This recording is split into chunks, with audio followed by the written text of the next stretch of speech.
once again, when there's like one thing that's going on, there is absolutely 0% chance I could do anything else. Everyone is being cringe and cancerous fuck. It's Game Awards time. Sorry. We are going to watch the Game Awards, okay? I can't deal with it. I know there's 20 minutes left, but they're already showing stuff, and nobody, and I mean nobody, wants to miss out on a single second of my fucking soy-facing ad! Oh, Bob! That's it! Game Awards!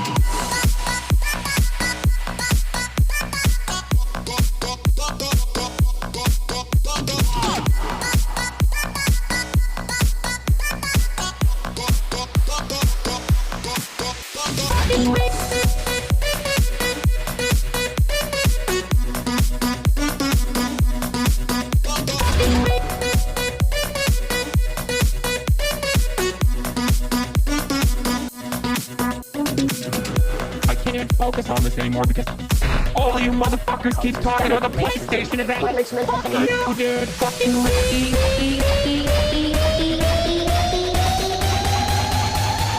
the fucking channel. Fuck, mommy. Sorry. Mommy. Sorry. Mommy. Sorry. Mommy. Sorry. Mommy. Sorry. What's going on, everybody? Oh, fuck. Dude, Megaphonics. I hope everyone's having a fantastic evening, afternoon, pre-noon, no matter where you are in the world. I'm Hasan Piker, and this is HasanAbi broadcast coming to you live. And my audio is low, and I know because I was doing a round of interviews right before. Let me fix that real quick, of course.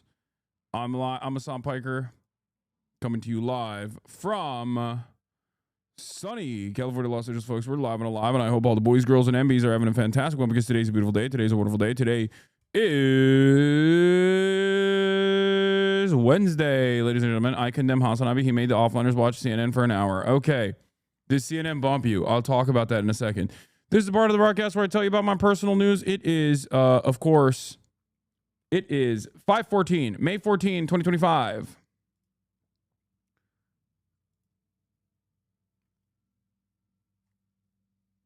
May 14, 2025. 11:14 a.m. and chat is being incredibly annoying. It's 68 degrees and sunny here in California, Los Angeles, and I suspect that all of the offliners were waiting for the opportunity to fucking complain that they sat around and watched CNN for half an hour. I'm sorry, we literally watch CNN all the fucking time. Shut the fuck up. It's not a big deal, okay? I'll tell you all about it in a second, though. This is the part of the broadcast where I tell you about my personal news about what's going on in the world of Hasan. HasanAbi, Piker, in between the time period where I press the stop streaming button and press the start streaming button. So help me God, that is what I'ma do. That is what I am going to do. I'm going to do that. I'm going to tell you exactly what's going on in my world. And what has taken place in my world is that, any word of comfort, my dog gets paid tomorrow. It's all good. She'll be all right.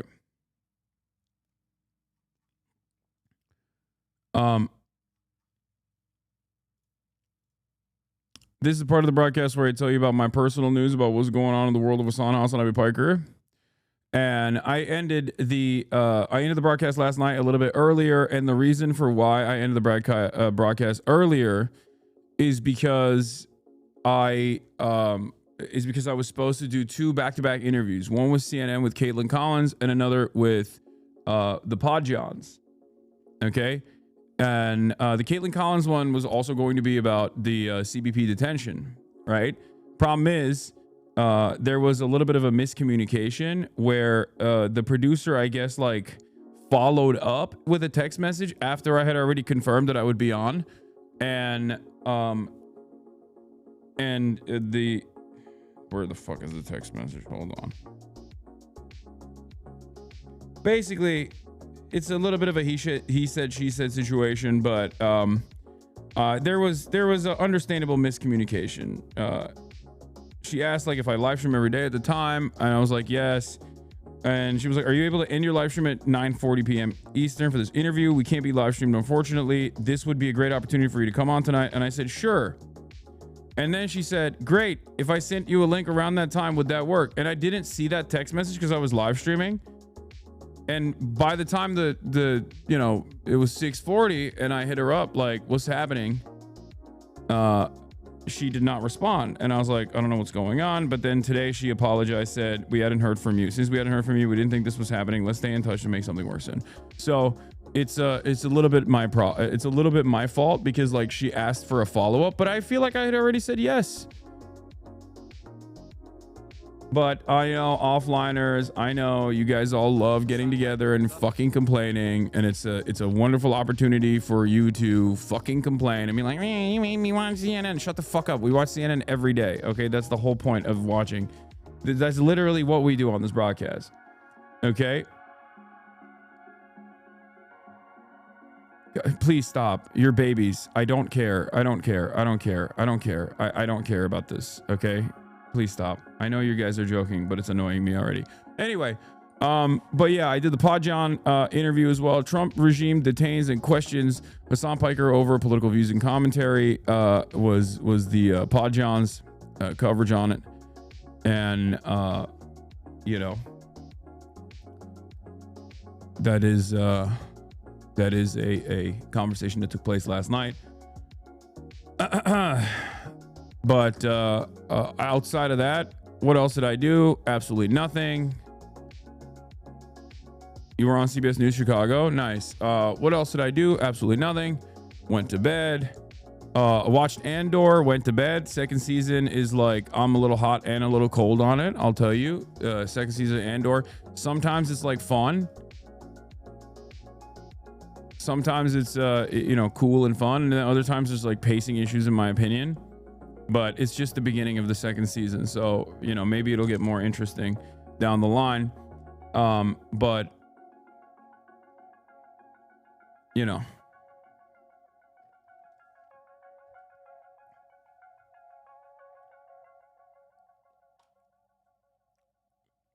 Who knows? Pacing issues, that's TikTok brain talking. Okay.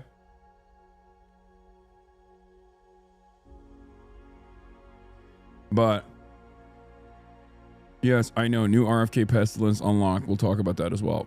But yeah, woke up this morning, worked out.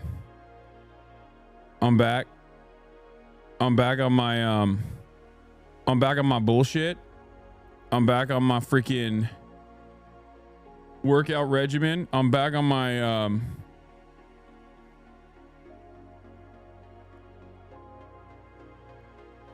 I'm back on my workouts. Why are RFK op-eds on the New York Times front page? What?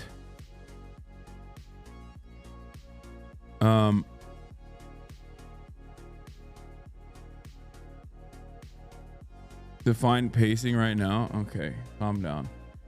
Yes, I'm the king of the libs. Okay, I am the king of the freaking libs.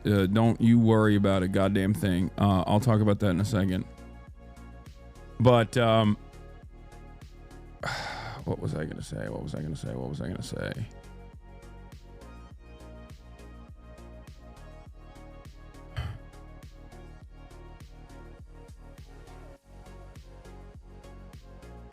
I had an interview at an immigration law firm today for an internship in a few months, and it went well. Just want to say thank you for influencing me to act on my values. Hell yeah. Okay.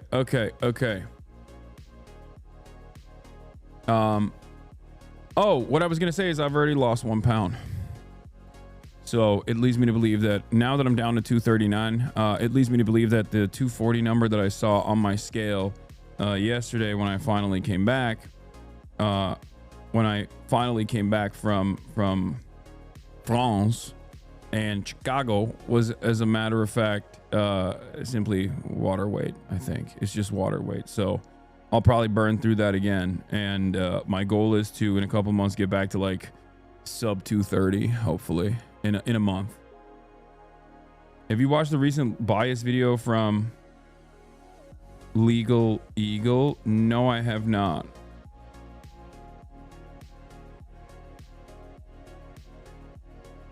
Have you seen this TikTok impression? Okay, does anybody? Yes, I have. It's very funny.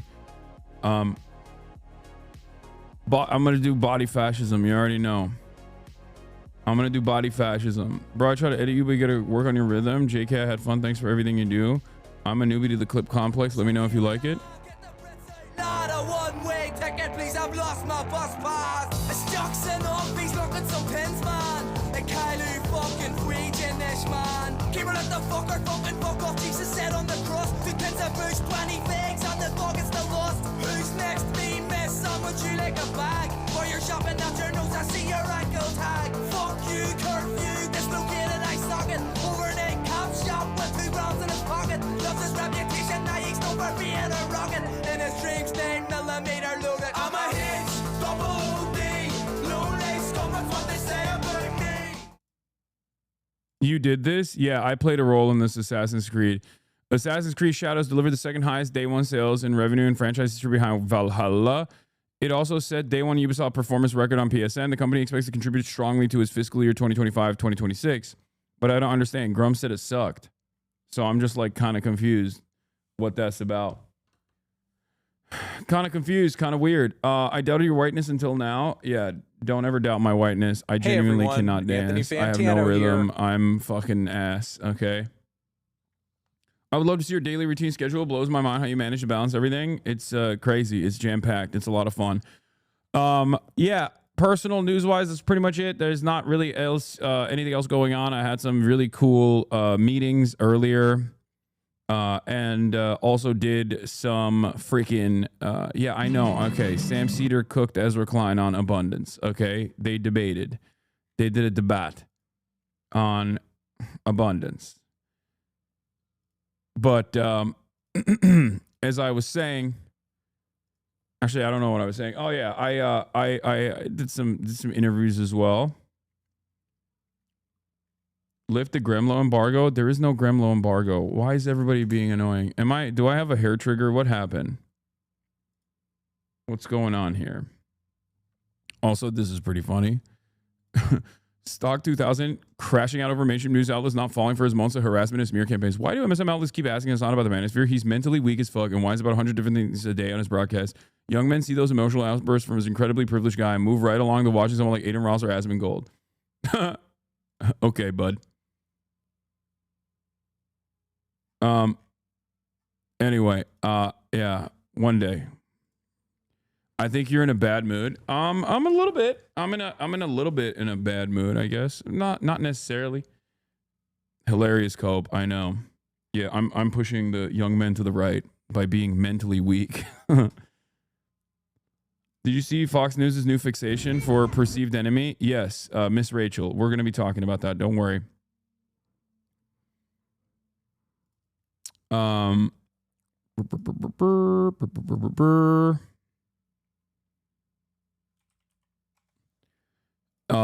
Okay, let's blast off. The laughing emoji called you soy is over. Yeah, we've heard ever since I heard what he sounds like. It's so funny. I just like, to me, it does not matter.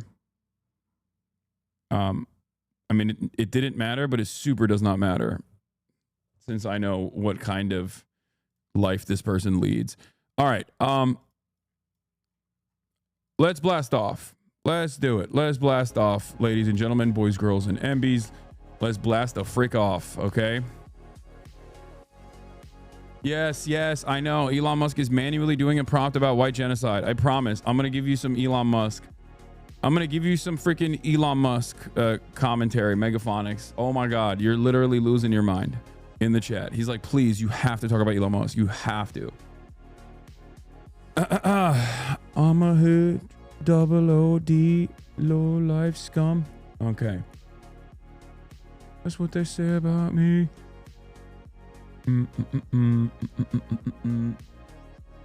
We live to hate him. Thanks, Hasan. What?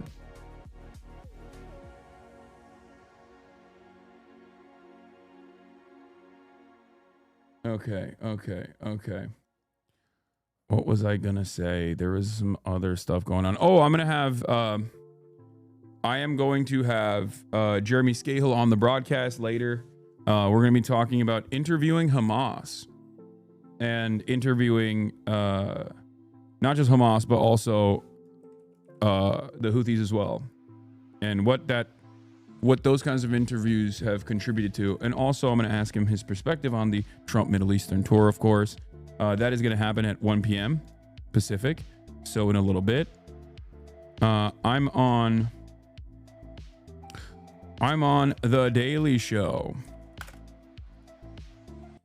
Trump's Middle Eastern tour continues as he meets former Al-Qaeda commander turned Syrian president, talking to Jeremy SCAHILL. His interviews with Hamas / Houthis and Trump's Middle Eastern tour and its impact on Israel's genocide. Brisha Liberal Psyop, aka The Daily Show. Good job. Thanks.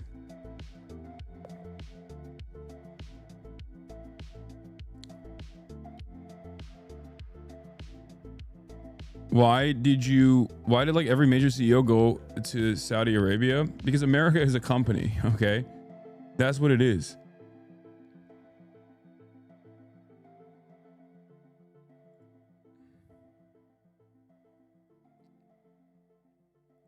That's what it is.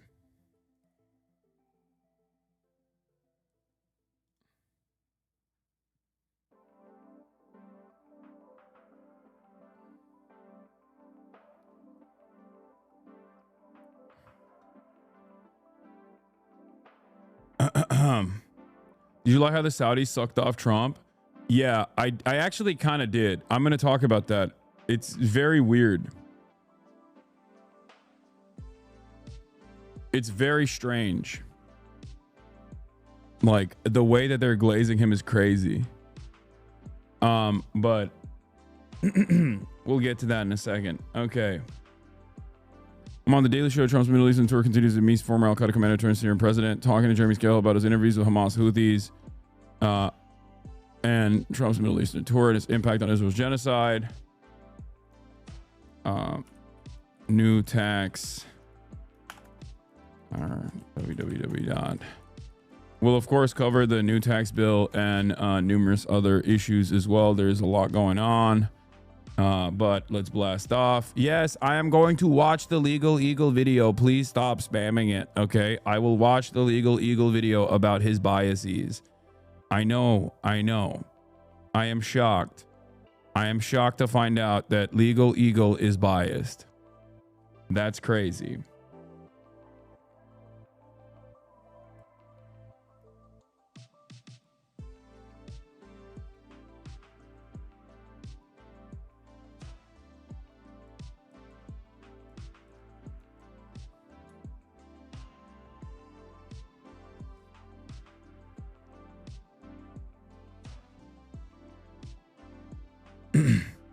Drummer from band in Austin removed from plane and detained by U.S. Customs. Wait, what the hell? It isn't interesting. It's just him saying I'm a lawyer. I think the rule of law shouldn't be destroyed. I know. I know.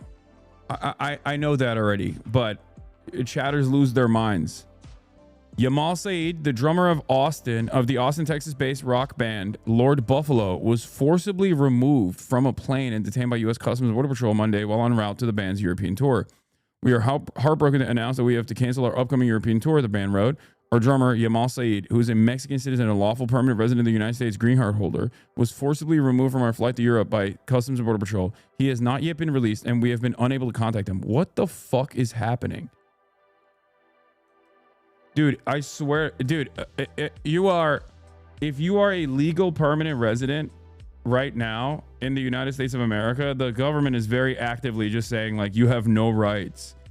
Like, I think one of the things that the American government is doing right now is basically saying, is basically saying, like, we are creating a process where citizens and non-citizens, like non-citizens as in even legal permanent residents with green cards and whatnot, are actually considered second class. Okay, And I need people to understand that this is exactly what Nazi Germany did as well. Okay, removing the citizenship status of Jews and other groups, other minority groups that they wanted to eradicate is how it began. Like within the legal structure, they utilized statelessness as a mechanism to justify apprehension, detention, and also execution.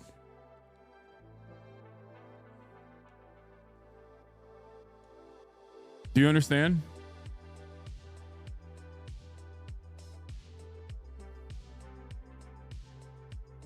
This is how it works. And it is frustrating that a lot of people are refusing to see that. What is AOC waiting for? I don't know. I don't know what AOC is waiting for as far as like endorsing Zoran, because there's some good news that have come out of the latest polling in New York. And best case scenario is that this is the result of all the start of the TV advertising, and that even more ground can be made up just through positive advertising and increasing name recognition. Now, if only there were two internationally famous politicians who could help with that. The gap is narrowing with Zoran finally arriving at 40%. Okay.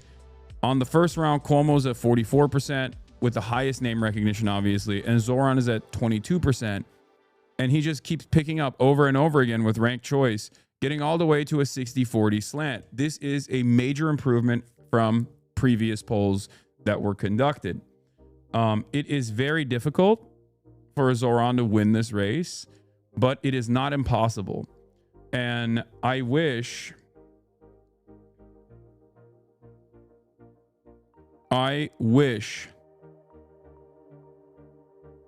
that AOC and Bernie Sanders would, because this is maximum impact zone at this point.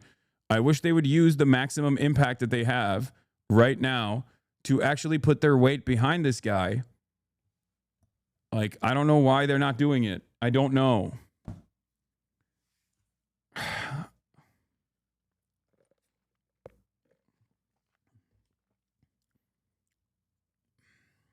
It doesn't make any sense.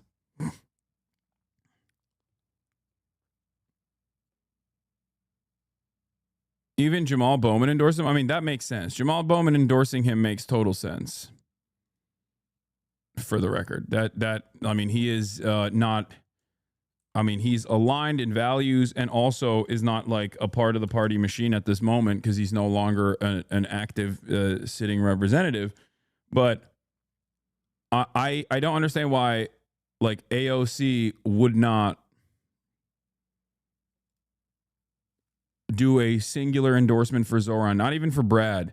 I know it's ranked choice, and therefore a lot of people are like, I endorse both. Like, I think Brad is also progressive, which he is. But Zoran is significantly more progressive. Zoran should promise to bring the Dodgers back to Brooklyn to get Bernie's nod.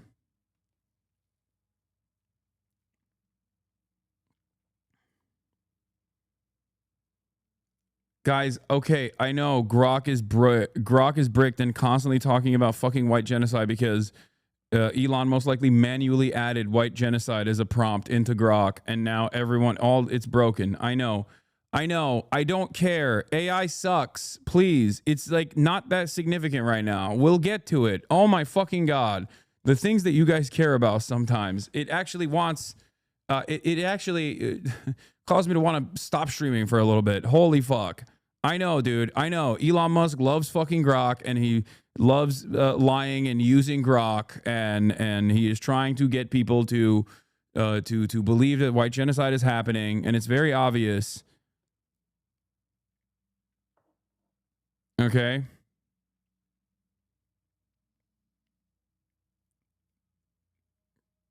Jesus Christ.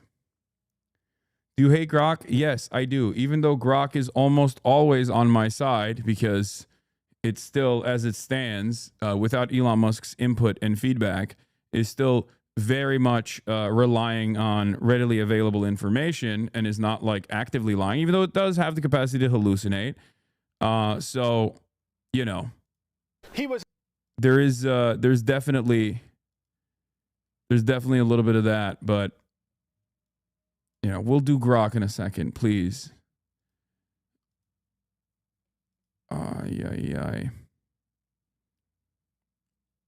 This is the CBS News Chicago, right?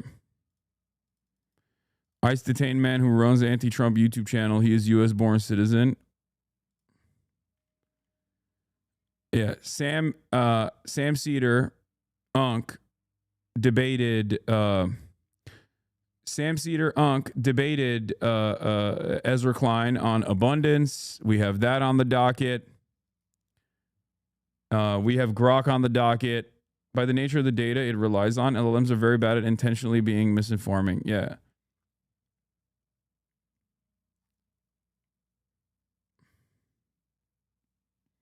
I have a fan account on TikTok, HasanAbiism, and it got reported and removed from For You page for the last week. Wanted to ask if there's anything you can do. No, unfortunately, I have no contacts at TikTok, and I don't know how that stuff works. I think you just have to try to correct it and work within the confines that TikTok has. And even then, there's a lot of mass reporting that works, mass targeting that can take you out. But I think you can bring it back. It's happened to me too, and I am, I have a million plus followers on there, and it happens all the time. It's really annoying, but you have to challenge those reports. They're usually good at replying to those challenges, though.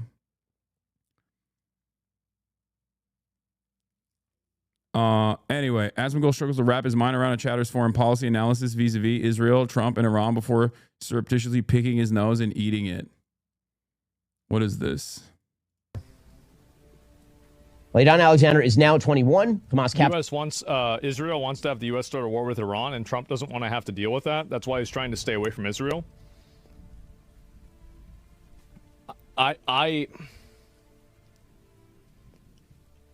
Yeah. That could be true. Maybe. Captured him when he was 19, October 7th, 2023. Of course, all of this has some wider ramifications with regard to negotiations in the Middle East. Again, Steve Witkoff continues to say ridiculous things publicly. So Steve Witkoff... Well, he's crashing out about this. He is not happy at all.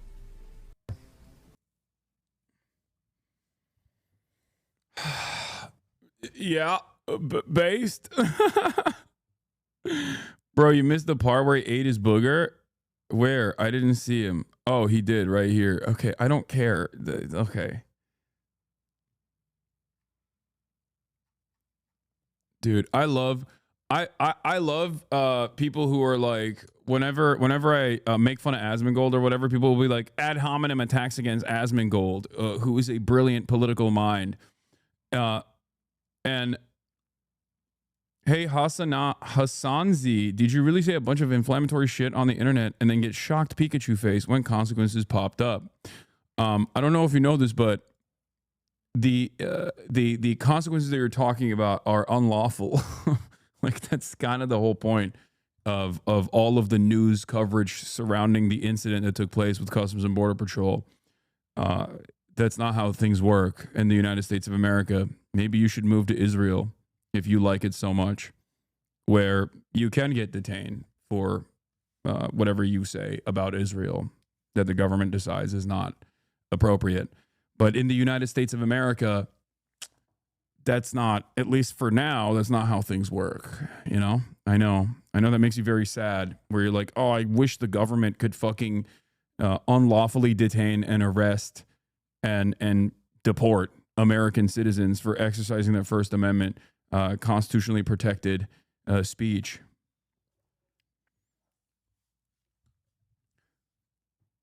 What's also really, really stupid is that once that goes away, it goes away for you as well. I know you don't have the capacity to think that far ahead or think at all, but this is not just a threat for me. This is a threat for you as well. Hopefully you wake up to that, though. I'm worried about you even talking about interviewing Hamas or the Houthis. No, dude. That's and even if I were to personally interview Hamas or the fucking Houthis, there's nothing the fucking government can do about that. That is insane, okay? Don't be ridiculous. I am not from USA lol, but interacting with terrorists? Okay, well then see yourself out of this conversation, okay? That's hilarious. When people LARP as American hogs, I have no time for that, you know? If you're not an American, I don't have to hear from you. I'm sorry. Your opinion is worth less to me than you could ever comprehend. Like, we already have enough right-wing dumb fucks in this country that we have to deal with, you know, that are actively advocating to take away their own rights because they think that this will never backfire on them, right?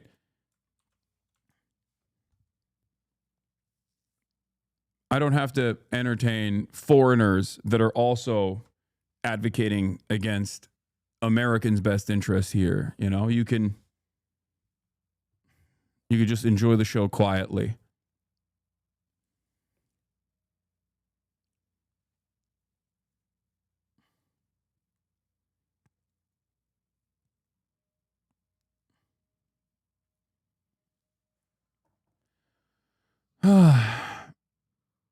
Just RFK Jr. said he doesn't think people should be taking medical advice from him. Nice.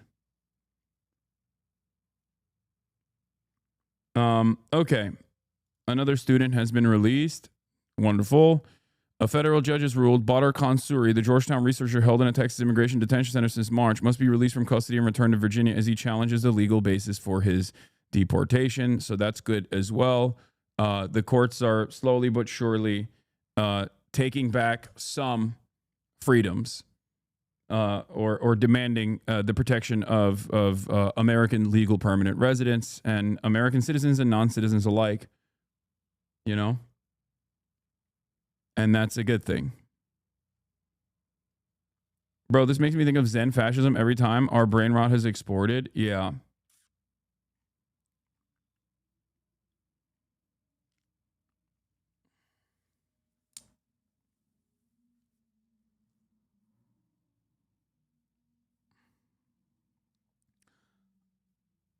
I know Ezra went on Sam's show earlier. I saw pieces of it. And I will watch it. I am interested to see someone whose opinion I respect tackle the abundance agenda, because I have not actually like read into it too much. I just know that like the most annoying people defend the abundance stuff, and I feel like they don't fully understand it. So anyway, let's get started. CBS News Chicago. Streamer Hasan Piker takes issue with the questioning at O'Hare International Airport. Was in town to speak at the University of Chicago, but says he was detained for several hours at O'Hare and questioned about his political beliefs. Federal agents say the prominent Twitch streamer is lying for likes. Our Sarah Maki is live at O'Hare and looking into this tonight. Sarah. Bro, yeah, they sent someone to O'Hare to cover it? That's crazy. That's dope. Is there going to be a part 2 of reacting to the context puke? Yes, there will be. Oh my God, this guy always comes in to demand, or is this the same? Yeah, this guy comes in and asks this like, yes, as I told you yesterday, I will repeat again. Yes, I'm going to finish the context puke. Do not worry. Okay? No, we aren't done. There's 40 extra minutes on it. And I said I was going to finish it, and I'm going to continue the fundraiser when I do finish it. Okay? I will burn through it faster. I will burn through it faster this time around. It's not going to be 12 hours or anything like that.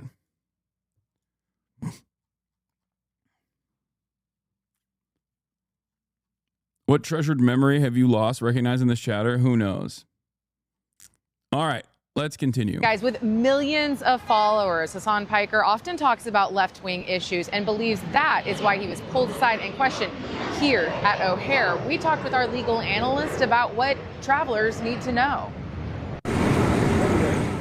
They started asking me about crazy, like, do you like Donald Trump? It's illegal for him to even ask me those questions. Like, they can't deny me entry into my own country for, like, even if I was like, I love Hamas, they can't do that. Like, what do you mean? That's American-born citizen, Twitch streamer, and left-wing political commentator Hasan Piker recounting a 2-hour encounter with federal agents after he arrived in Chicago from a family vacation in Paris, an incident he talked about at length with his millions of followers. Everything I've done is fully protected under the First Amendment, okay?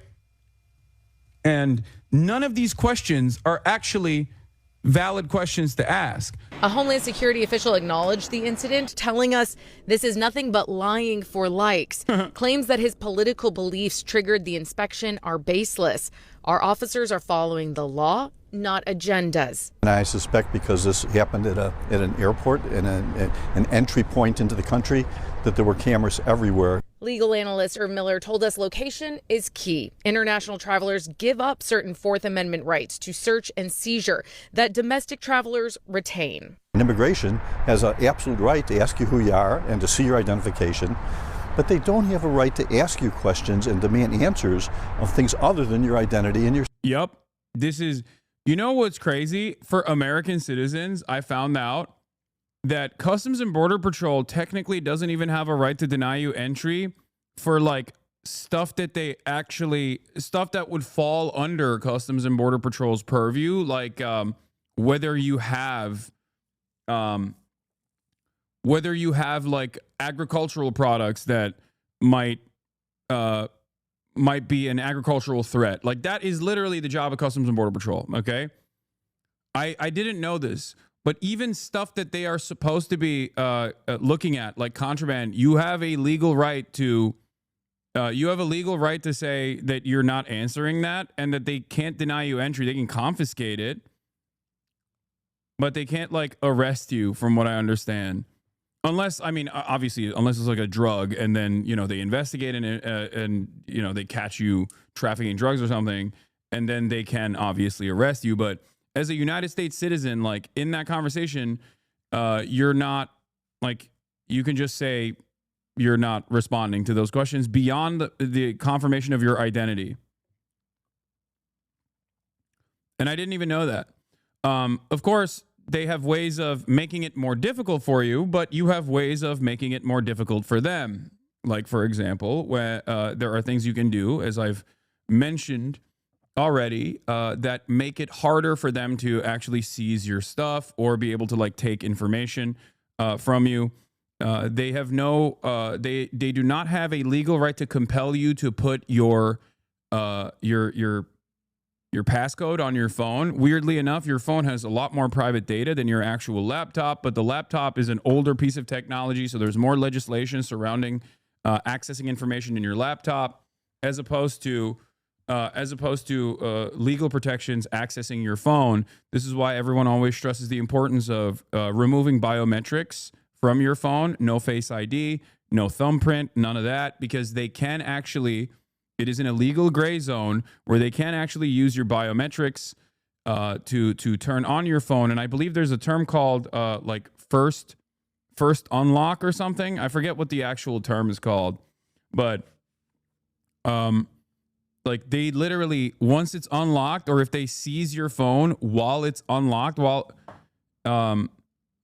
your phone, before first unlock, like while your phone is already unlocked, they can actually look through it. There's different ways of doing this. You can put your phone on airplane mode, and then they can literally look through everything on your phone. They can't just like look for new information by refreshing your email or anything. But one of the quickest things that you can do if you forgot to change biometrics, if you forgot to remove biometrics from your phone, like Face ID from your phone, you can click the hold button 5 times in a row in rapid succession, which automatically will lock your phone, and you won't be able to use Face ID until you put your passcode in. But then again, and that's for your iPhone. But then again, it doesn't even matter technically, because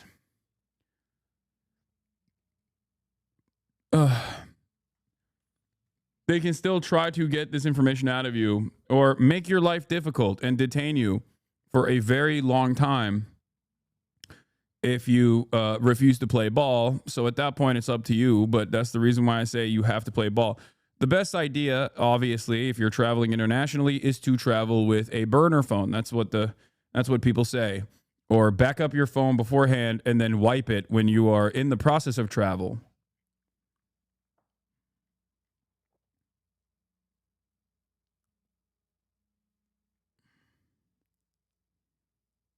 Of course, this is just for United States citizens, and I believe green card holders as well.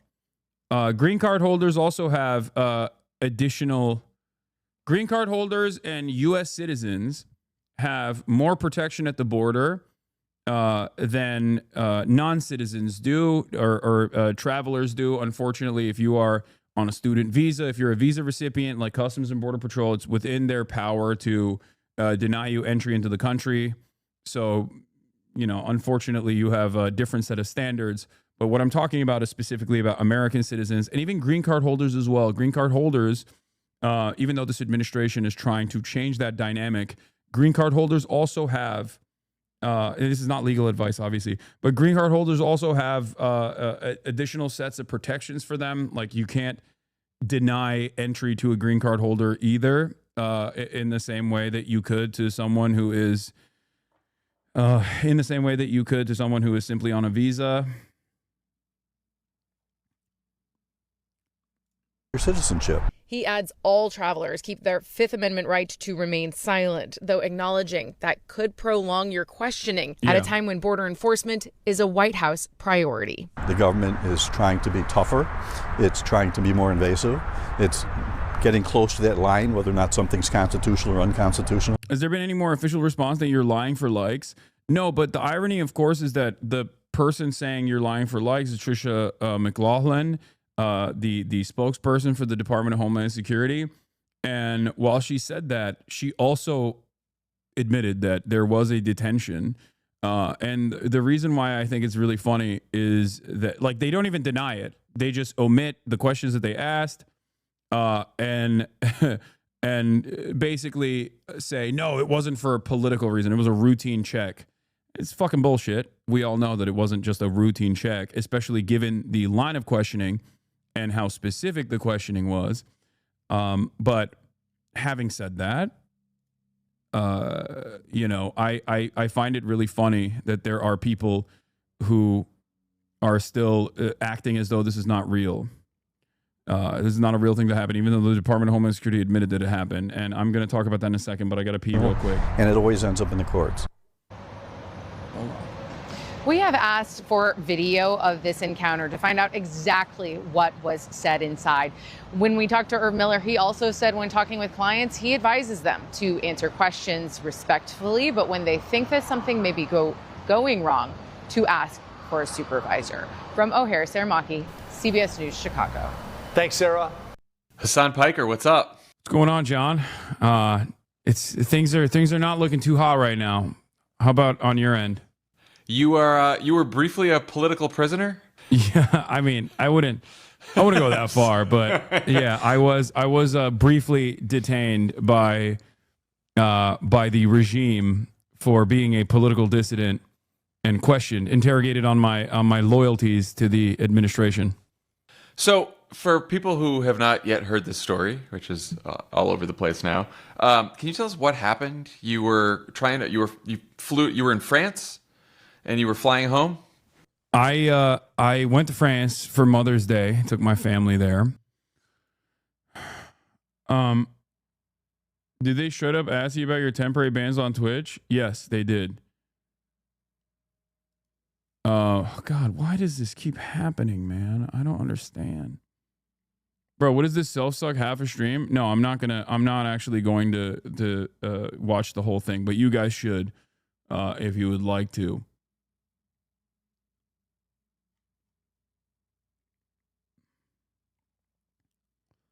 Is wild this happened, but Legacy Media has an axe to grind with you. After your name came up in a meeting where I work, someone blasted a Richie Torres press release to the entire network for awareness.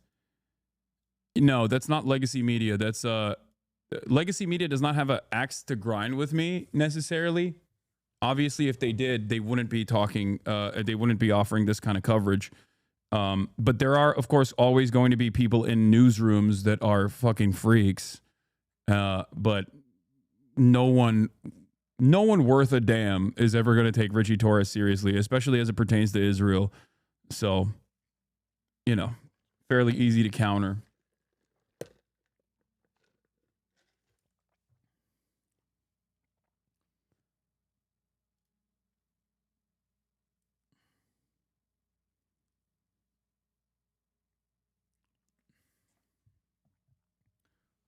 Talk about the library? What do you mean? I can't sub to you using Prime. Monthly membership is also enabled. I don't understand why this is happening. I don't know either, but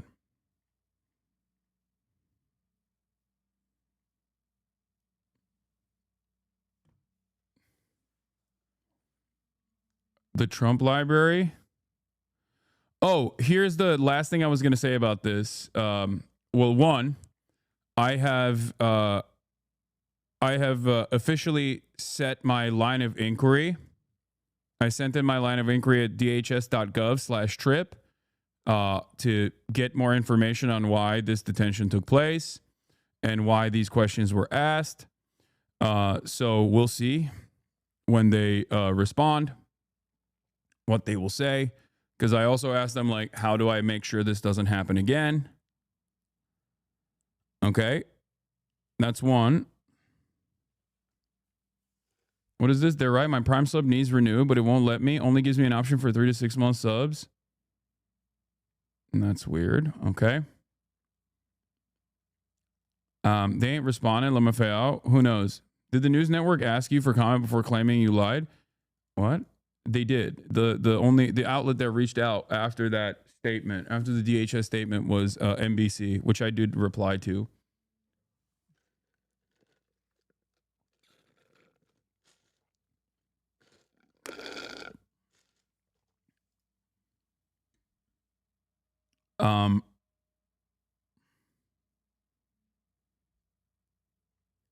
So,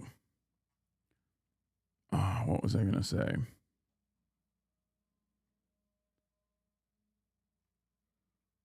Someone related is the Block Club, local news in Chicago, suing the DHS for information about the ICE raids they've been doing. Good. There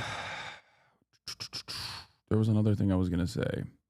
He's a communist with a Gucci bag, got his product cakes, got to have his swag. Why do people keep repeating this over and over again? Is this like the new line that is like that they just turned it into a rap thing? Like, is it a song? Is it a copy pasta? Where did this come from?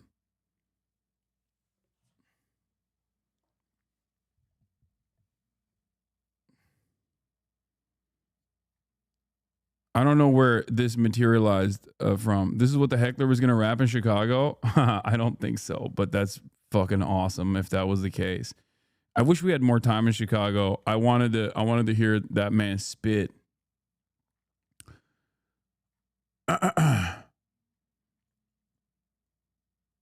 It's all over your YouTube vids, especially crossover collab podcast vids. Wait, really?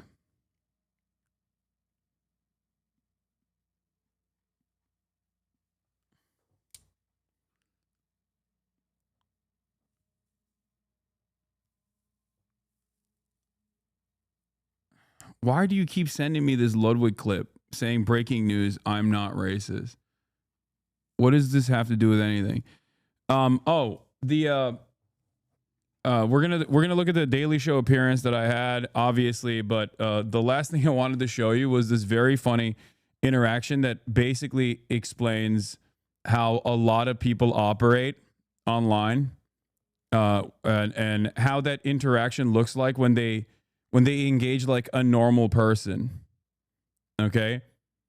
This guy, Derek Martin, okay, is the founder of Find the Path DC. He's on the board for Accountable.org, Campaign for Accountability.org. Like, this is the dude who fucking worked at the NSA, I guess. Okay. I'm not entirely familiar with his politics. I don't think he is someone who would agree with me on this, but he says the Trump administration is hassling Twitch streamers at customs now. Whatever you think of Hasan the Hun and his beliefs, I'm sure we disagree on some things. This is a dangerous road to go down. And what I find really funny is like this person, this lolly VTuber guy, okay, who is constantly making videos about me. That's like a super, like Israel bricked this dude's brain. Very, very unwell individual. He goes, there's no evidence this happened. And then this person responds, we can debate whether his recounting of the incident is credible, but the government admits he was taken aside for extra scrutiny. He says, Hasan claims ICE detained him. This says they asked the guy that supports multiple U.S. designated terrorist organizations a few extra questions. To me, when someone is released, it suggests at one point they were not free to go. Like, he's like, look at the Department of Homeland Security statement. It says it right there. Why the fuck are you trying to debate this? Okay. To which I said, Derek, you are arguing with an Israel dick rider who watches the pornographic anime of children.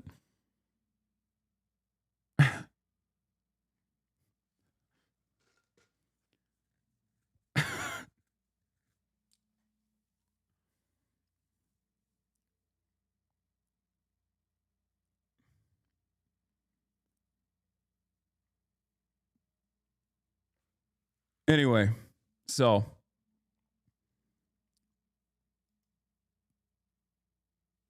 ad hominem, you called me a pedophile. Old Nick of Myra, thank you for the 20 gifted subs. Are they this dumb? Why would they tell such a provable lie? Yes. The answer is yes. Okay, I need you to understand something. Yes, they are this stupid. And yes, because they are so echo chambered into oblivion, surrounding themselves with other like-minded dumb fucks, that they have no way of comprehending how normal people interact with new information like this. And they think every single person is geared up, tuned up to 11 with their unimaginable HasanAbi hatred that is deep in their core, a very important part of their fucking identity. No one cares. No one is like this. Most people are not like this, okay? So if you spend all of your time online,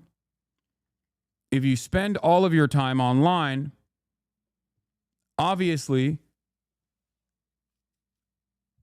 you are going to have a very different approach to this situation, because there's a lot of insane stuff for the past, I don't know, 4 or 5 years at this point that have circulated online, mostly slander, mostly smear, bullshit, right? So you can generate a lot of attention and get some clicks if you entertain this ridiculous nonsense. Get in the helicopter. What does this mean? I don't know what the fuck this guy's saying, but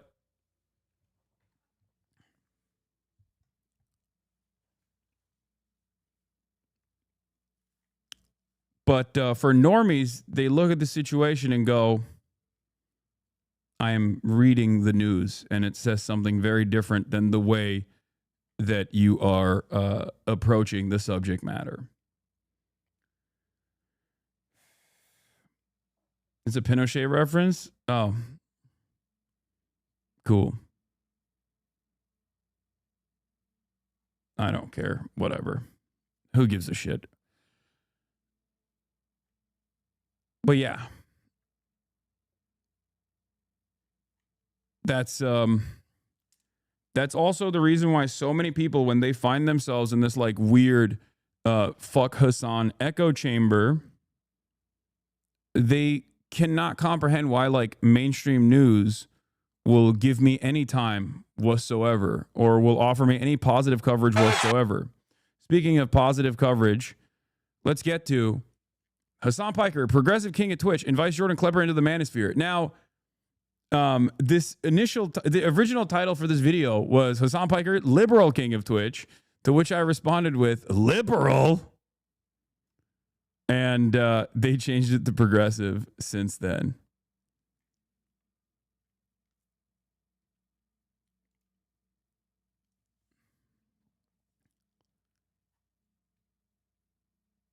They called me the liberal king. Is there a longer version? 5 minutes seems a bit short. I think there is a longer. This hasn't been televised yet, so this is like a sneak preview. And I don't know if the televised version is going to be going to feature me for a longer time. But this is just the brief version. Maybe it was televised yesterday. Oh, it was on TV. Dude, I crack way more jokes on that one. Damn. I mean, this is a very we talked for like an hour, I would say, but of course it's supposed to be bite-sized for the TV. You know, they put your bangers in there though. No, I had some other bangers too. I was ripping into Jordan. Was Klepper as chill to hang as he seems he'd be? Yeah, he was a chill hang. Bro, didn't know you got some funny in you. Disclosure, not paid chatter. Okay, dude. I feel like seeing that angle at a desk is forbidden knowledge. Yeah. It is. Because it doesn't look that good. Because it's not... Everything that you see is the set, basically. And everything you don't see, I don't really care to, like, create a visual space. Like, I don't care about I don't care about the aesthetics of what it looks like off camera.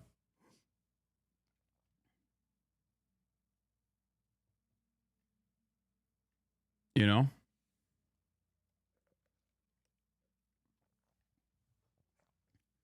You lied to us and made us think the room was much bigger. It is pretty big.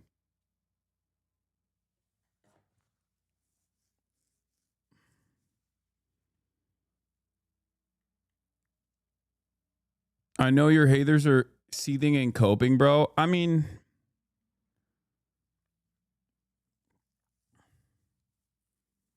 I don't care. It is what it is. You got to do what you got to do. From your first interview, one-on-one with a Trump supporter, yeah, very different now. Very different type of interview now because I've gone through my political journey, I guess.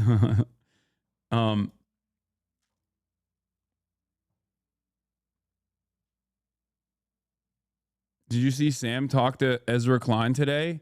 Yes, I did. And I want to watch it, but possibly later.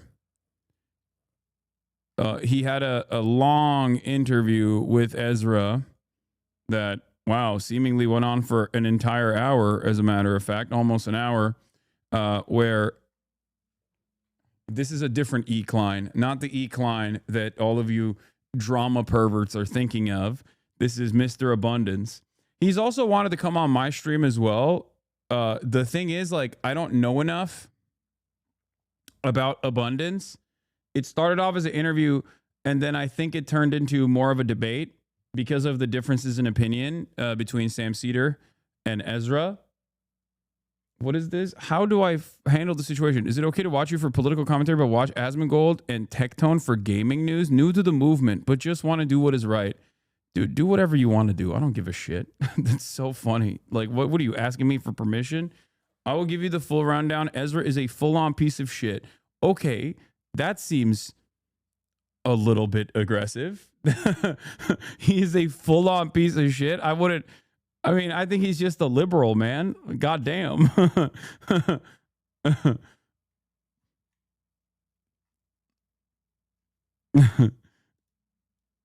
I will give you the full rundown.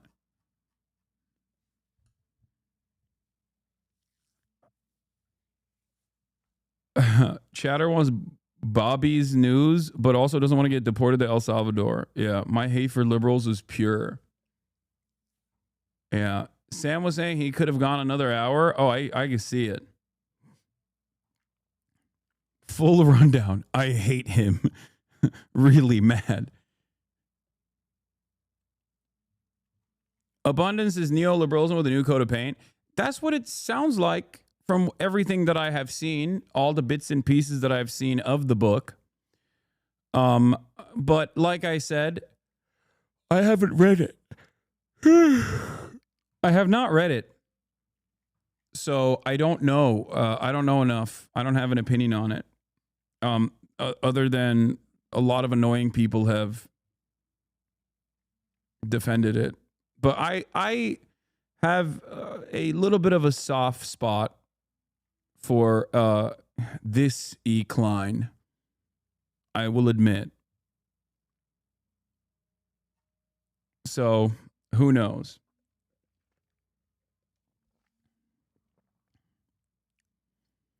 I think he is 100% a liberal. I disagree with his worldview, but having said that, I do think that he is genuine. Not that it makes all that much of a difference. Listen, I want to build housing, but it won't happen by turning our cities over to tech bros and private developers.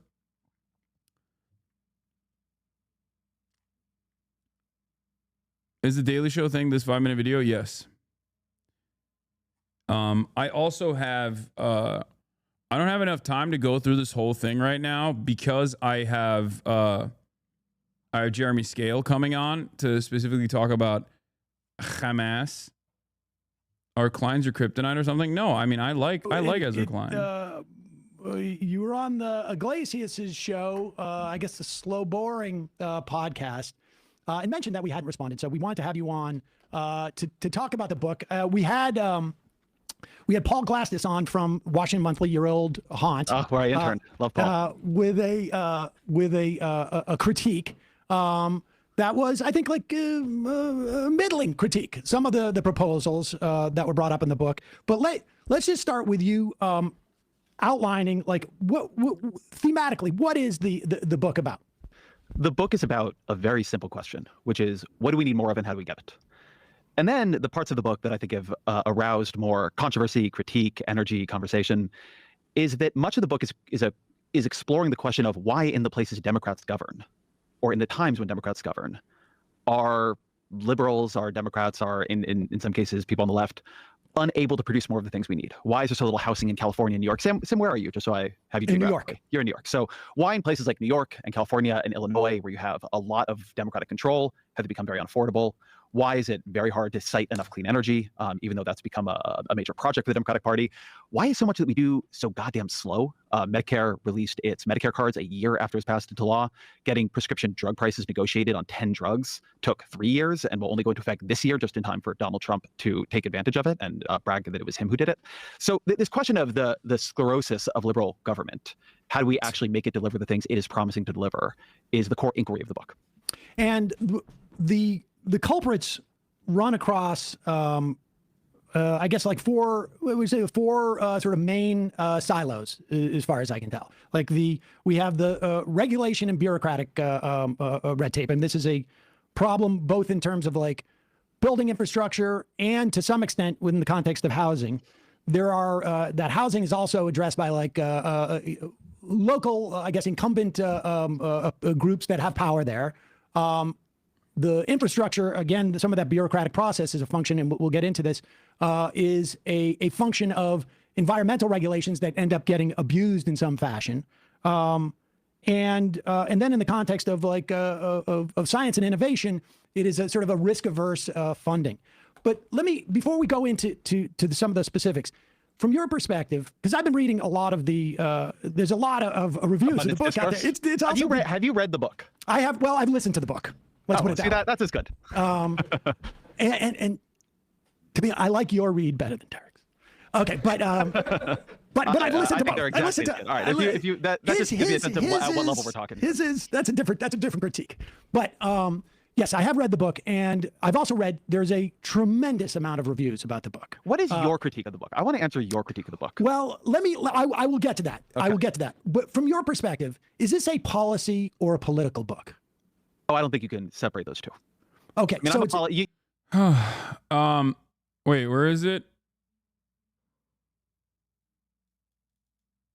Someone said, I have trouble with this because I think Democrats as being very Ezra-like, not Cedar-like. It seems like he's arguing for the same solutions, but they just work this time. Yeah, I think that if your identification of the problems with unleashing the government, which is something that he keeps repeating over and over again, is the is the regulatory mechanisms that offer a setback to new development, new buildings and whatnot, then I disagree with that. I mean, are there instances where you could dial back on some of the annoying inefficiencies? Certainly. But as an advocate for more government, bigger government, there's a point in this conversation where he brings up the public housing or affordable housing units that were built in Chicago that cost $1 billion+. Each housing unit that was created amounted to like $1 million+. And this was like an incredibly costly endeavor. And I personally think this is yet another byproduct of the public-private partnership that takes place in situations like this. And I think that the government can be more efficient. I agree on that front, but it's not through unleashing the private sector in an effort to tackle these problems.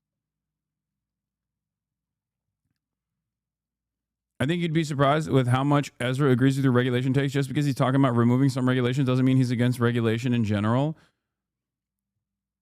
Yeah, the examples of bad regulations are things like parking space mandates, single staircase stuff.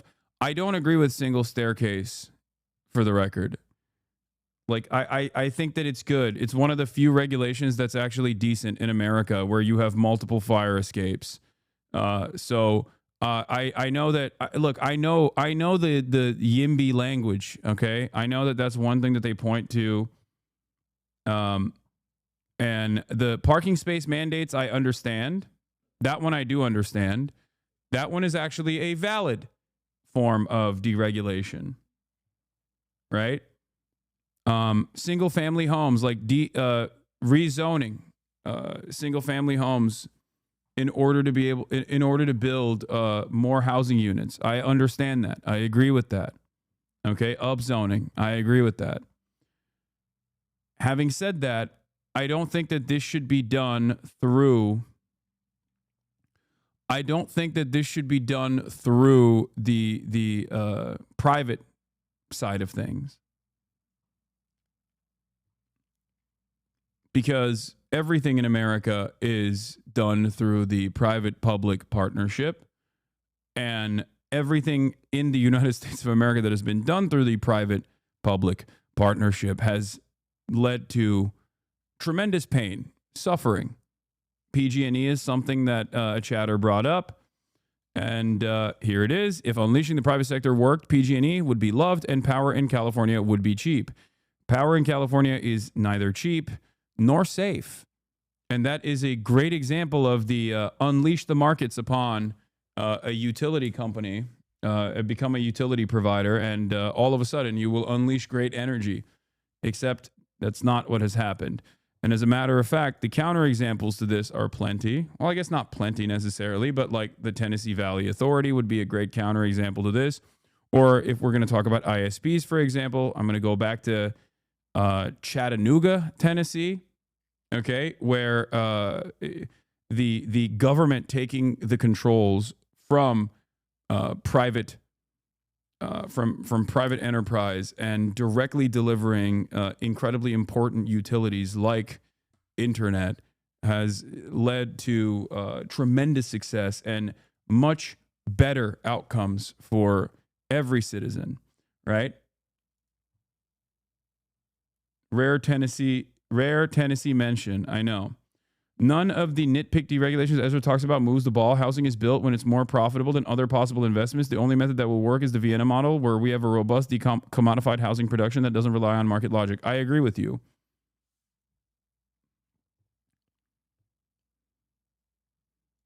You know my career. I'm a policy reporter from way back, but I think something that has always been central to the way I understand that is policy, politics, and process. And I think this is very much a book about process and proceduralism are all intertwined. The idea that you can peel them apart, that you could say, oh, this bucket is policy, this bucket is politics, is not at all how I look at that question. Yeah, and I guess, you know, we'll start with the policy side first. But broadly, my critique is there seems to be an absence of, well, I think the culprits that you have chosen in some instances are correct, but broadly speaking, there's an absence of analysis of power dynamics, I think, that and the interplay of money and politics, or I should say power in our society, I think is problematic. Please explain why you don't like single staircase zoning. It's a fire hazard. The reason why that regulation exists is because it's considered a fire hazard to have only one fucking exit point. One of the most famous instances of single staircase zoning and the devastation that it contributed to was Grenfell.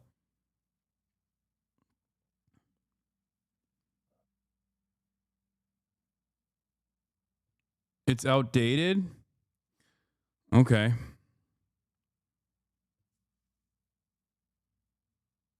This is not an issue with modern fire safety standards. Well, I mean, I just gave you an example of a modern fire safety standard, which had other contributing factors to it, of course, but single staircase zoning is demands from YIMBYs that in order to build housing more efficiently and in order to cut costs in terms of like building new housing, what we must do is stop forcing people that are stop forcing developers to put 2 staircases at least, and that 1 staircase is enough.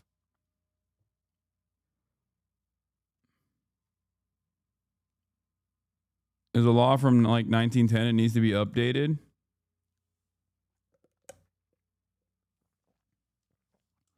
It's not just cutting costs. It costs density. I think New York City 4-floor walk-ups. Yeah, I personally don't think that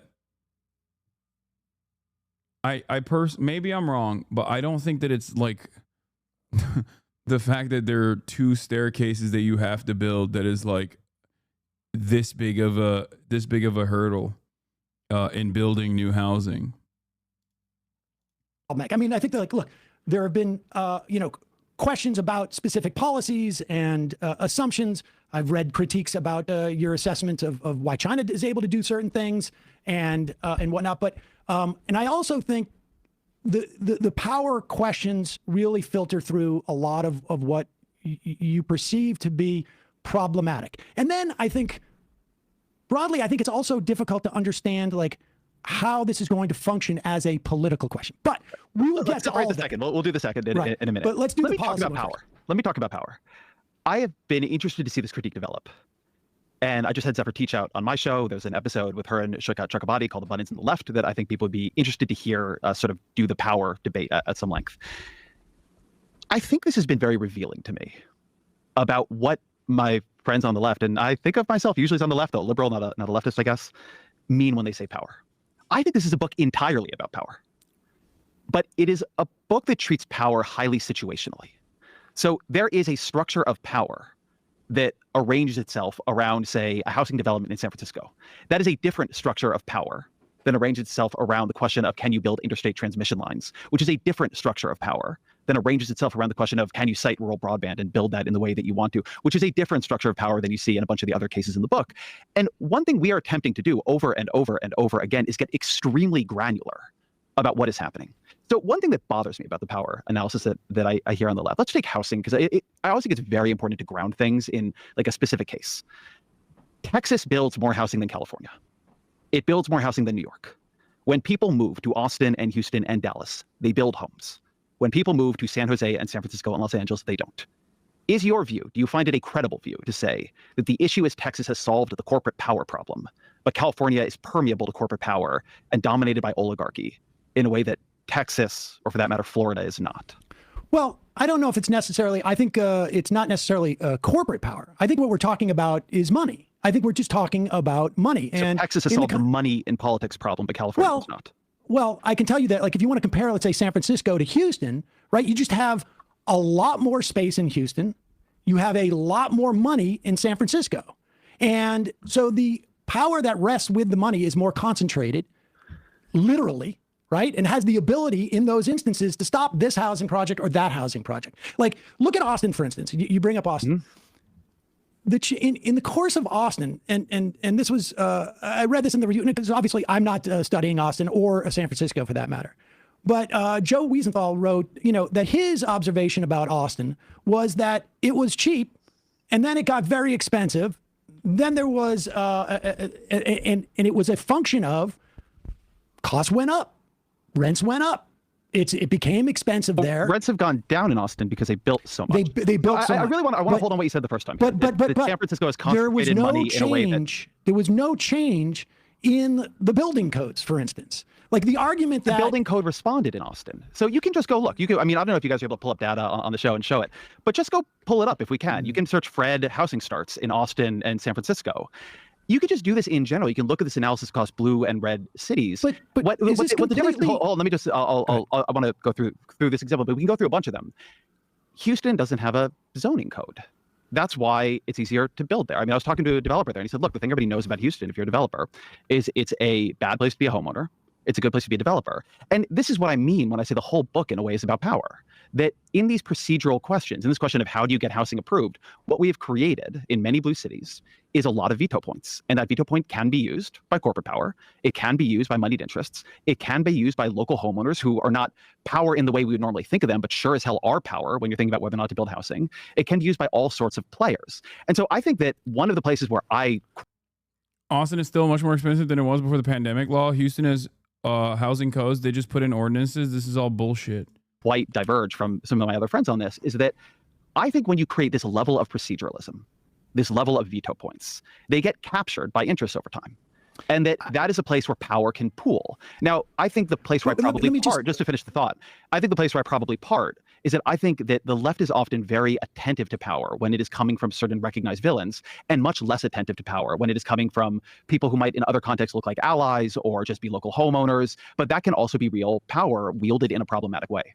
Well, but you listed off three entities that have power: corporate power, moneyed interests, and homeowners. And I would suggest to you that in all three of those that you just listed, that money is ultimately the controlling factor.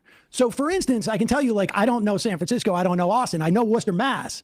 And I can tell you that during urban renewal, we had, there was an entire neighborhood that was completely, I don't know if you've ever been to Worcester, had gone through 290. There was an entire neighborhood called Laurel Clayton, I think it was, that ended up dumping people into a housing project, Plumley Village. And it was all run by the Worcester Redevelopment Authority. It was completely streamlined. None of the other, what we would call today groups. There was no equity involved in this, or equitable justice or anything like this. And the neighborhood was completely destroyed because the input only essentially came from this big insurance company and the Worcester Redevelopment Authority, which was essentially owned by the same type of people. And I only know about this because a buddy of mine was homeless in high school because of how much destruction generationally it had created as a result of that.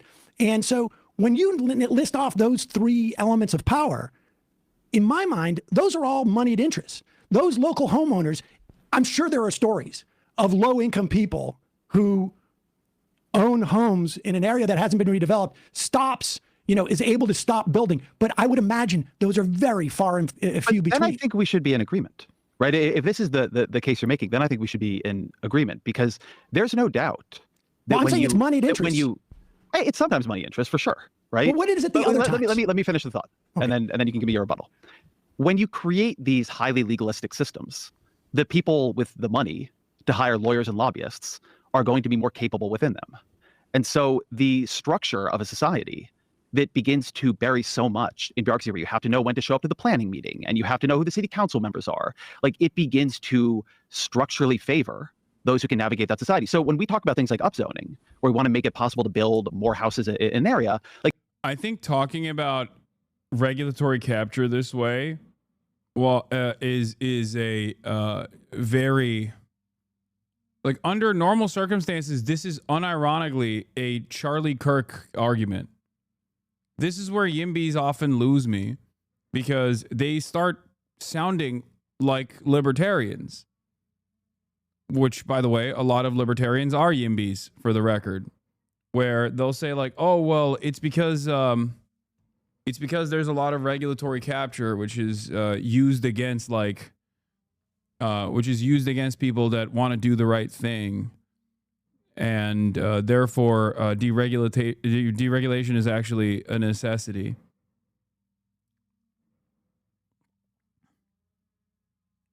When in fact, the solution, I think, is good regulation, not more or less regulation, but good regulation. Ezra's book amounts to, I've talked to middlemen contractors who want to make more profit, and they said accessibility and zoning standards are too hard for us because we want the money. He does not understand the need for central planning to do this. His work fails by siding with the owner class and protecting their money.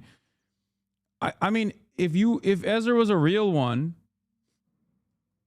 in terms of abundance, he would be advocating for centrally planned economy and Chinese-style governance. Like, there is no country more abundant than China in that regard. And there's definitely a lot of things that the Chinese government does that we would have to do away with some of the regulation in this country as well. So I guess from that angle, he could also, we could entertain the deregulatory aspect of that.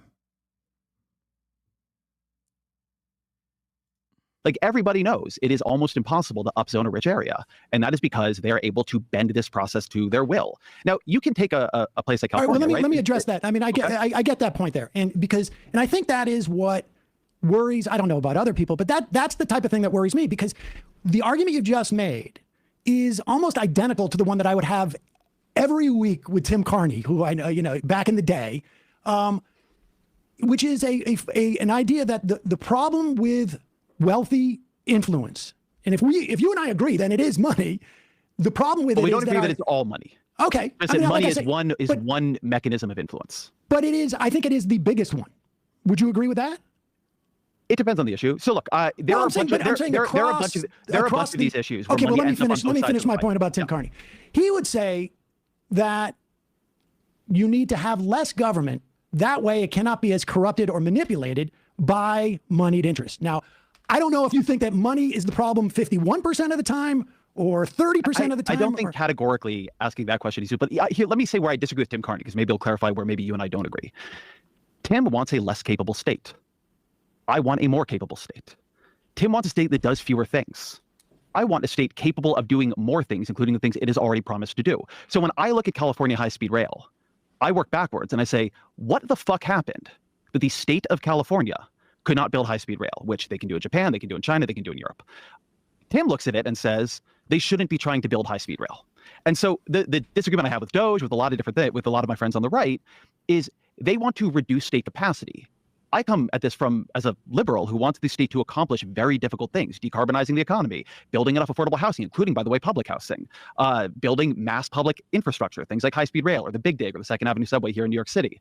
And what I see is a state failing to accomplish its goals. Right. Now, they would say, don't fucking try. I would say, fix the state. And one issue with the state. Yeah, I don't agree. I mean, sorry, I don't disagree, but there is a point where I don't agree with him, which is that the problems with the state is not regulations. The problems with the state is that it is basically a slush fund for moneyed interests. It's an endless wallet for middlemen that greatly expand the timeline for projects with no real interest in actually accomplishing said projects. This is why I think like an anti-corruption candidate in America, Latin American style, would probably pop off, and look no further than Donald Trump. What is drain the swamp? Drain the swamp, quite literally, is an argument against corruption, against moneyed interest in politics. Now, of course, Donald Trump is a swamp monster himself, but there's a lesson to be learned from this commentary. Not just on Drain the Swamp, but even Donald Trump claiming that he is a peaceful candidate. He's a candidate for peace.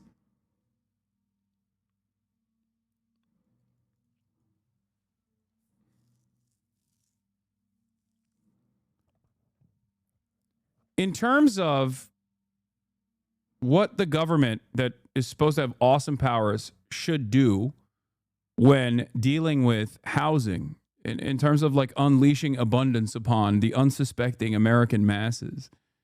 What the government should be doing is moving in the direction of either becoming, in the short term, a market competitor that forcibly draws down prices with public housing, or even in the long term, completely decommodifying housing in its entirety. Okay? Because the major issue with housing in this country that Ezra also recognizes both in this interview and in his book, that is his contributions to homelessness, that is a gigantic problem. Okay? That the singular, albeit reductive, but the singular most responsible reason for housing being so unaffordable in this country is due to the profit motive, is due to homes being recognized as this dual use shelter, but also a very reliable investment vehicle. Houses are seen as a speculative asset for homeowners, whether they are a single homeowner or own multiple homes. Okay. Dude talks about terrorists when he won't survive 10 minutes in Gaza. Asman would slap the shit out of him and he would cry. I wish I could live. I wish I could experience your reality for like one moment. You know what I mean?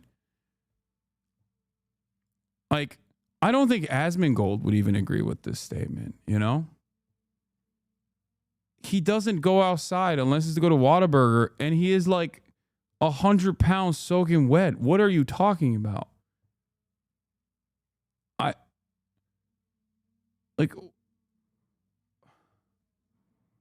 What?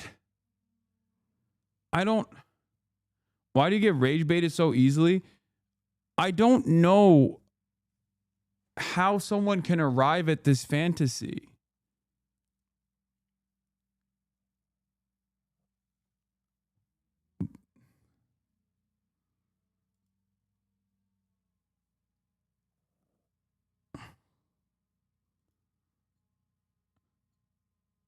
Like, physical contest aside, Asmongold doesn't even want to have a conversation with me. He's afraid of talking to me directly. He'd much rather yell from his hug box instead. And you think he's going to go outside and be in the presence of the sun and then also physically engage with me? Like, what the fuck?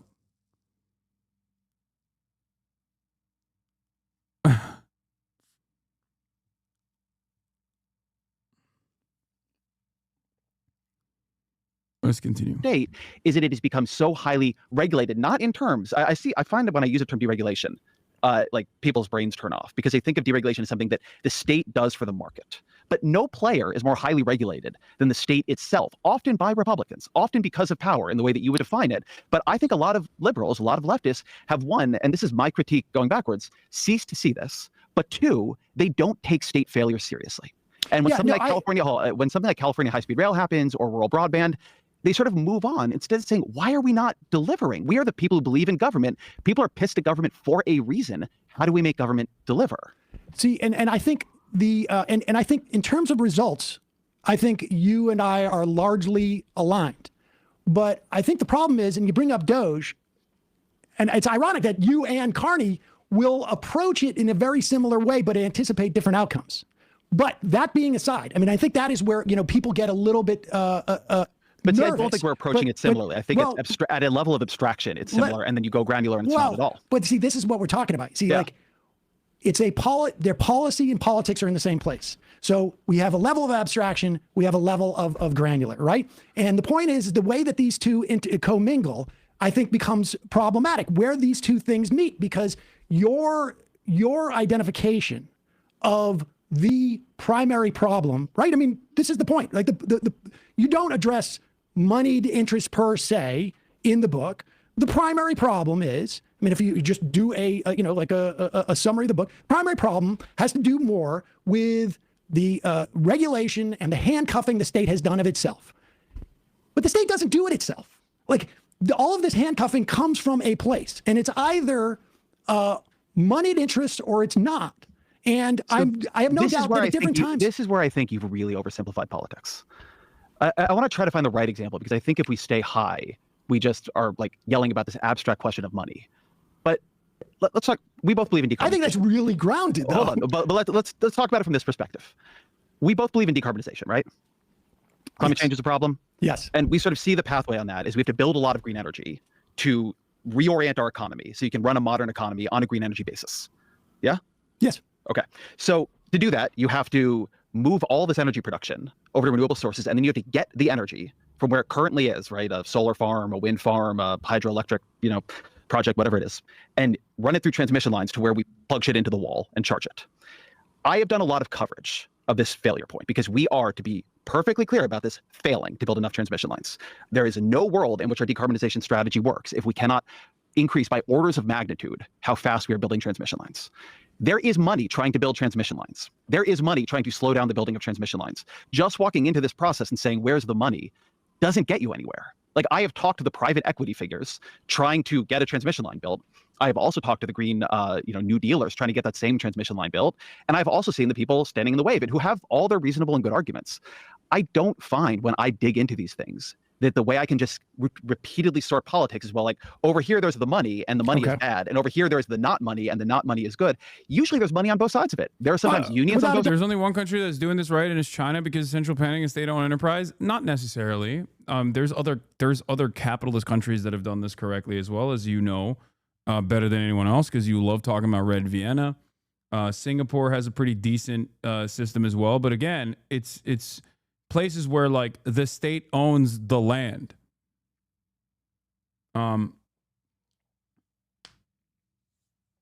That's the major. Oh, you're talking about transmission lines. Okay, I thought we were still talking about housing as well. Can you turn down video sound and turn up your sound, please? I'm pretty loud, no? Sides of it. And so the structure of the book, because I hope people come from this and want to read it, the structure of the book is typically working backwards from a problem.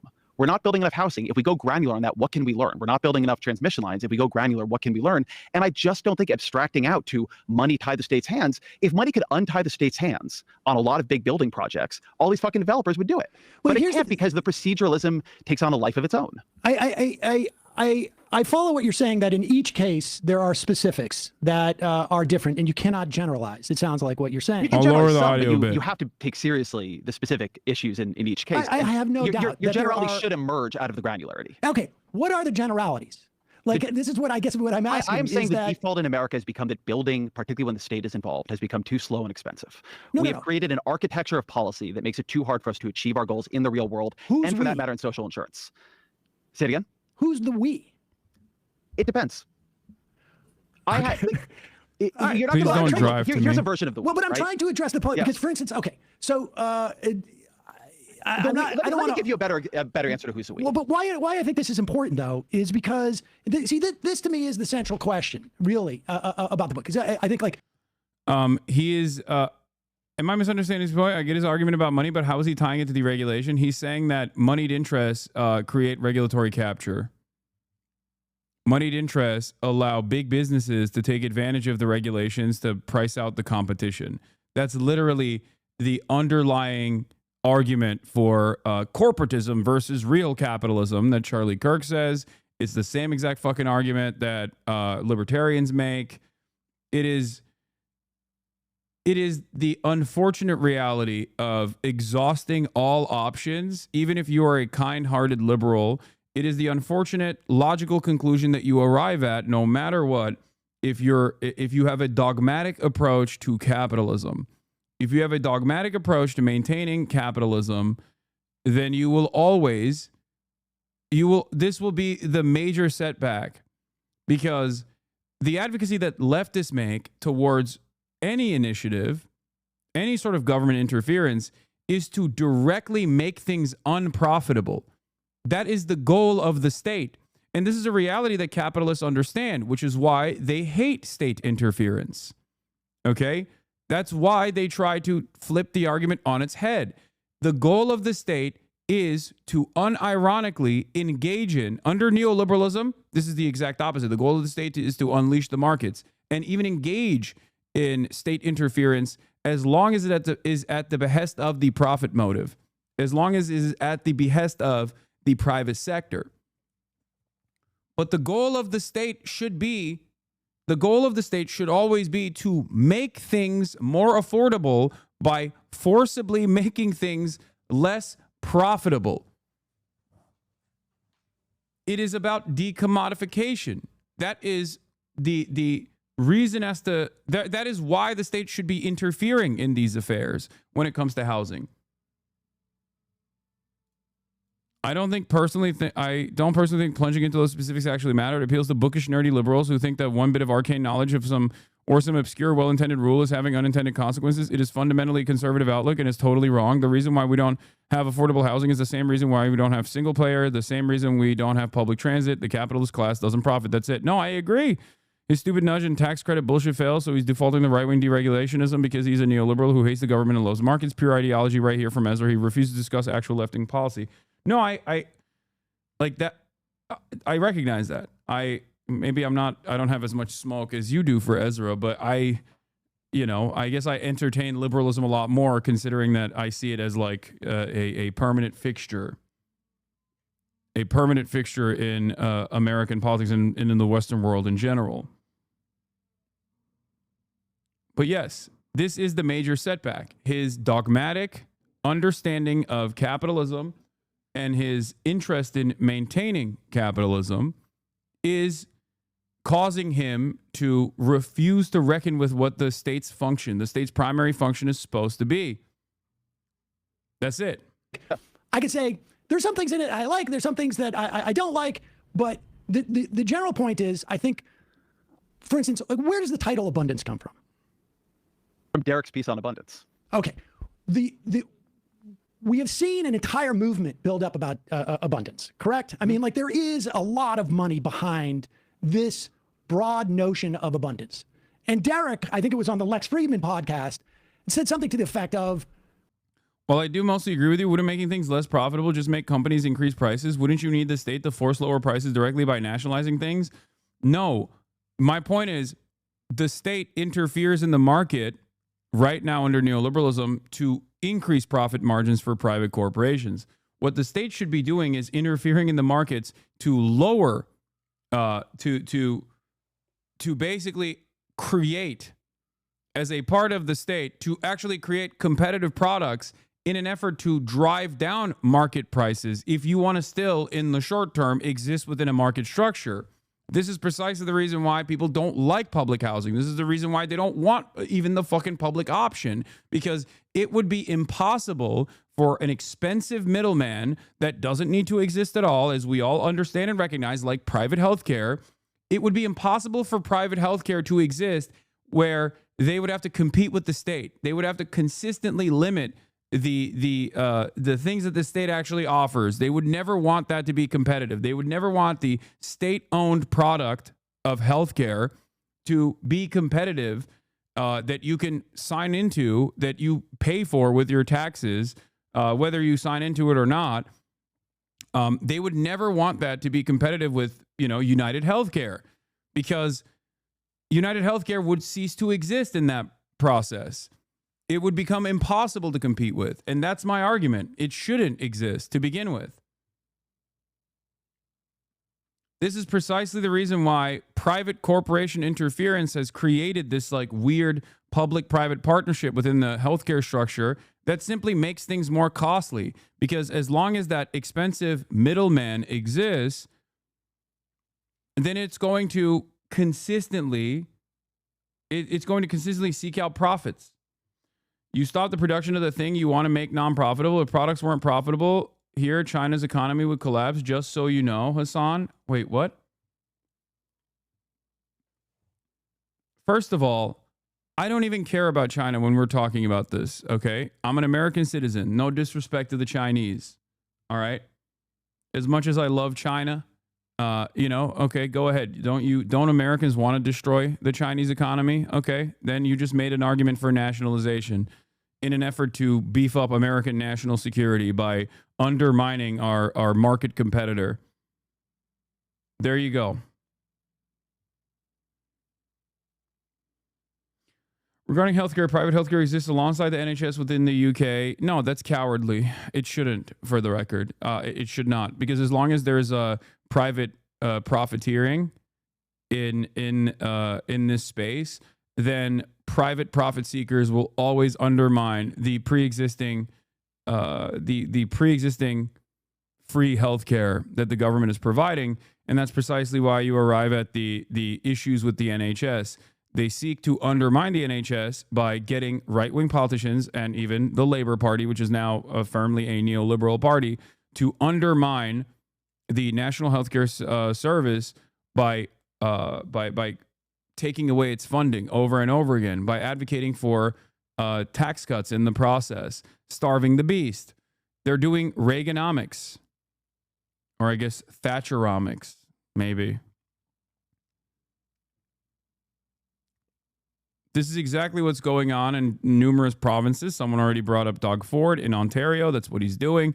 And over time, people get frustrated with the socialized system. It's very difficult to take away things that the government provides, services the government provides, once people are used to it, right? The NHS is supposed to be a thing that British people are proud of, right?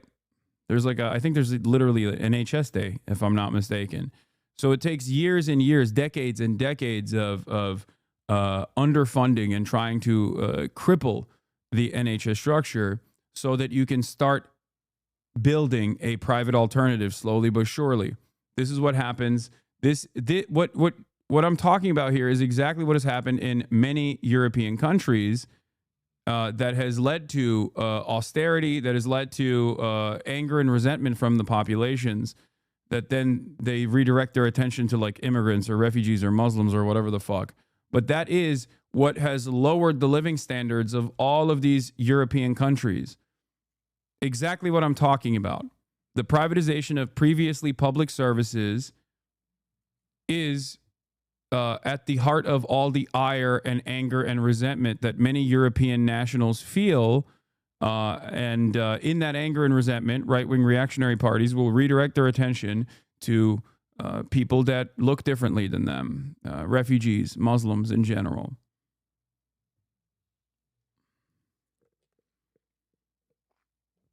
Can you give a specific example of a socialized service being completely privatized? Let me think. What would be a good example of this? Swedish public education. It did not turn into completely privatized, but there were privatization initiatives that led to horrible results. Railways in England would be another great example of this as well. UK water. England has a lot of great examples of this, by the way. British Railways is a great example of this. The water, like British Water is another good example of this. Trash pickup in BC.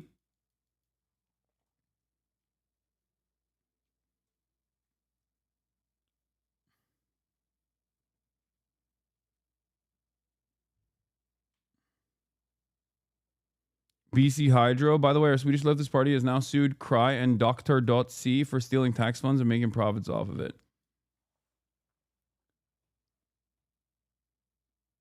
In the United States of America, it was the internet. I feel like the internet and its invention came at a point where America was already firmly committed to neoliberalism. So I don't even know if there was any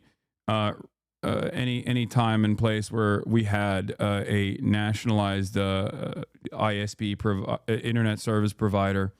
On that note, I'm going to put this debate on pause. We will get back to it because Jeremy Scale is on the line, and I will be talking to him. Ladies and gentlemen, without further ado, I bring to you Jeremy Scahill of Dropsite News. Jeremy, can you hear me? I'm calling him right now. Hey, I'm here. All right, perfect. Jeremy Scale, ladies and gentlemen. Very excited to have you on the broadcast. Always an honor. You have had quite the eventful past month, I would say, with a lot of the reporting that you've done. And I'm very excited to hear your takes on Donald Trump's Middle East tour that he is conducting currently. But yes, Jeremy also wanted to offer us a gift for those of you who want to support his reporting and many other friends of the show that I routinely rely on. Go to dropsite.com/Hasan, right? For 20% off. Dropsitenews.com. Or dropsitenews.com. Dropsitenews.com/Hasan for 20% off. And you can support Dropsite News. And we'll put that as a chat bot as well in the chat. Jeremy, and you know, how are I you mean, doing? I'm good. I'm better than you after your encounter with the customs officials. Well, yeah, but you haven't entered the United States recently, have you? No, I haven't. And I actually, I mean, you and I, full disclosure, you and I talked, soon after that happened to you, and I had my own experience with being on the watch list for several years, actually under the Obama administration, when I was investigating Obama's drone program, and I was traveling to Somalia, Yemen, Afghanistan, elsewhere. And for several years, I was on, the terror watch list, which meant that every time I flew into the United States, I would get pulled aside for, what they called secondary screening. And, everything that you described, I had similar experiences. And, one of the things, and this was under Obama, Mr. Constitutional Law Scholar, but now the stakes have changed so dramatically. Wait, what is this thing here? Don't switch. Not doing that. You can hear me fine, right? Yeah. Yeah, you're. I mean, one of the things that we're witnessing under Trump is, obviously they're targeting people for deportation. They're going after people that are vulnerable. They're going after people also who are legal permanent residents, who have green cards. And there's some people calling for going after naturalized U.S. citizens as well. But in the bigger picture, what we're witnessing is an attempt to shred constitutional protections that have existed under both Democrats and Republicans for a very, very long time, and to try to implement a system of deeming people persona non grata by presidential fiat. And so, what you look, you're a high profile guy, and increasingly so. You just had a profile. Well, I think it was in the fashion section though, so it sort of doesn't count, but in a way it does. That you just had a major profile done of you. But as you and I discussed, a lot of times when I would get pulled aside for questioning, I would go into a room, and there would already be several people in that room. And I knew when I set foot in it that I was going to get questioned before them, and I was going to get released before them. And, there was one episode when I was flying from Cairo back into the United States, and I had happened to sit next to an Egyptian couple on the plane. It was a man and a woman and their 3 kids. And they got pulled into the same screening room that I did for interrogation. And I was sort of playing with their kids and talking to them when we were in there. And they were saying to me, can you wait for us outside? And I said, yeah, of course I'm going to wait for you. And, so I went up, I had my, my questioning there, and you really shouldn't answer any of their questions outside of really basic biographical facts. I know there was some controversy about how you handled your interrogation, and and I saw your explanation for that. But, so I had my session, and then I left and I waited, and an hour went by, and 2 hours went by, and 3 hours went by, and those people never came out of the airport. And so, presumably they were deported. And again, this was under Obama. But we're facing a really dangerous situation, and I think it's so important that everyone speak out about it. Already that system of putting people on the terror watch list was rife with constitutional and civil rights abuses. Years ago, I obtained the top secret government rule book for putting people on that watch list. It was more than 180 pages long. And people can be placed onto a watch list because their number happened to be in the phone of someone else who happens to be communicating with someone in Yemen. The standards by which you can end up on that list where you are, you're designated as being on the terror watch list, even if they don't suspect you of being at all involved in terrorism. People may not know this, but what the position the U.S. government has taken is that you don't have constitutional rights in the airport. My friend Heba Jamal, who's a Palestinian-American journalist, recently wrote about she lives in Germany. She recently wrote about her experience flying back into Newark, where an American citizen, was told that she needed to unlock her phone for the authorities, and that her husband, who is not an American citizen, needed to unlock his phone under threat of immediate detention and eventual deportation. And these are very, very serious issues. And if you think it can't come for you, you're wrong. It can come for you. Absolutely. So what? I have been listening to lawyers quite a bit on this about like how to potentially tackle that issue. Specifically, that was my red line in that in that interaction. Like, I knew that as soon as they asked me to unlock my phone, that was when I was going to refuse. And it luckily never got to that, but it is an illegal gray zone. Airports are technically an illegal gray zone, I guess, which is part of the problem. And there's also the notion of material support and what constitutes for material support that they are very clearly trying to expand on and maybe even factor in constitutionally protected speech as material support. We saw this with what Marco Rubio stated in the apprehension and false detention of Mahmoud Khalil and numerous others. And I don't really know how to combat it beyond the fact that you just don't allow biometrics and say I refuse. You can't compel me to do this. And then demand legal representation, right? Yeah, I mean, look, there's different categories here. If it was you or it was me, we can be confrontational about asserting our rights. We're holders of American passports, and that puts us in a different category. Certainly, in the eyes of the Trump administration, they're still pushing forward with attempting to deport Mahmoud Khalil. Some judges, to their credit, have recently ordered freedom for other people who are being detained in what I think is clearly an unconstitutional manner. But if you're from a vulnerable population and your immigration status is not that you hold an American passport, and you then want to get confrontational with the authorities in the airport, you're going to potentially be in a world of hurt. And that's why I think it's important for those of us who have a more secure immigration status in the United States, if we end up in this position, to really assert our rights. But at the end of the day, it's the old adage that activists are all taught: you don't talk to the cops. Yeah. You don't talk to the cops, and they're going to tell you that you have no right to remain silent. They're going to tell you that you misunderstand the rights that you have there.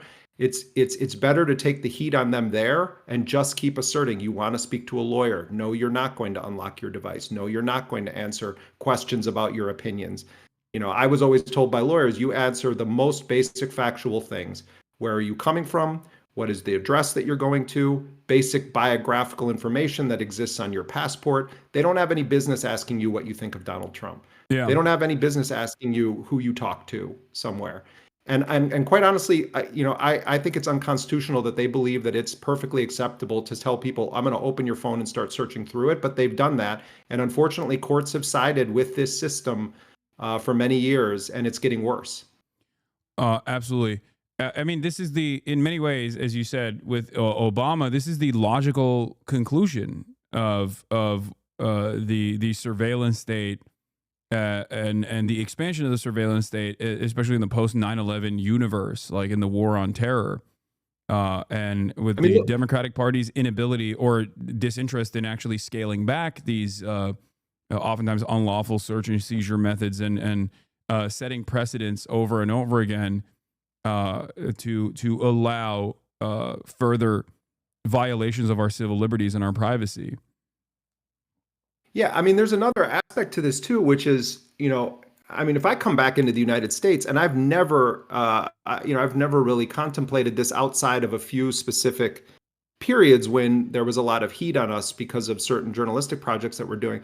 I'm not setting foot in a U.S. airport with data on my phone. And I may not even. I mean, first of all, at a minimum, you should be completely wiping your phone clean. When you get to where you're going, you can download the data that you need, but you should not be walking in, with a phone full of all of your contacts and everything to that airport.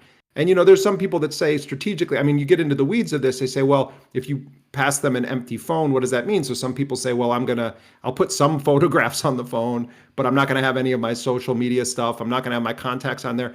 But at the end of the day, I mean, they're searching people's phones. They're trying to deny entry based on social media postings. They're using AI now to review everyone's history. And as a journalist, and I know we're going to talk about interviews with Hamas and other other groups, but journalists shouldn't have to think like they're spies. It should be a basic constitutionally protected aspect of journalism. There's a reason why journalists are specifically mentioned. That journalism and a free press is specifically mentioned in founding documents of the United States because it's that essential to the existence of a democratic society. So, when you could be criminalized for interviewing. Yeah. Sorry. Well, one thing I wanted to mention here and stress is that there was the actionable side and there was the information gathering side that was like simply designed, in my opinion, to threaten people like myself. The first half of the interview versus the second half of the interview after he left for 35 minutes or so. And in the second side, the actionable side was like basic questionnaire, basic questions that I've been asked by authorities in the past as well. Things like, have you offered material support to Hamas, Hezbollah, or Houthis, and things of that nature? And if your answer is yes to any of those questions, like that, you will be detained, you will be jailed because that is illegal, right?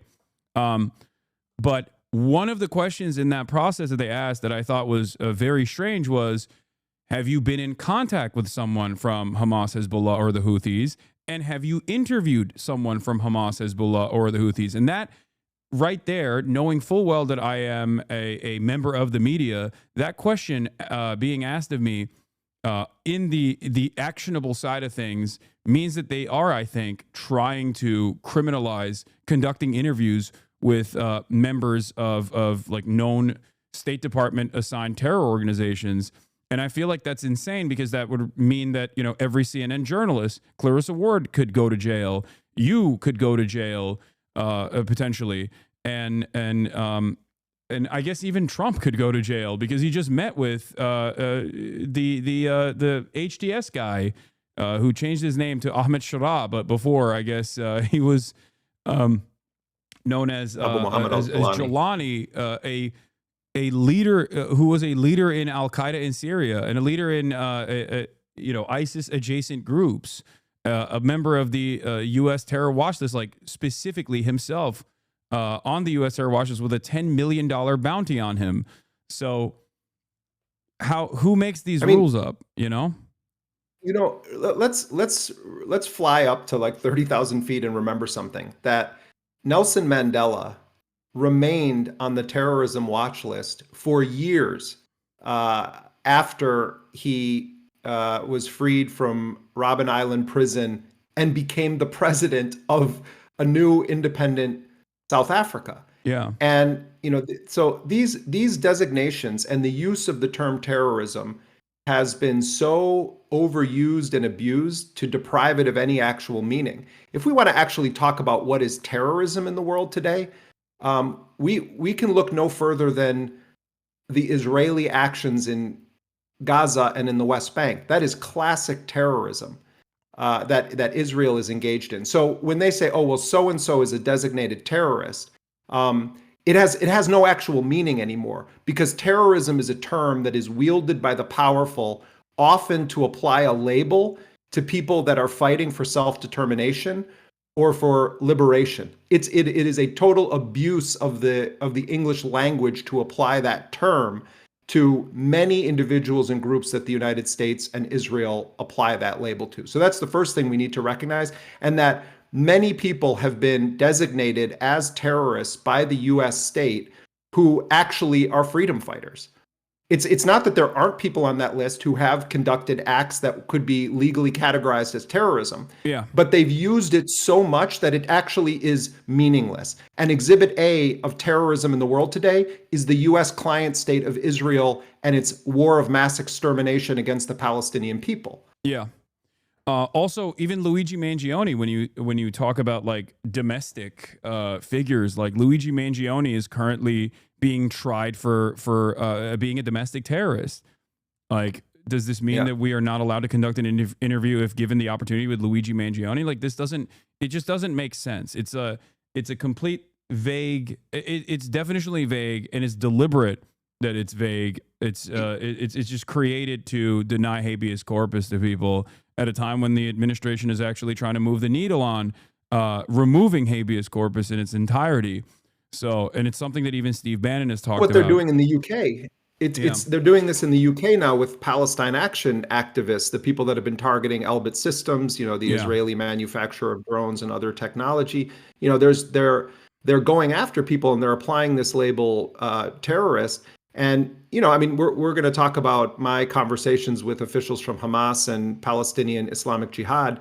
And I've interviewed people from all of the H's that you mentioned before, because I think that's the responsible thing to do journalistically. Yeah. It's journalistic malpractice that major publications are not regularly interviewing officials from these organizations and trying to understand their perspective and the context there. Simply talking to officials from Hamas or Islamic Jihad or Hezbollah is not an endorsement of those individuals. It's called basic journalism. That's really the first principle that we need to put on the table. It's not that CNN doesn't interview Hamas officials or the New York Times doesn't interview Hamas officials, but generally it falls into a basic pattern, which is that no matter what is happening in Gaza, no matter what's happening in the ceasefire negotiation process, you have a Hamas official interviewed by a Western journalist, and all they want to do is relitigate the events of October 7th. And often the questioning includes outright lies or falsehoods about the events of October 7th. So that's what you typically see these officials subjected to when they do agree to go on, whether it's BBC or it's CNN or other news outlets, or in the case of the New York Times, they'll conduct a lengthy interview with someone from Hamas, and then they'll just use like 2 sentences of it. And usually those 2 sentences are meant to kind of bolster the case that they're making by talking to all of their Israeli sources. So that's basically the thrust of what we get in the media. But what the US learned, and what Adam Boehler, who was one of Jared Kushner's college roommates, was Donald Trump's special envoy on hostages. He goes over and he meets with Hamas officials. And I actually then met with the 2 main Hamas officials that met with Adam Boehler. And I talked to them at length about what it was like speaking with Adam Boehler. And they said that Boehler kept telling them, you guys are so different than I imagined, that I had been led to believe. That Boehler is not, a swamp creature. He's not from the consultancy class. He's not Antony Blinken, who is paid by the makers of tanks to think when he's not officially in government. He's simply Jared Kushner's friend. But he's like Jared Kushner's beer bong buddy. Yeah, but that's it's the same thing with Witkoff. Like, he's not like a brilliant tactician. He's not a guy who's been inundated with like American foreign policy attitudes like Blinken was, but he has forced Israel to make concessions that Israel seemingly never took with the previous administration due to his lack of interest in abiding by U.S. standards up until that moment. Like, sometimes that is what takes. Sometimes it is what it takes to actually come to a managed resolution. Well, also just on a factual level, from the beginning of Netanyahu's declaration of his war of annihilation against the Palestinians of Gaza. He sought to portray Hamas as akin to ISIS or Al-Qaeda. And the fact that Hamas has never engaged in any operations outside of the territory of historic Palestine is an inconvenient fact that no one ever wants to talk about. Whatever you think of the historical methods that have been used by the Palestinian resistance since the first Palestinian Intifada, around the time when Hamas was formed, the fact is that this is a national liberation struggle that is using means of violence to try to achieve a political objective. And so if you want to talk about Hamas and its tactics or its methods, at least have your starting point be based on accuracy. Have your starting point be based on facts. And so, Netanyahu went to great lengths to say that Israel is fighting for the very existence of Western civilization itself. It is complete nonsense, complete propaganda, but clearly it is believed by so many people in power in Washington. And so when that is the setup, and that's what you're told constantly, and the US has this slavish devotion to the Israeli narrative, and then a kind of normie like Adam Bowler ends up in the room, he immediately starts to feel this discomfort inside of him because he's saying, well, wait a minute, why aren't they trying to put a hood on me and film a beheading video with me? Or why aren't they talking about death to Jews? Why is it that they're pointing to a 2017 charter that says that Hamas is not going to stand in the way of a two-state resolution if it's the will of the Palestinian people? The whole mythology gets dismantled. And so Bowler has these meetings with, I'll tell you one funny thing. I spent a lot of time speaking on background with Hamas officials, and then I did some, I recorded on the record interviews, but a lot of it was just sort of talking to them on background, trying to understand their perspective on the current negotiations, on what's happening with Trump, on Netanyahu's threats to conquer and seize all of Gaza.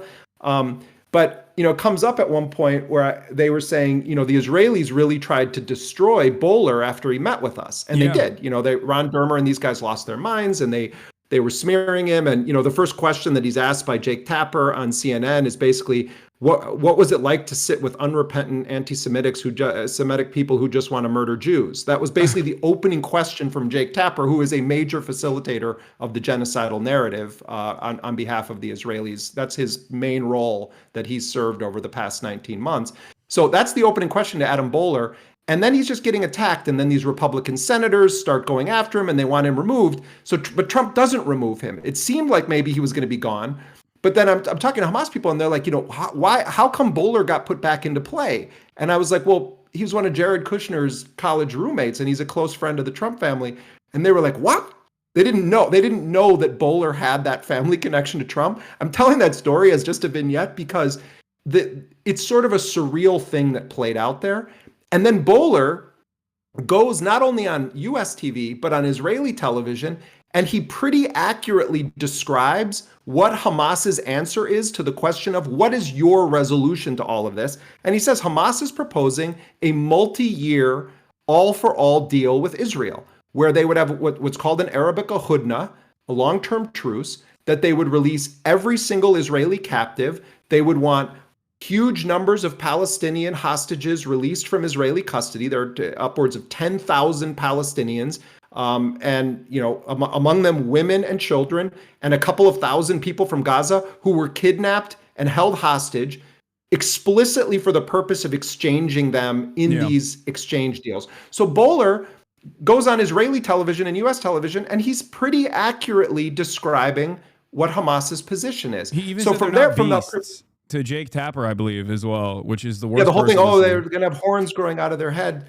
But so then the most recent thing that happens is, so the Israelis. What I was told by Hamas was that the next step in this was going to be that they were going to have a direct meeting with Steve Witkoff, who is the envoy for Donald Trump's golf buddy, who's now in charge of ending the Ukraine war and dealing with the Gaza ceasefire negotiations.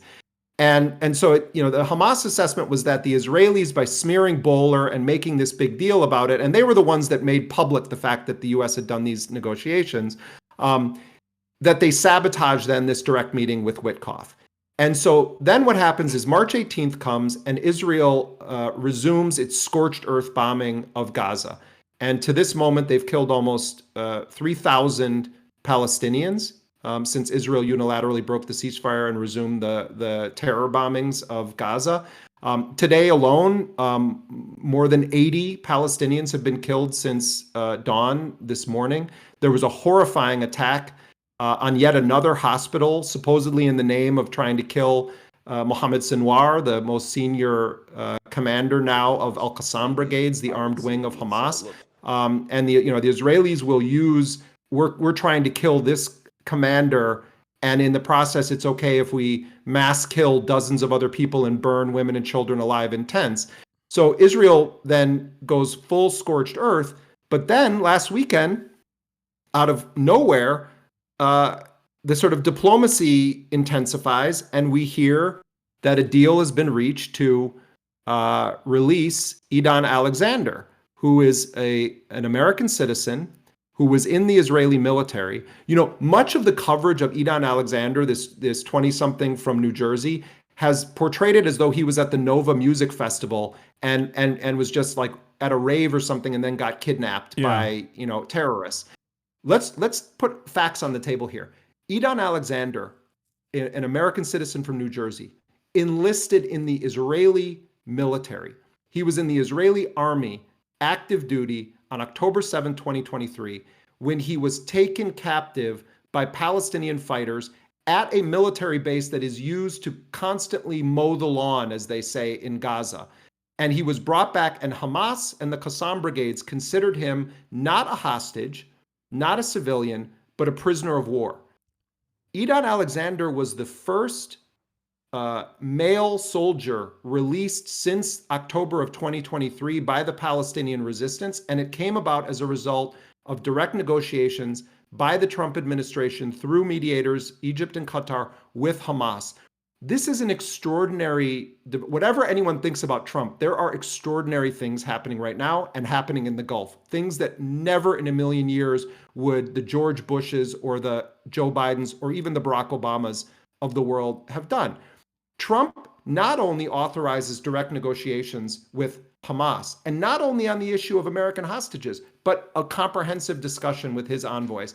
He also makes a deal with Ansar Allah, commonly known as the Houthis in Yemen. And what was that deal that Trump made? And this was brokered by the Sultanate of Oman.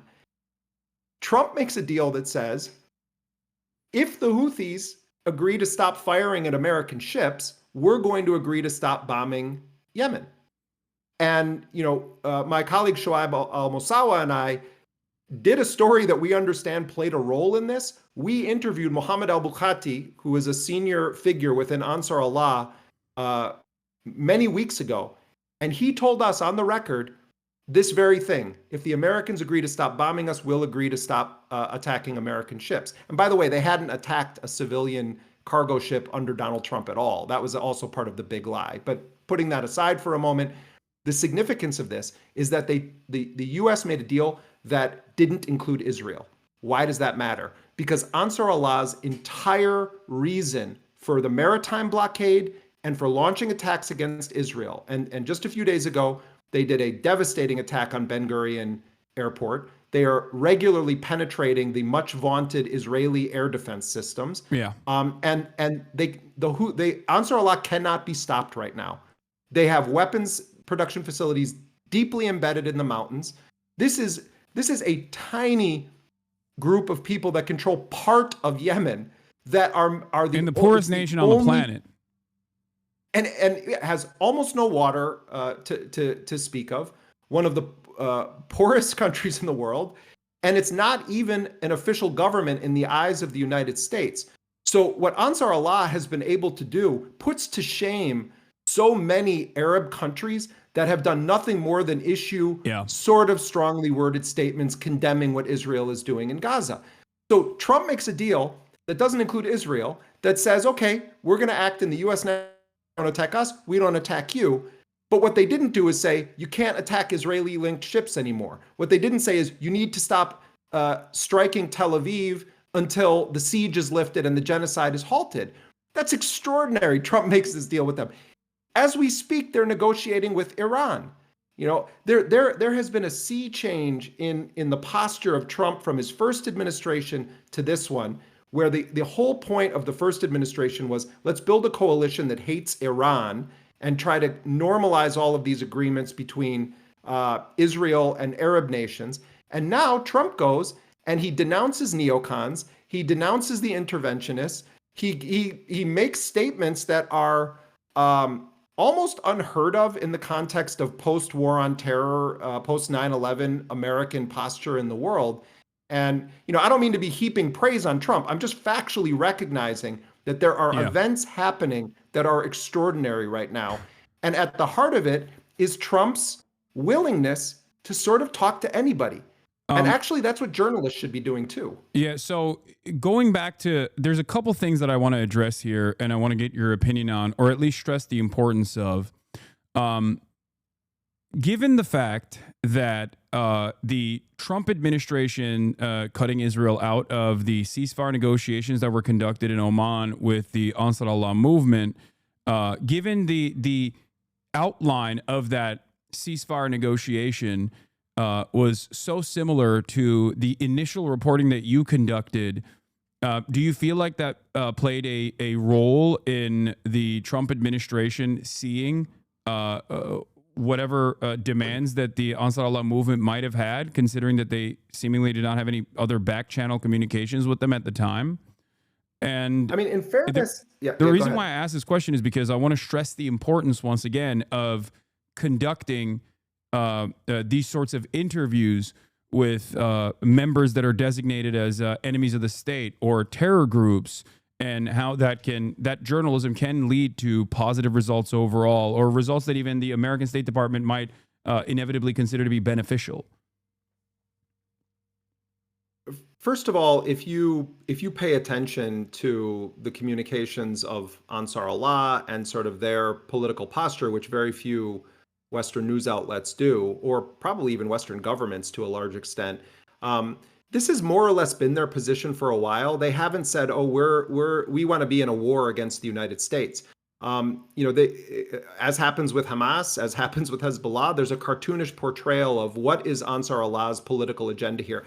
What they need to do, what powerful Western entities need to do in order to justify their bombings, their sanctions, etc., is to pretend or portray their adversaries as having no actual political objectives.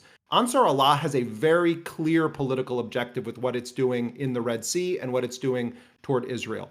They opened a solidarity front because of the Israeli genocide, and they have said that they're taking their lead from the Palestinian resistance on the ground in Gaza, and that and they have kept their word. When the Palestinians have engaged in a ceasefire or a truce with Israel, Ansar Allah lifts its blockade and respects the ceasefire.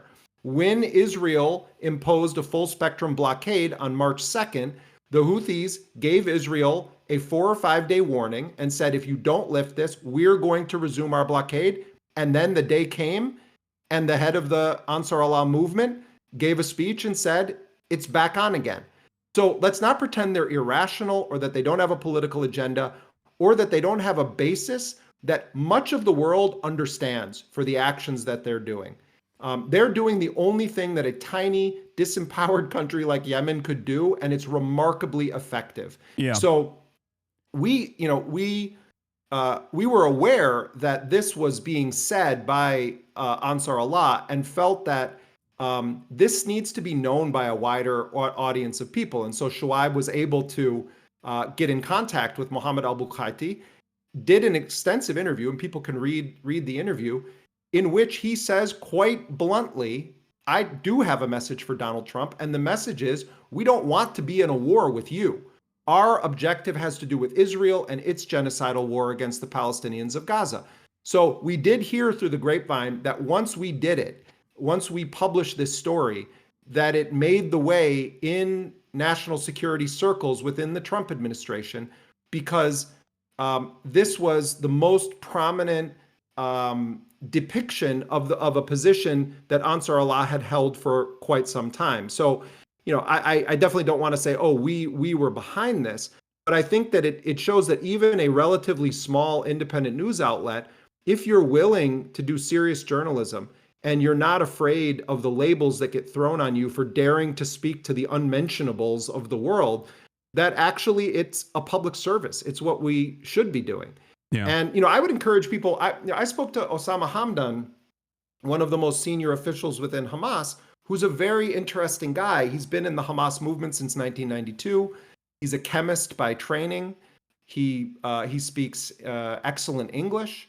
He's been one of the most prominent spokespeople for Hamas since October 7th because he happened to be based in Lebanon at the time the attacks took place, and he was holding regular press conferences. So, he's basically a household name in much of the Arabic language media, but largely not known or understood in the U.S. media. And when you listen to actually his take on things and the historical context that he brings to it, you start to really understand the political evolution of Hamas, how they see Israel, what they believe are reasonable solutions to put forward. And the language of diplomacy toward Trump, I found quite interesting from Osama Hamdan. It's not that they're not critical of Trump. They're very clear. They understand this is an administration stacked with Zionists. They know who Mike Huckabee is and what it represents, that a Christian Zionist fanatic lunatic has been placed as the U.S. ambassador to Israel. They know Miriam Adelson was the top donor to Trump's campaign, and she believes in full annexation of the West Bank. And they understand that Donald Trump, for various reasons, is going to always support Israel's agenda. But they also see opportunity in the fact that Trump is different. Trump is a transactional person. Trump fancies himself untangling the mess that Joe Biden made. Trump also, it's not just about Trump's business in the Middle East, it's the Trump family business in the Middle East as well, which is the context for everything we're seeing happening in Saudi Arabia, with the Qatar in the United Arab Emirates. There's the Qatar jet, which has taken all of the, all of the attention, and it's kind of it's a fascinating side story to all of this. But Trump is not just doing these record-shattering weapons deals where it's going to be 1.2 trillion from the Saudis, 1.2 trillion from the Qataris, 1.2 trillion from the United Arab Emirates. The largest deal ever signed with Boeing happened today between Qatar Airways and Boeing. It's also that Trump is setting up his family business. They're already deeply immersed in the kingdom of Saudi Arabia. They already have that business. So what is the opportunity for the Palestinians here? It's kind of sick that this is the possibility, Hasan, but the possibility here is that Netanyahu's war, his genocidal, bloodthirsty war of annihilation, is messing with Trump's business in the broader Middle East. Yeah. They almost didn't talk about Gaza at all in Saudi Arabia. Mohammed bin Salman made, one comment about how we should, apply the Arab Peace Initiative and we need to bring an end to the war in Gaza.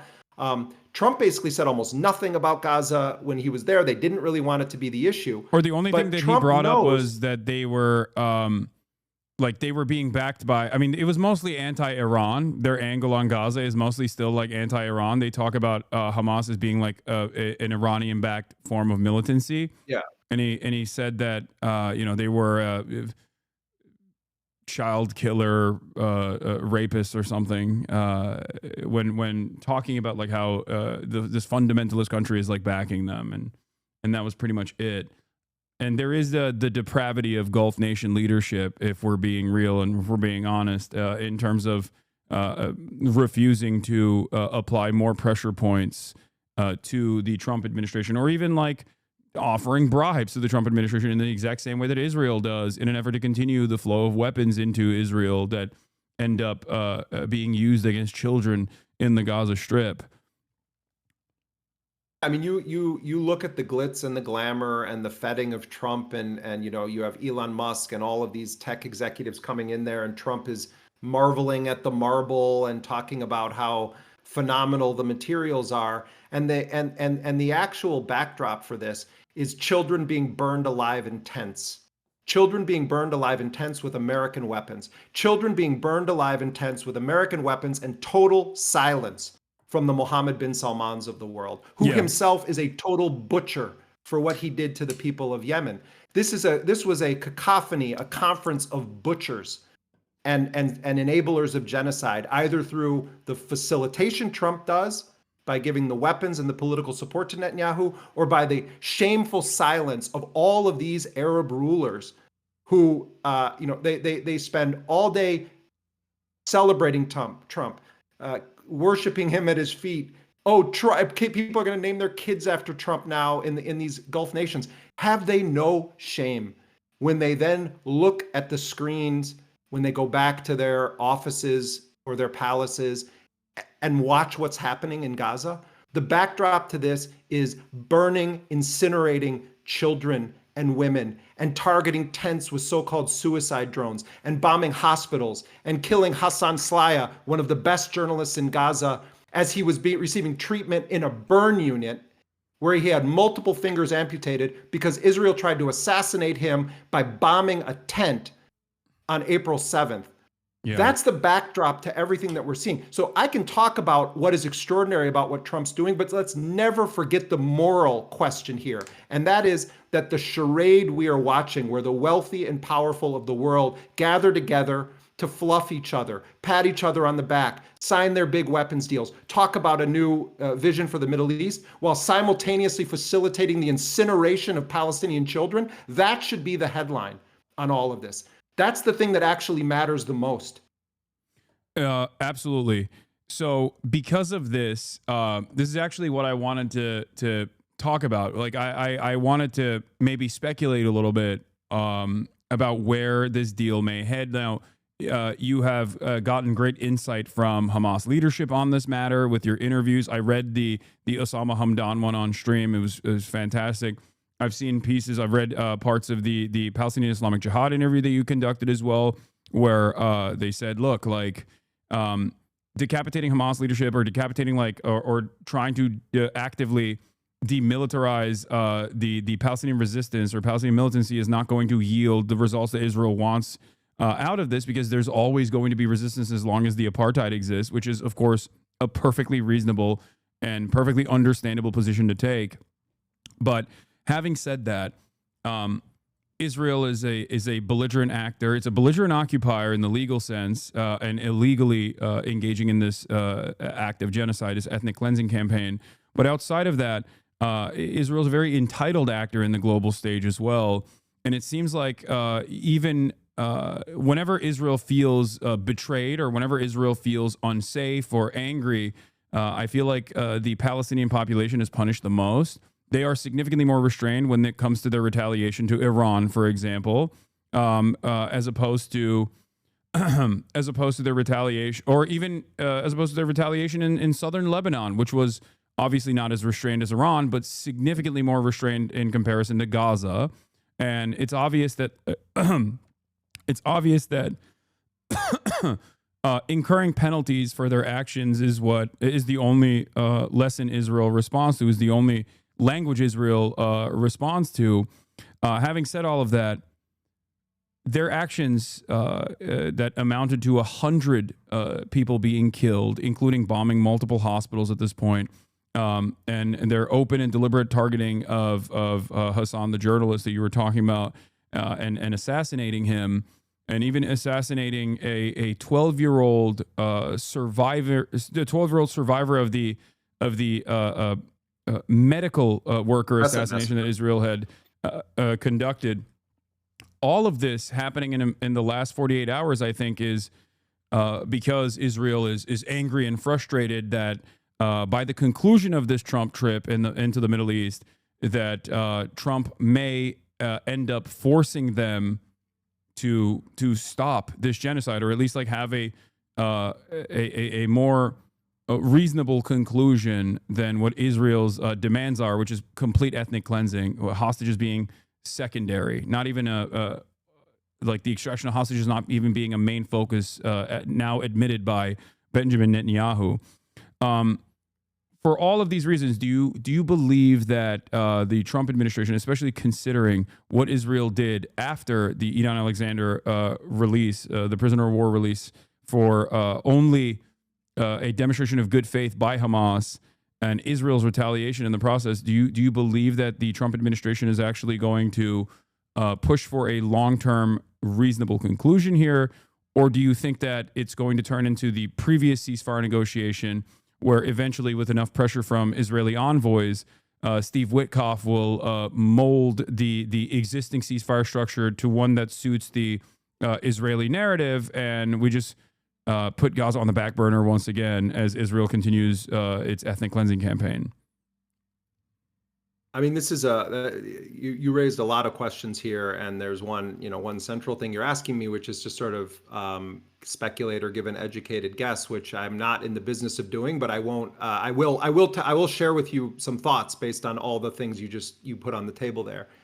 I think the most likely scenario in the short term, first of all, there always is the possibility that Trump decides, I'm going to let it keep burning, for another period. Like I created enough momentum around this and discussion, and I had Bowler and Witkoff in Qatar, and Hamas is being obstructionist and they're not agreeing, and that may even be the most likely thing, that Israel just continues forward with its scorched earth bombing, and then they try to pull off this so-called humanitarian aid program that Trump and Netanyahu have been kicking around that involves American mercenaries and a fake sort of foundation that's being created. And Netanyahu is saying that they're already issuing more forced displacement orders, including in the area around Al Shifa Hospital tonight.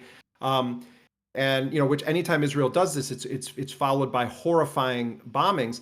So what may be the most likely scenario is not much happens, that Netanyahu then intensifies the attacks further. They try to push hundreds of thousands of Palestinians, once again, cram them into an ever-shrinking killing cage in the south, put this dystopic, quote-unquote, aid distribution plan in place that has no tie whatsoever to a ceasefire, and you just have a continuation of the war of annihilation for another several weeks, several months, until there's some momentum or some reason why Trump gets interested in this again. That could happen. What I think is, also possible is that we're not going to have a comprehensive deal emerge out of the discussions happening right now in Qatar. But you might have Israel having to concede to create a longer period of a short-term truce. And also Hamas will not agree to a short-term truce. They were very clear with me about this. Yeah. Unless it has a path to a framework that has clearly defined terms for ending the war and a full withdrawal of Israeli forces. Yeah. Hamas actually has shown quite a bit of flexibility on a number of issues, but they've said that they have a couple of red lines. One is no more short-term truces, no more captives being exchanged, unless there is a guarantee by the United States, Qatar, and Egypt that this leads back to a framework like the original January deal that says at a certain point, Israeli forces are all out of Gaza and the war comes to an end, and then Gaza can go through reconstruction with Palestinians in Gaza, not with Palestinians shipped to Somaliland or whatever fantasies Netanyahu is thinking about. It's possible that we're going to see something that is not great, but does pause the genocide. And maybe instead of it being 40 days, it's going to be 70 days or 90 days. And then the scramble will become, how do you now prevent Netanyahu from just doing what he said he's going to do, which is, even if we sign an agreement, I'm going to go back in when that agreement is done and burn Gaza back to the ground again and again and again, and keep pummeling an already dead body. And, they're bombing. Look what they're bombing. They're bombing places they've bombed. Yeah. They're bombing people in tents. Their Israeli reporting today indicated that of the almost 3,000 people that are confirmed to have been killed since March 18th, these are civilians, uninvolved combatants. It's even by Israeli media standards that the IDF is indicating this. So, we're witnessing something so unspeakable, Hasan, so unspeakable in the world right now that we all should be ashamed that this isn't what we're consumed with every waking moment. So maybe there is going to be some deal. Maybe Trump's pressure is going to be saying to Netanyahu, you are going to concede on these two issues, and we're going to kick this issue of Hamas disarmament down the road that you keep insisting on. Because the other point that Hamas makes is they're not just trying to take Hamas's weapons. They know that there's been a massive degradation of the weapons in the hands of the resistance. And let me remind people, you have a smart audience, but let me remind people, most of the weapons used by the Palestinian resistance are manufactured in Gaza. They're making their own bullets. They're making their own sniper rifles. They're making their own grenades. They're making their own rockets. You know, the October 7th attacks were under a complete spectacular embargo, mind you. You know. Right, under a complete embargo. And one of the spectacular, and I mean this in a kind of historical context, aspects of Operation Al-Aqsa Flood was that it was done with technology that was domestic within Gaza. Overwhelmingly, the weapons that were used in the single most devastating attack against Israel since the 1948 Nakba, which, by the way, we're now recognizing Nakba Day, the creation of the state of Israel and the beginning of the campaign of mass expulsion and extermination of the Palestinians. So, you know, when we talk about Hamas disarmament, Israel knows that this is an outrageous issue to raise, that they're putting Hamas in a position of then pretending that they're saying, well, we're not going to put down our guns. Hamas is in fact saying we're not going to put down our guns, but they're not saying it as like the Hamas militia. What Hamas's point is, every point in history, when the Palestinians have agreed to any form of disarmament, it's followed by them getting slaughtered by the Israelis. And by the way, Netanyahu's not just saying Qassam brigades and Saraya al-Quds, the armed wing of Islamic Jihad, that they have to put down their weapons. Netanyahu is insisting on a demilitarization of the entire Gaza Strip. That is the end of the Palestinian liberation struggle if there is demilitarization of the Palestinian resistance. You know, whatever anyone thinks about Hamas or Palestinian Islamic Jihad, the issue of the right to armed resistance against Israel remains one of the most popular issues in all public opinion polls across the Palestinian spectrum. So he says, you must disarm and Hamas must leave Gaza. Okay, Hamas says, look, we don't need to be the government in Gaza. In fact, I've had multiple Hamas officials say to me, it is an albatross around our neck that we're the government. These guys were elected in 2006. And then there haven't been elections since then. And you've got crooked old Mahmoud Abbas, the head of the Palestinian Authority, who has single-digit popularity ratings, who's widely viewed as a collaborator with Israel. Yeah, firmly a part of the Israeli security apparatus, and also the second and he puts least, in a deputy. Yeah, and the second least popular entity in the region, according to Palestinians, after Israel, like very close in its unpopularity to Israel. And remember, as Gaza is burning, the war against the Palestinians of the West Bank has been escalating, not just from armed settlers backed and facilitated by the Israeli state, but also the Palestinian Authority security forces cleared the way, attacking Palestinian resistance forces for then an Israeli invasion. The most significant forced displacement campaign since 1967 has been underway in the occupied West Bank, and it was aided and abetted by Mahmoud Abbas. So what is happening in Gaza is that Hamas has been the government for 2 decades. And people were fed up with basic governance in Gaza even before October 7th. You know, one Hamas official said to me lately, can you imagine what happens in our society when we don't meet payroll, when we don't pay people on time, when the trash is piling up? You know, it's the same. Palestinians are the same as everybody in the world. You know, most people are not generally too happy with their government. So from their perspective, they're saying we don't need to be the government. But what's going to happen is that Israel has painted Hamas with such a broad brush, and the U.S. has bought this line, hook, line, and sinker, and so has much of the Western press, that at the end of the day, when you say we're getting rid of Hamas, it's the same level of brilliance that existed when George W. Bush and Dick Cheney invaded Iraq and did their de-Baathification program. When you fire all of the civil servants because they happen to have been affiliated with the former government's political party or the single party system that existed in Iraq, that means you're firing the teachers, you're firing the postal workers, you're firing the doctors in many cases, you're firing the people that are the paper pushers that nobody ever thanks or sees what they do. That's what we're talking about here. So Hamas is saying, okay, put anybody in who you think is going to be competent. But at the end of the day, you're going to come and ask us because we've been the only government there since 2006. Yeah. So speaking of that George issue W. Bush, also is a red herring. Speaking of George W. Bush, ironically enough, that election was conducted against the wishes of the Palestinian Authority in 2006, which understood how unpopular they had become due to their consistent collaboration with the Israeli state and due to the failures of the ceasefire, the so-called peace talks with Israel, and what that had yielded for the Palestinians in the West Bank, which was Bantustans forming due to settlements propping up all over the West Bank. And that was a Bush gift as well to force an election in all of historic occupied Palestine, which of course Hamas was seen as a anti-corruption party, which led them to win over the Palestinian Authority and Fatah. Like and remember that. I mean, I'm glad you're bringing this up, because remember that Ismail Haniyeh, who was assassinated last summer in Tehran, Iran, who was the political leader of Hamas for a very, very long time, was supposed to be the prime minister of Palestine. And, there was a civil war between Hamas and Fatah, and Hamas consolidated its control of Gaza. You had international sanctions, right? American facilitated coup d'etat.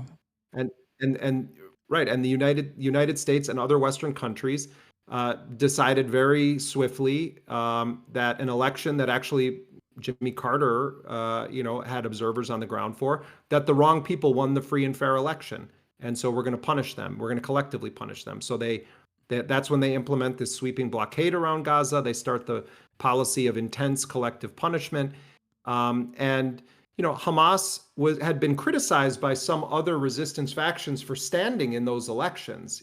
For instance, Palestinian Islamic Jihad has taken a position, and I've twice interviewed the number 2 figure in Palestinian Islamic Jihad, who's actually a pediatrician by training, Dr. Mohammed Al-Hindi.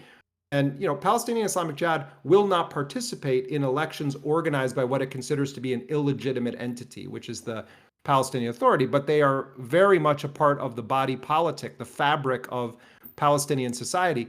And another more basic point, Hasan, that seldom goes unmentioned: Hamas is not some foreign entity that descended on Gaza one day. These are people of the community.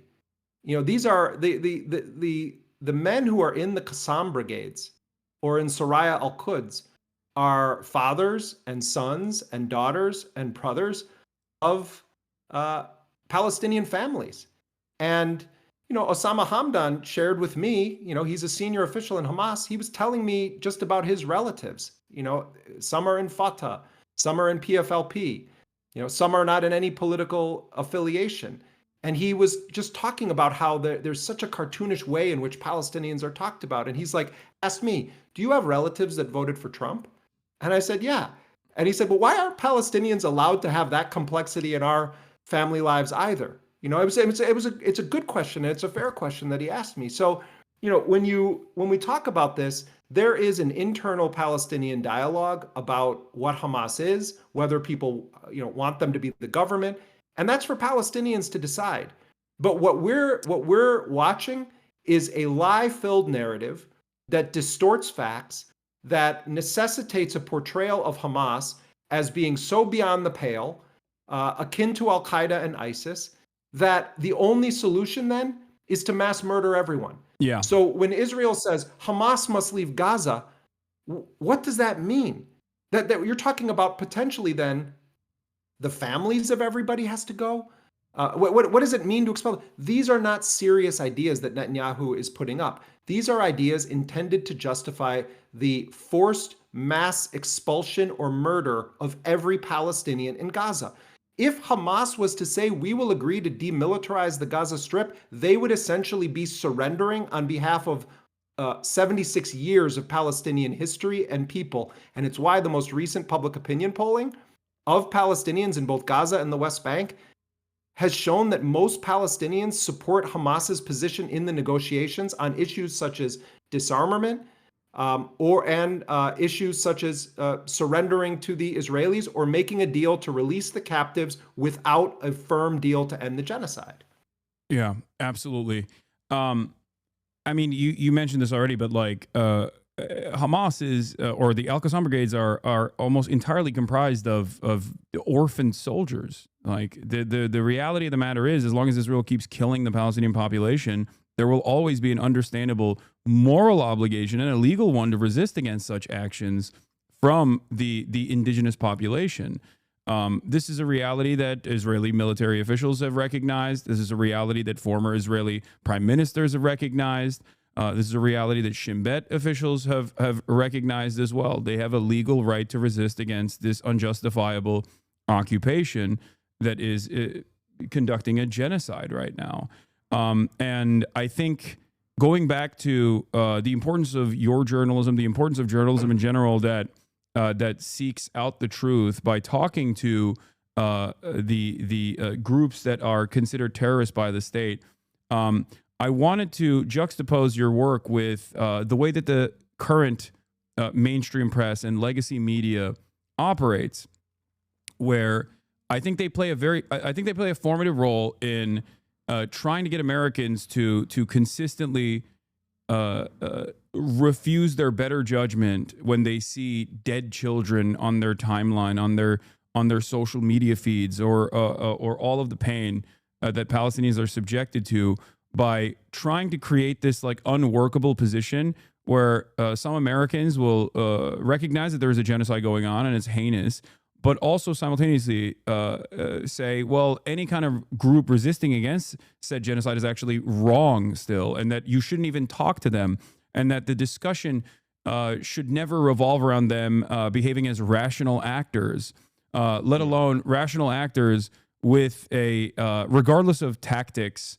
rational actors with an overarching desirable goal to end this occupation and to end this genocide.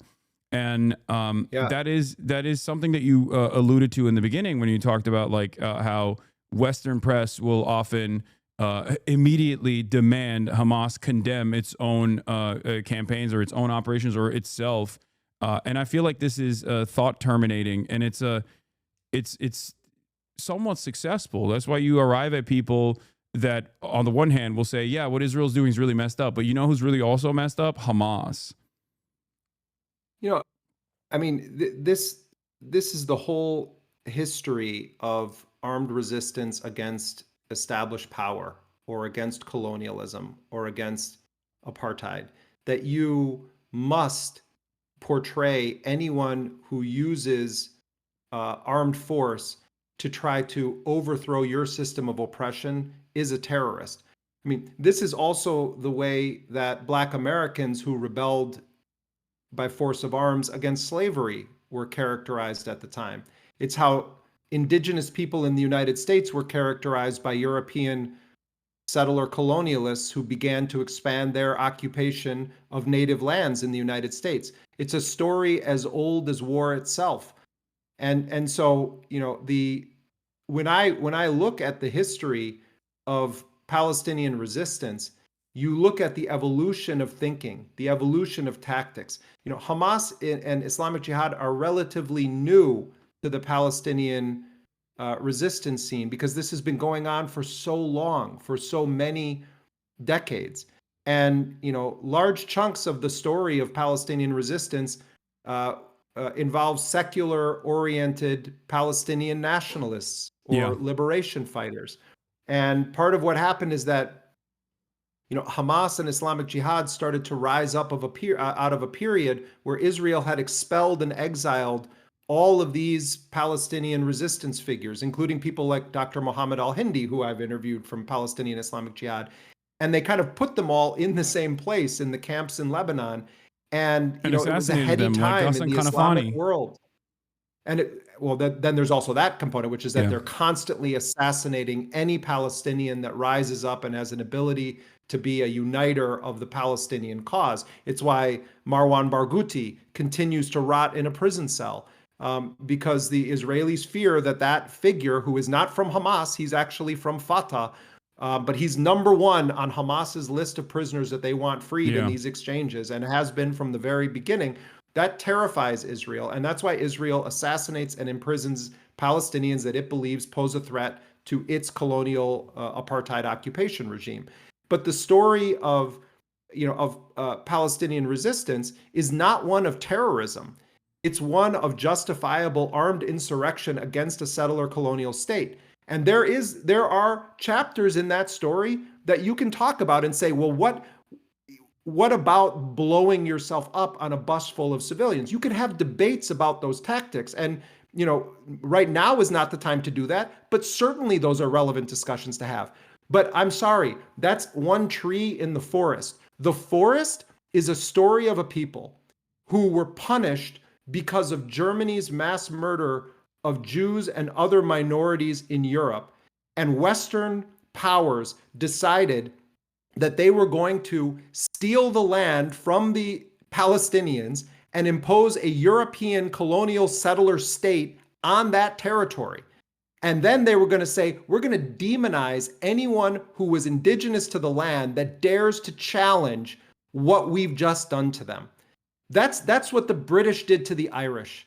That's what the settlers did to the indigenous Native American population. That is the story of colonialism and the story of armed resistance. So don't believe, this is an epic lie that has been told over these past 19 months and these past 77 years. An epic lie has been told about the motivations and political objectives of the Palestinian resistance. Their objective is self-determination. Their objective is to expel occupiers. Their objective is to achieve the same rights of any people on this planet. That's their objective. You can debate tactics. That's fine. That's legitimate. But let's not pretend that that is the story. The story is the genocidal regime that is mass murdering Palestinians right now because they've had the audacity to commit an act of resistance, which as a Palestinian means you've taken a breath on planet Earth. You've dared to live. Yeah. Also, one important part of this conversation, actually, because we talked about the vague definitions of terrorism, is the historic usage of terrorism. Most commonly is talked about with respect to the war on terror, the anti-Muslim thrust of war on terror policies, but that was built on top of a pre-existing foundation, and its inception point is the Palestinian liberation struggle, as a matter of fact. The earliest mention of terrorism in a federal statute was in 1969, and it dealt specifically with restricting humanitarian aid to Palestinians and inaugurated a pattern of rendering Palestinians synonymous with terrorism. So as early as 1969 was the first mention of this term in American in the American legal setting, and it was directed towards Palestinian liberation organizations. So it has been going on for quite a long time, and it's important to recognize that, because now a lot of people that are learning about Palestinian liberation and its history will look back at the PLO and its efforts, will look back at the Palestinian Liberation Front, or look back at PFLP, DFLP, and its leadership that was Western aligned, or even aligned during the Cold War with the USSR at certain points. And say, oh, why can't they have guys like this? Why do they have scary fundamentalist Muslims, which Hamas is always often portrayed as, and so is Hezbollah, and so are the Houthis.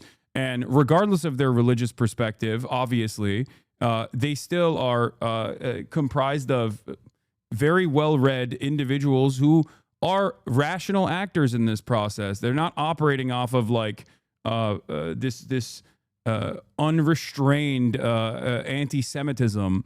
That is just a lie that the United States has told, the State Department has told over and over again, and that is a lie that is trafficked through all forms of media, through the permissible ways of talking about Palestinian liberation. That's just a way to tarnish a justifiable demand for emancipation from Palestinians. I mean, you know, it's also in if you study or research the history of some of the key figures that were responsible for October 7th, or, you know, that have emerged over the course of these past 19 months as figures that the world knows about.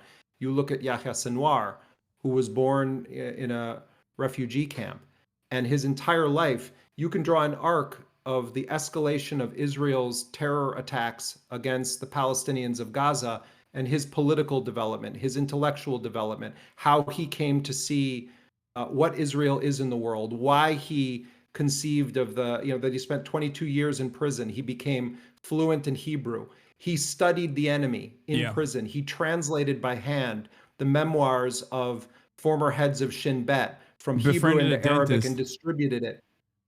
and distributed these texts to other Palestinian prisoners, telling them we need to study this. Mohammed Deif, who was widely credited with being the most central figure in the modernization of Al-Qassam brigades as a fighting force capable of doing an operation like October 7th. All of these guys, or when you speak to Hamas officials and you ask them about their family history, all of them have a story that begins as a child witnessing the humiliation or the killing of close family members. And when you start to humanize these people that are demonized in the media, and you actually are about the business of being intellectually honest, and you say, where does a Yahya Sinwar come from? Where does a Mohammed Deif come from? Who is Abu Obaida, the spokesperson for the Al-Qassam brigades, who's one of the most recognizable voices now in the Arab world when it comes to the situation in Gaza? When you start to understand their history, you're really studying the history of Palestinian resistance, and you're studying the history of a gratuitous, violent enemy that believes in the extermination of those people. And then you start to say, well, let's look at this from a different angle. Let's look at this in a very big sense. What is right and what is wrong here? Are the Palestinians terrorists? Is it terrorism to have grown up in a concentration camp where your family members are systematically killed and humiliated? Is that terrorism? Or is there a deeper discourse that we should be engaged in? And that's how Palestinians have always been portrayed. And the United States and Western journalism has been a major player in promoting lethal myths about the Palestinian people. Again, there's all kinds of debates that can be had, about Hamas, about tactics, about what happened on October 7th. And they have had these discussions. But that's all they want to talk about. But that's all they want to talk about. No one wants to talk about, do the Palestinians have a right to use force to get rid of a Western-backed genocidal colonial apartheid regime? If your answer to that question is no, they don't have that right, you're not a serious person, you're not a student of history, and you're just a propagandist for one of the most heinous crimes we've witnessed in our lifetime. Yeah. Two things I want to mention here, giving more historical context to this as well.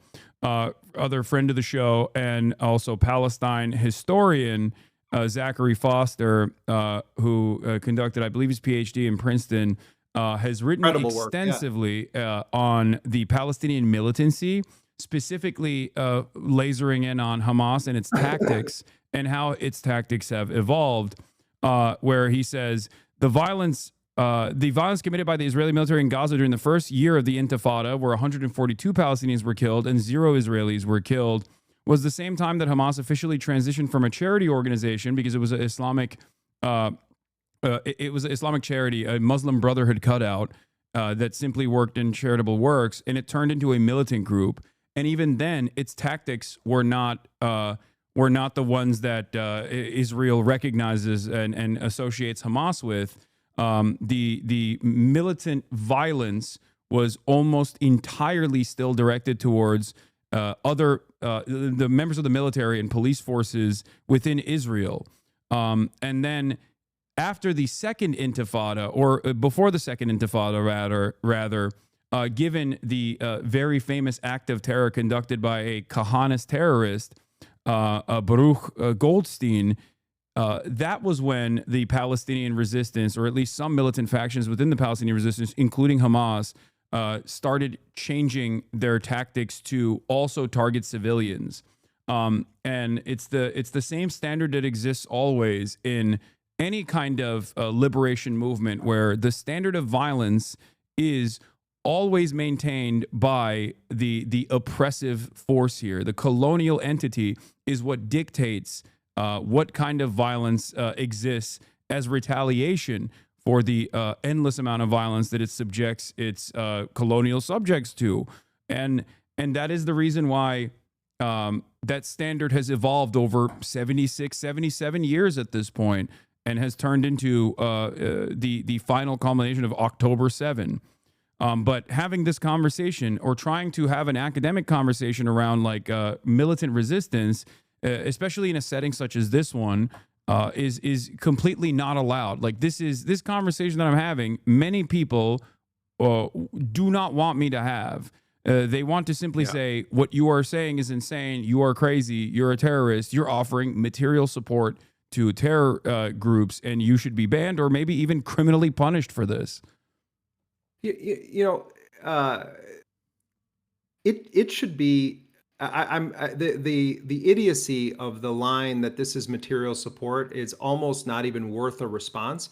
But what I would say is, if you actually believe in a free press and you want journalists to serve a function of providing the public with information that they can use to make informed decisions, then you want journalists to talk to every possible player in every story that you can.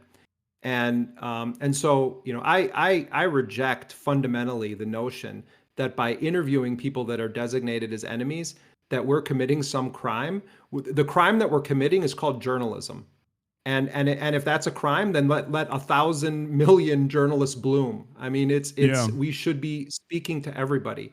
It's one aspect of Trump that I really do respect, that he is willing to authorize his administration to speak apparently with almost anyone. He directly meets with Abu Muhammad al-Jalani, Ahmed al-Shara, who, State Department designated terrorist, was ISIS, was Al-Qaeda, he's talking to Ansar Allah, he's talking to Hamas.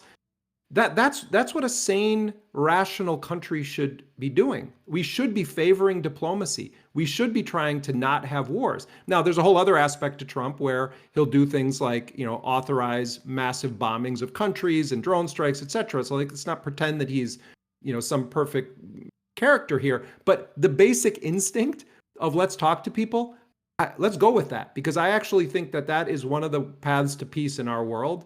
But this accusation of material support because you're talking to people or you're explaining context or you're trying to correct the record is very dangerous, particularly because of what's happening in the United States right now, where there is this attempt to criminalize criticism of Israel and to conflate criticism of Israel or Zionism with anti-Semitism, and to try to make that by fiat the law of the land in the United States, or by law. There's enough Democrats that are down with this program that it becomes very, very dangerous.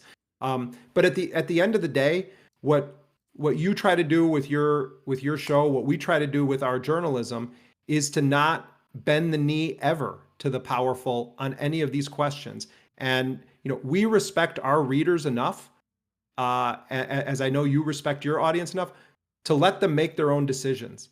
Our job is to talk to anyone that we believe has a story to tell that's relevant to the public interest. And I'm going to continue doing that because I think that that's basic journalism. And I wish that the New York Times was doing it. And I've had friends who work at the New York Times say to me, this just isn't really allowed at the New York Times. We can talk to Hamas, but we're not allowed to really get into, their perspective in that way. And there's a reason people don't want to do that. You know who targets civilians nonstop? Israel. You know who justifies the killing of civilians in the name of killing, some former bureaucrat for Hamas? That's what they're down to now. They're whacking people that were in the civil government of Hamas and then putting out press releases saying they've killed some important commander. And they're willing to kill as many women and children as happen to be in the area.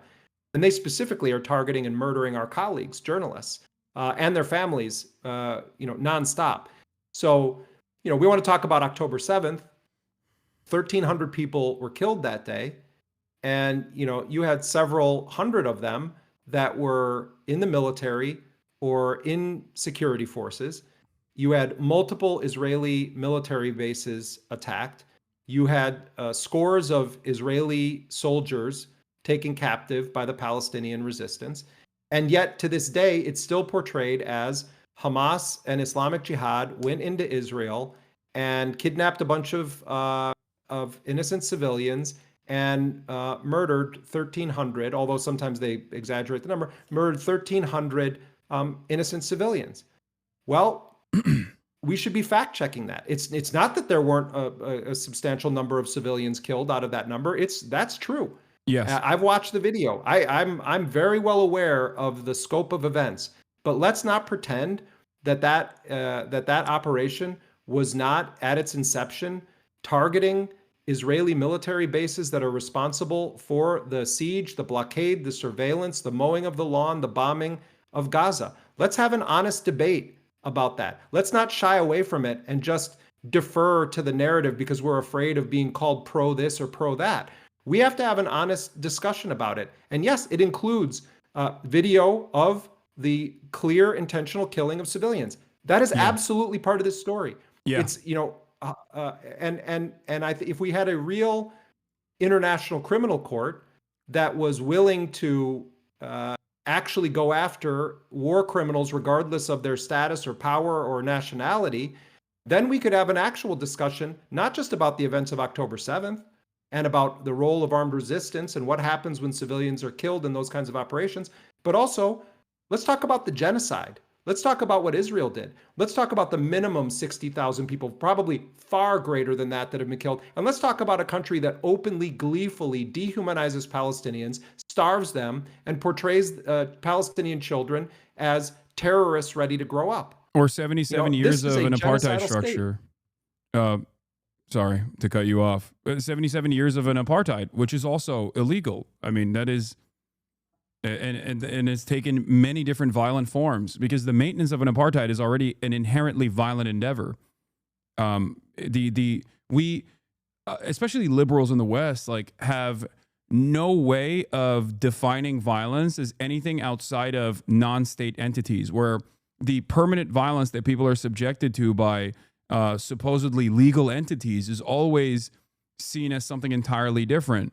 And the resistance against said violence is actually seen as criminal, is seen as inappropriate, is seen as completely unjustifiable, because the state de facto has a monopoly of violence. And in this circumstance, Israel gets to use its own legal structure to continue continue enforcing this cruel regime upon the indigenous population of Palestinians. Yeah, it's. I don't know how much more time you have. I know it's late over there, but this was a. So I have to roll. I love being with you, man, but I got to roll. I know this was an incredibly enlightening conversation. Thank you so much, Jeremy, for coming on as always. I love your crew, man. You know, every time I've ever been on your program, I get like really nice, kind communications from your crew of people, and it's you have a special audience, and you know, if people are able to support Dropsite, I mean, first of all, we don't ever put anything behind a paywall. So if you don't have the change in your pocket to support us, it's completely fine. You're not going to like not have access to our content, but it is how we fuel our journalism. And if people aren't super familiar with us, we also put a premium on trying to work with and help develop reporters from on the ground in Gaza, in Lebanon, in Syria, and and elsewhere. And yeah, so, but much gratitude to you, Hasan, and to your whole crew here. All right. Thank you so much for coming on. Jeremy SCAHILL, everybody. Bye. All right. That was Jeremy SCAHILL of Dropsite News, formerly The Intercept, one of my favorite journalists. It's I stress this a lot, but it is quite remarkable that a person that I have so much respect for, a person whose journalism and a person whose work has guided my worldview and have been so important throughout at least my adolescent years, I can just frequently have on the broadcast now. It's pretty crazy. But yes, they do fantastic work. And I highly recommend you go and subscribe to Dropsite News. You go to dropsitenews.com/Hasan for 20% off. And yeah, that's it. SCAHILL confirms chat is part of the crew. Don't get any weird ideas. I hope you guys understand why I talked about the importance of the work that he conducts as well, given that there are so many fucking morons out there who keep talking about like, oh, well, you're fucking offering support to terrorism. You're offering support to terrorism. Yeah, you're a fucking moron. Okay. And I am still grateful that there are reasonable people in even the places that I am able to be platformed on, that recognize that what I'm doing is not as black and white as some of the dumbest slop tubers would present it as. So, if you haven't already, MSNBC social team will be reaching out to you shortly. Wait, what? For what reason? I have a NBC interview that I'm going to be conducting while live, but that's later. Not MSNBC, I don't think. Or is it MSNBC? Yeah, no, I have an NBC interview, an on-stream interview with Gotti Schwartz in a little bit. That's going to be at, I believe that's going to be at 5:45. So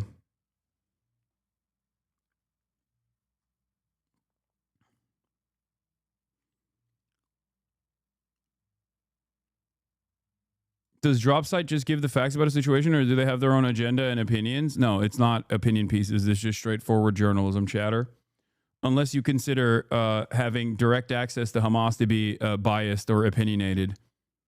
But did you not hear the whole conversation that took place just now, which is that there is tremendous value to directly having a point of contact with people like this and to interview them. And I am fearful that the administration is desperately trying to criminalize exactly that.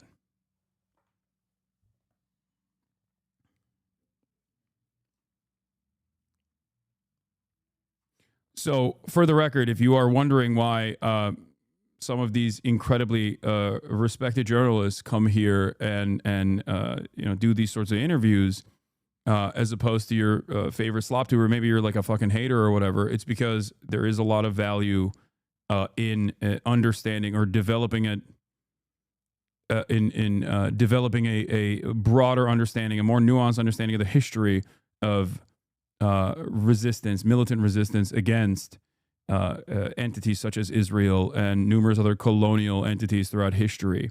Okay? Something to consider. There is one other interesting piece that just came out from friend of the show. Yeah, okay. MSNBC is trying to reach out. Well, they know how to get to me. This was from friend of the show, former colleague of mine, Ken Klippenstein. Feds begin political vetting for American citizens, he writes.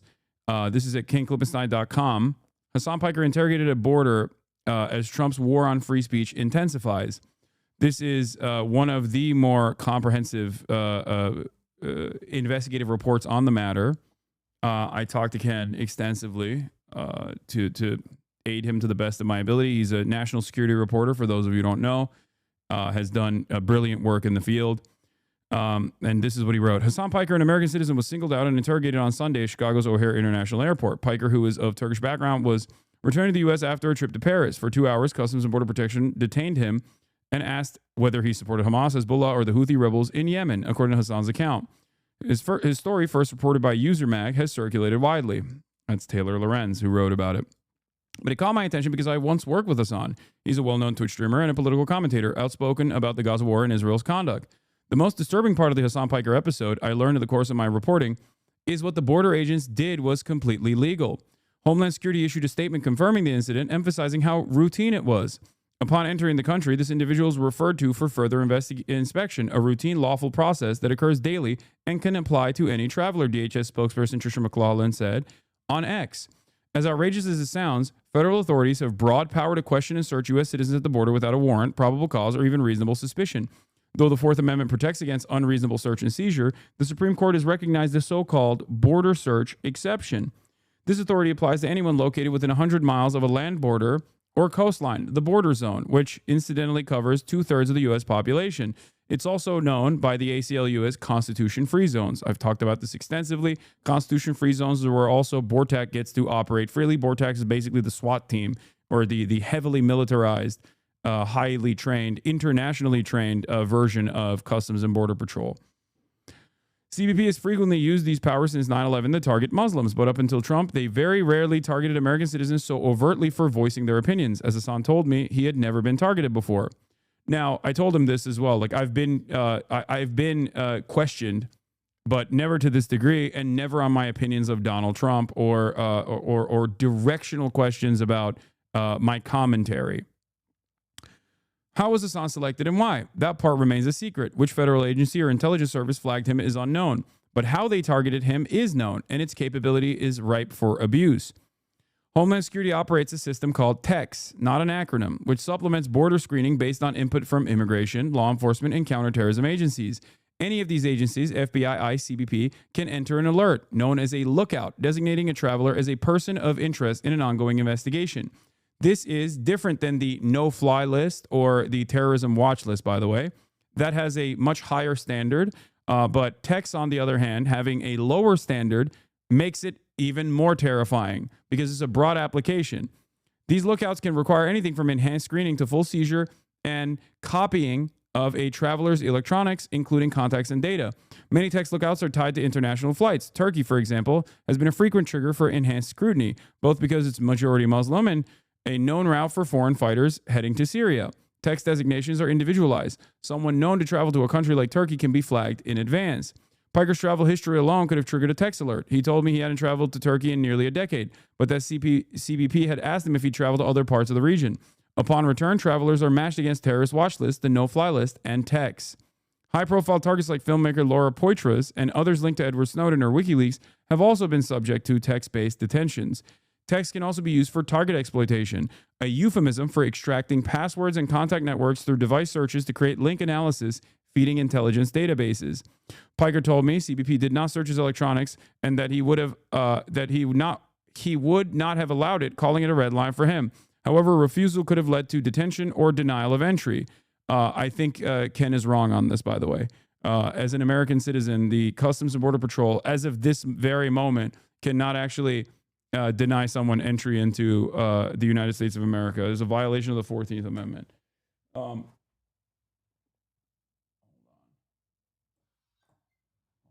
Doors open. My food is here. In a video recounting his experience, Piker says CBP agents asked, have you ever been in contact with Hamas, Hezbollah, or the Houthis? Have you ever provided financial or logistical support to them?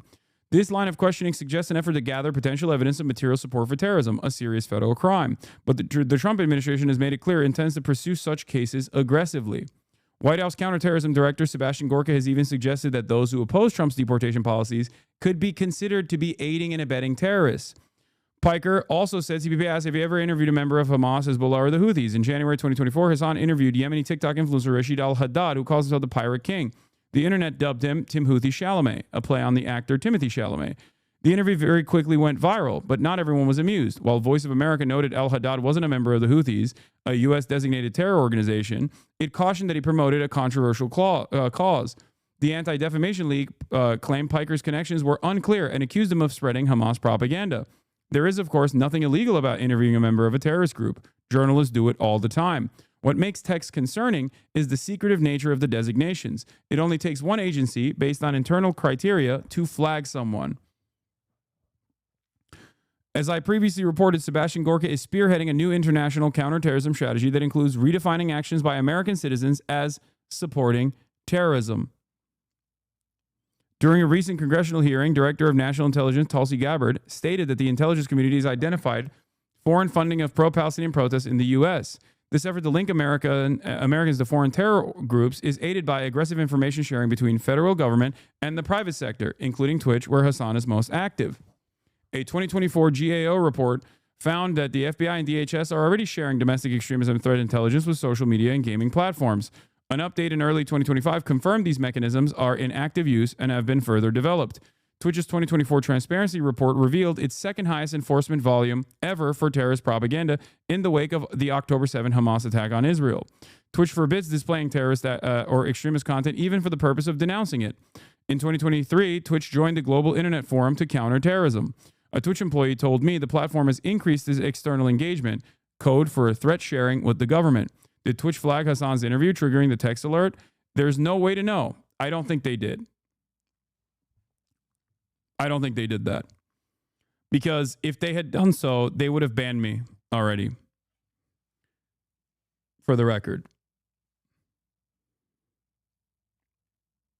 Yeah, Ken is correct. They could further prolong your detention to seek a warrant. Prolonging your detention is not the same as outright denial of entry. No, I know. I know that. They can prolong my detention. Yeah, they make it shitty to when you refuse to cooperate.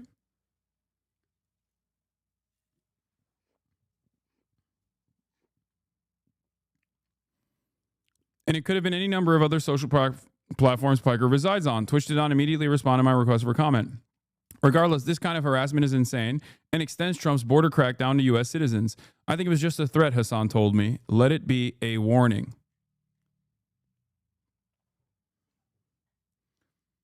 Better to not ban you so they can keep tabs on you and pass it along the government? Are you kidding me? Do you know how much external pressure Twitch has received from literally a fuck ton of advocacy groups to try to get me banned? Are you kidding me? It would be infinitely easier for them to just ban me if they were engaging in information sharing with federal agencies. I don't agree. I don't think this is Twitch. Yeah, a fucking American congressperson was goaded into writing a fucking congressional letterhead letter.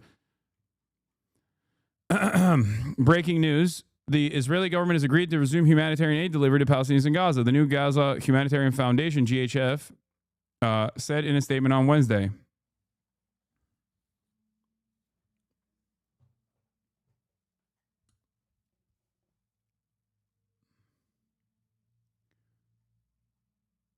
Anyway, or maybe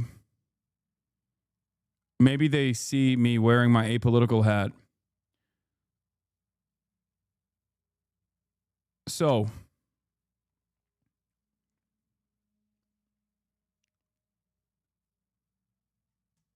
the government is using a pre-existing designation to pre-existing search function to basically threaten and harass, by my estimation, American citizens that are engaging in the lawful act of exercising their First Amendment rights. That is what's going on. Also, on top of that, I'm not only exercising my First Amendment rights, but I'm exercising my First Amendment rights as a member of the media. So this also goes into press freedom as well. I know we joke about like me not being a journalist or anything like that, but you know, from the way that the federal government looks at these things, that I do have that designation. So it's additionally a violation of press freedoms. Now, material support, as it stands, has been actively massaged by previous administrations, right? Into designating, even like offering legal aid and legal counsel to members of any sort of like militant resistance to potentially be considered material aid. Okay, which is crazy. Like, if you are a lawyer, if you are a literal fucking human rights lawyer, if you're a lawyer for if you're a First Amendment lawyer, ultimately they have tried to turn that into material support. I've of course not done that, and everything that I have said is perfectly constitutionally protected. But the very fact that in and of itself was a part of the actionable items that they mentioned, like interviewing or having any sort of direct contact with a member of Hamas, Houthis, or anything like that, the very fact that was also a part of the actionable items that they asked at the end of the interrogation is terrifying. And I think that is a way to trigger a longer detention.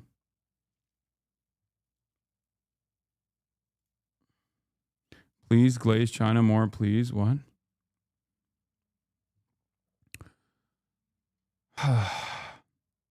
This is part of the reason why I am saying, or have said, that slop tubers and all these other fucking dumbasses that make a big fuss from their idiotic position are playing with fire by normalizing this kind of behavior to their audiences and creating controversy where no such controversy should exist. Especially when the administration is willing to use seemingly ridiculous things like internet drama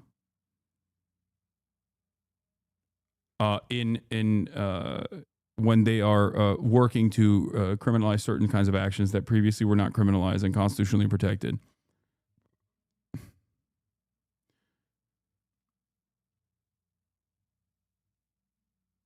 Anyway, but yeah, here is the reflection from TikTok to this to me explaining this this issue. Regardless of what Asmongold or Ethan Klein or that fucking lolly enjoying anime account says, or what the Keemstars of the world say, or Tectone says, the broad majority's perspective on this is not on their side.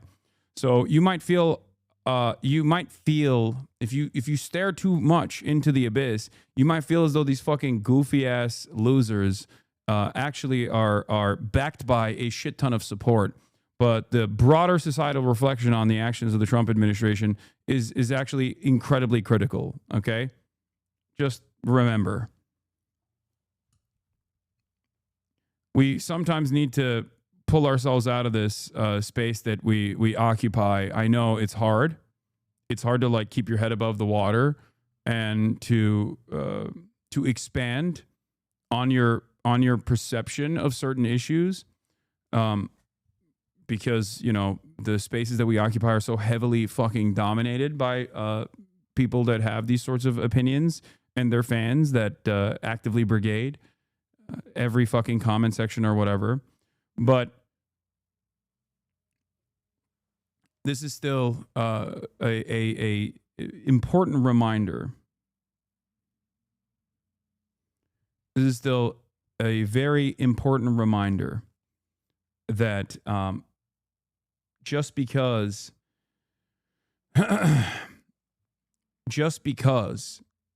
you see a certain type of comment or commentary frequently doesn't mean that it's actually a super popular position. Okay?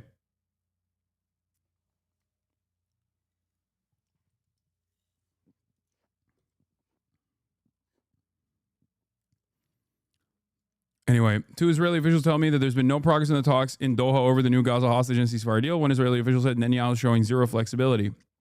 Unsurprising. And the reason why Netanyahu is showing zero flexibility is because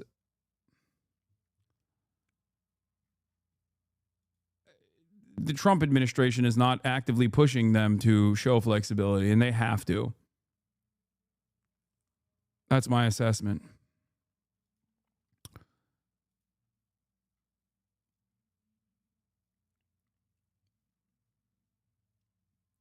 Okay. You clearly... I wanted to briefly talk about Miss Rachel here as well. Hey, it's me, Hasan. I'm posting from Lolo's account. Fucking this guy, bro. Miss Rachel did an interview with Mehdi Hasan, friend of the show Mehdi Hasan of Zeteo News. And... seems to me that you haven't been banned because it's more efficient to keep you surveilled. No, dude. You're not trying to be confrontational about why aren't you banned already? No. It's the same fucking reason why... Chatter. Don't you find it odd that every mainstream media outlet doesn't have the same inherently antagonistic relationship with someone like myself? And it's almost always Free Press or the Daily Mail or New York Post that ends up writing, the same style, like slop tuber style commentary on my coverage of these issues. Does that not strike you as odd? Perhaps it's because a lot of those people are fucking adults and infinitely more knowledgeable. Even if they have disagreements with some of my commentary, they are just more knowledgeable on the issues and have a better understanding of these issues.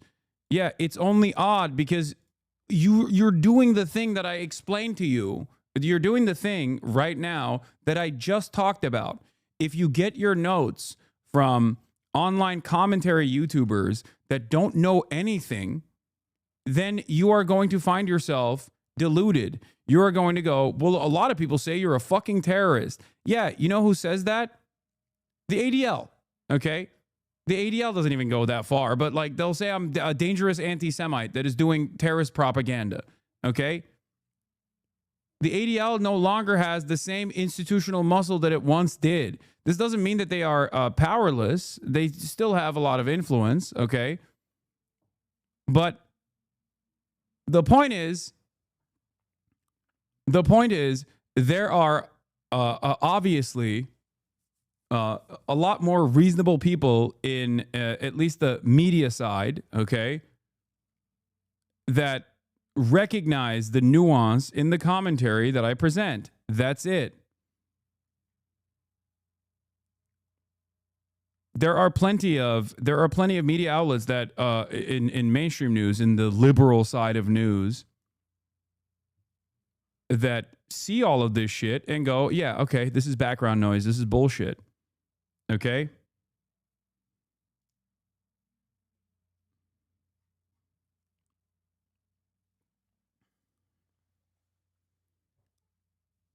And I mean, obviously the same like reasonable contextualization occurs even at the Twitch level. Otherwise, like if they were at the mercy of like online mobs, and sometimes they are, right? Especially on actionable items, especially on items that like go above a certain point in my commentary, like what do you call it? The fucking Rick Scott statement that I made, which I apologize for because it was, hyperbolic language. They will end up issuing a suspension on situations like that.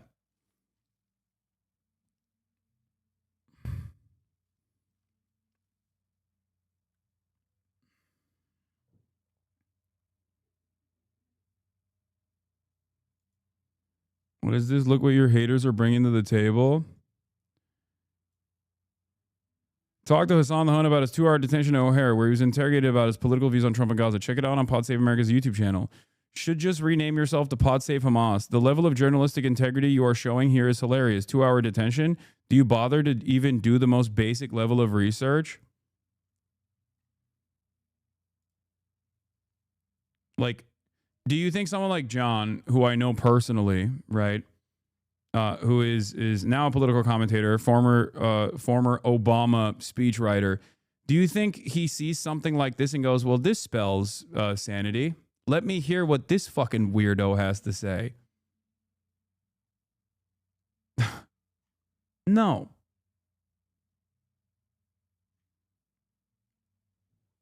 Like, they don't understand. They don't even think about like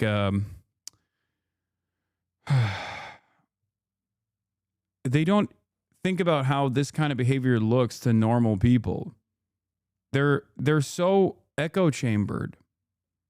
They are so unimaginably echo chambered and so invested in this like personal vendetta that they have completely lost touch with how normal, educated adults, even if they don't fully agree, even if they don't fully subscribe to my worldview, most normal, educated adults can recognize reasonable disagreements in this issue and not become these fucking insane haters.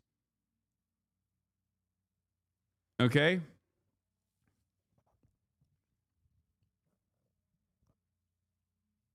It's important to see this. It's important to see this because I understand. Sometimes it even impacts me. It impacts my own perception of me, right? From time to time where I'm like, am I this fucking truly awful person, right?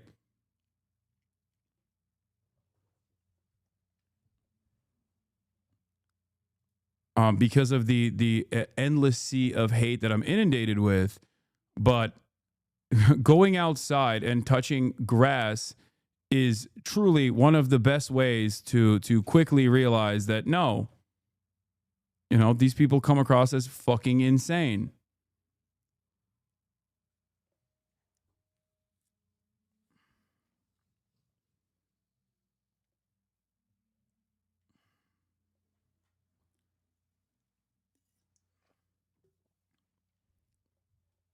I think you said this once, but people no longer have disagreements on opinion, but on facts.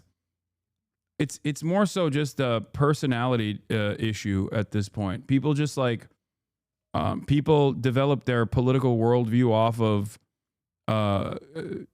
personalities that they like or personalities that they don't like. They either negatively polarize against personalities that they don't like, or they promote personalities that they do like, and they just adopt their framework in its entirety.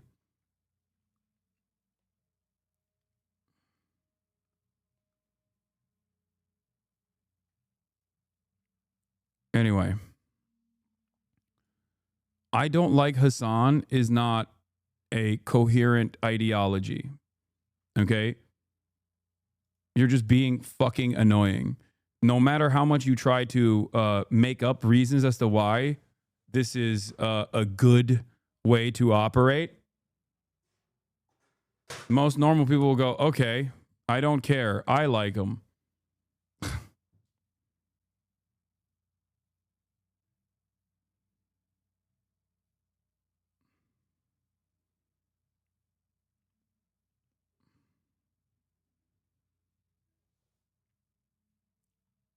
Hold on, what the fuck?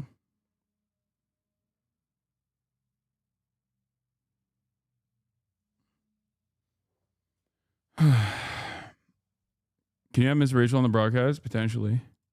Love kids. Is that why you decided to speak out about what's happening in Gaza, specifically with children? I think it should be controversial to not say anything. Did you also, like millions of other Americans, just seeing these horrific, tragic videos? The idea that caring for a group of children in an emergency situation means you don't.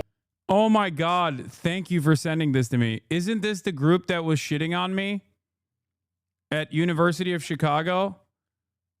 Chicago Jewish Alliance. Oh my God. Care about other children is false. Are Palestinian children less human than other children? Should we care less about them? I don't quite get where the controversy is coming from. It's sad that people try to make it controversial when you speak out for children that are facing immeasurable suffering. I'm sure you have a lot of good people in your lives who are saying to you, just be quiet. It's not worth it. What do you say to them? Our compassion doesn't have boundaries or borders. We just love kids. Why do you feel this urge to speak? Miss Rachel's a YouTuber for children, okay? Kids love her. And she did the most unimaginable crime of all, which is recognize the humanity of Palestinian children that are being ruthlessly slaughtered by the apartheid state doing a genocide.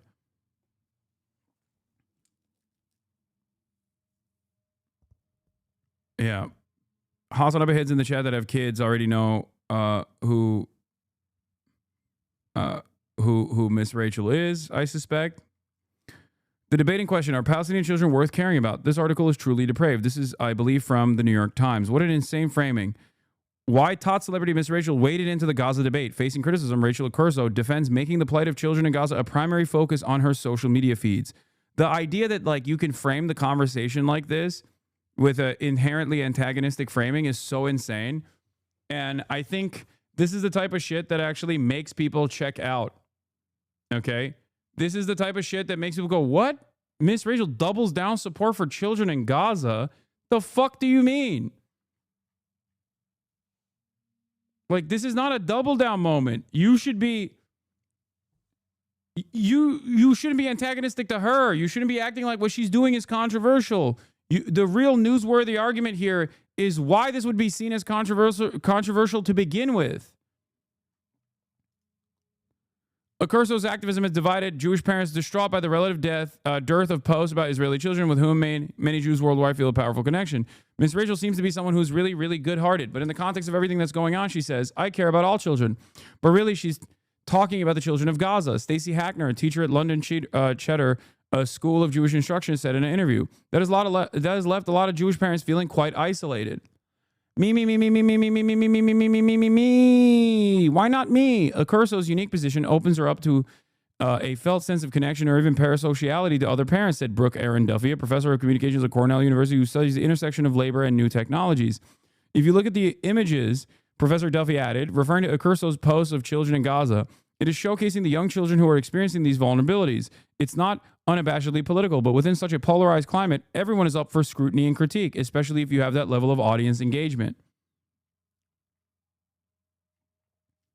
If you talk about the children that are being genocided, in the process of those children being genocided, then it makes me feel bad. It makes me fucking feel bad.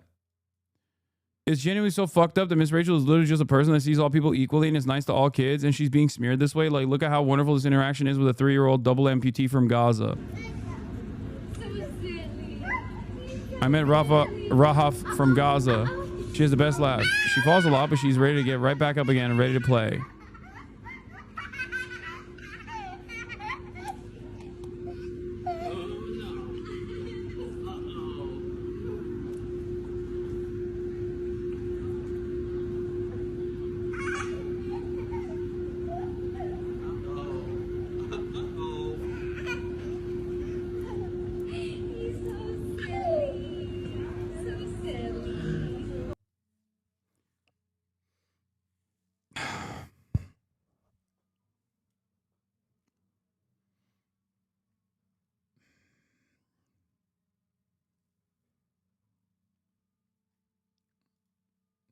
Insane.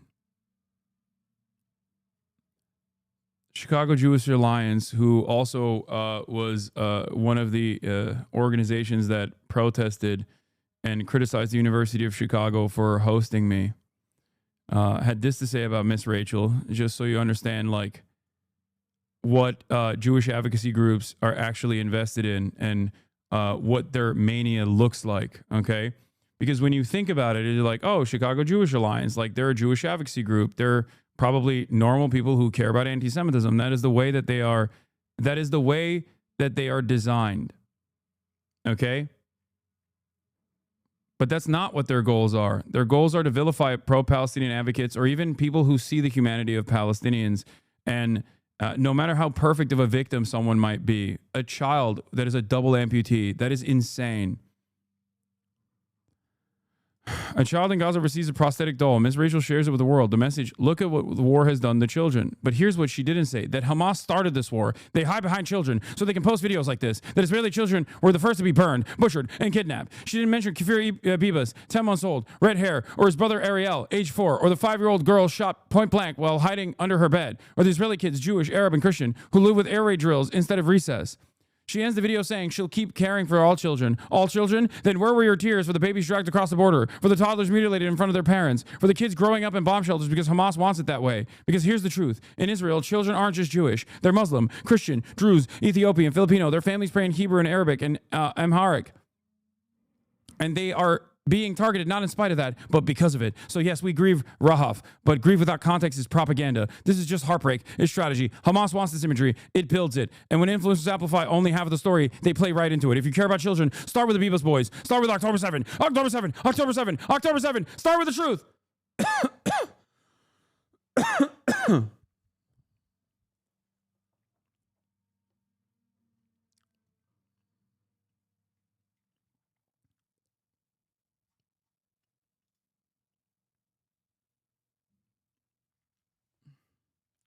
Freaks, bro.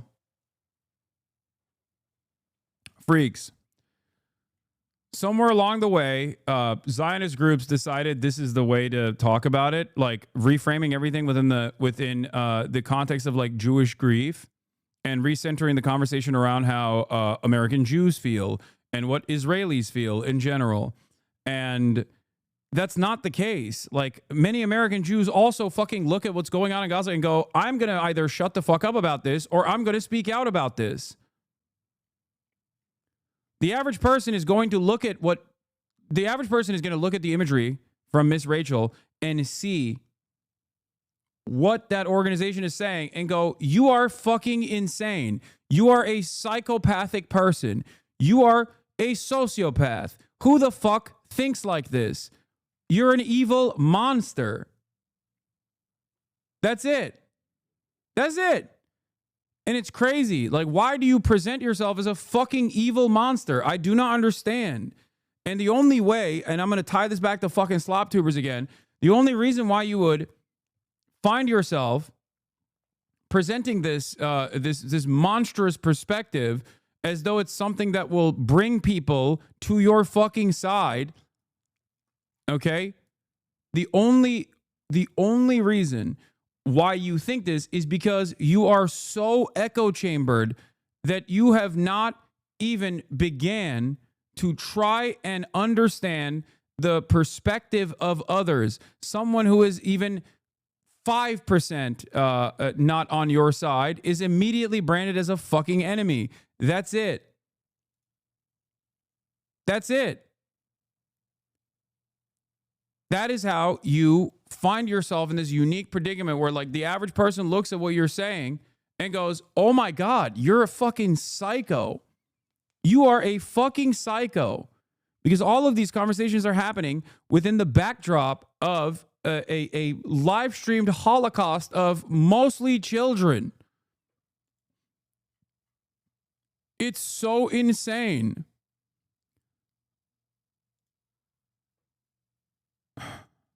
Ms. Rachel for Little says, it's not a crime to say the children of Gaza should have food and medical care. It's a crime to keep it from them. From playtime to propaganda, Ms. Rachel defends her anti-Israel pose. Yeah. I mean, fuck Israel. Like, what do you mean? Israel can suck my dick. Like, what the fuck? You can say this about every country. You can say this about America. You can say this about Saudi Arabia. You can say this about Iran. You say this about China. Say this about Russia. Fuck it. You can say it about Ukraine, but God forbid you say it about fucking Israel doing a goddamn genocide. Oh my God.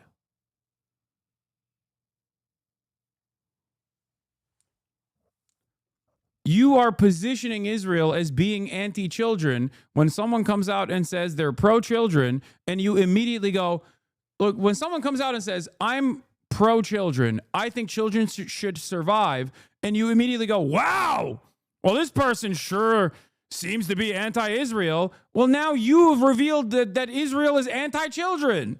You're doing that. What the fuck?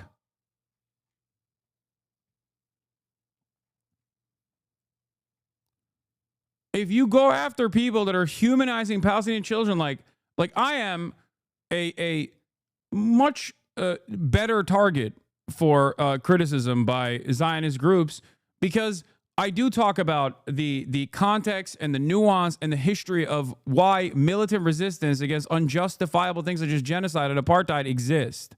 Okay, but when you're coming after someone who's like, I'm pro all children surviving, you basically present yourself as a fucking villain, dude. Like a comic book villain, not even like a expertly crafted villain. Like if someone were to talk like this in a fucking comic book, you'd be like, well, this is not a very well-written villain at all. Like, what the fuck? No one is this black and white.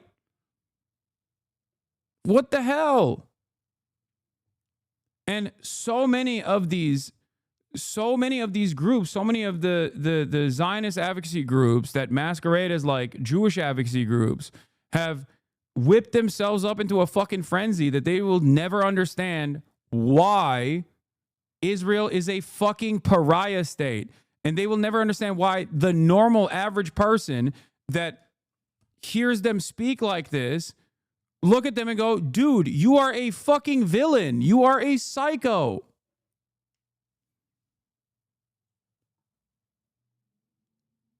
You have primed yourself into believing that every single fucking Palestinian is an enemy, is a parasite that needs to be excised forcibly off this planet. It's the same thing as Nazi Germany. That's it. And that's why I say Israel is a Nazi Germany style country, and its actions resemble the Holocaust, and its supporters are fucking Nazis too. That's it. It's crazy.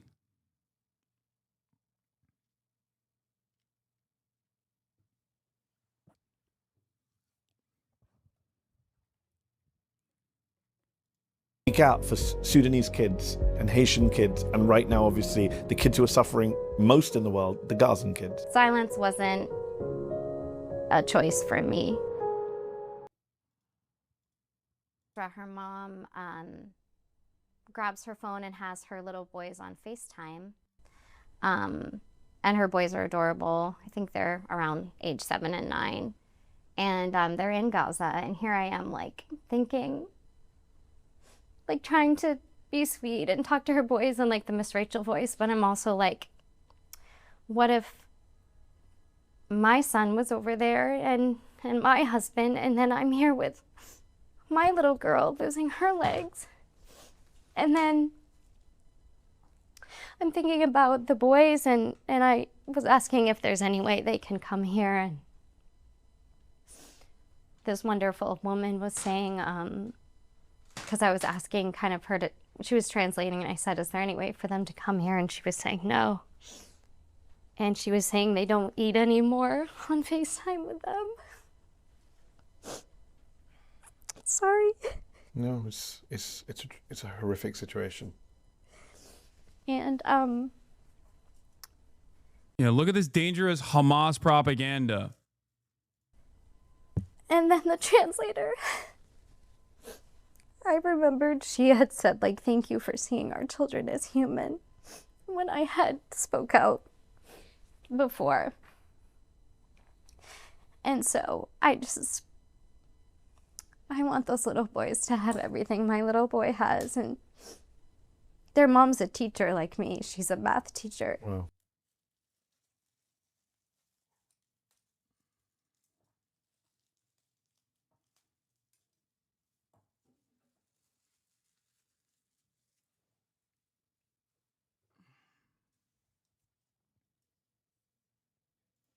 Like, if your first response to someone recognizing the humanity of Palestinian children is that you perceive her as a threat, you are a threat to humanity. Okay? You are a fucking villain. You are a bloodthirsty monster where you go, oh my God, I can't believe she cares about Palestinian children. Why doesn't she see the world from my lens? Why doesn't she see the world in the way that I do? And why doesn't she recognize that these little children are actually little parasites that are going to grow up to be fucking Hamas? It's all lives matter. It's literally an all lives matter argument. But in the backdrop of this is not like systematic discrimination, but something that most American black people will also recognize as infinitely worse than what is happening to contemporary black voices in the United States of America. A fucking genocide. Okay? You are literally, all lives mattering, a fucking Holocaust. You're a psycho.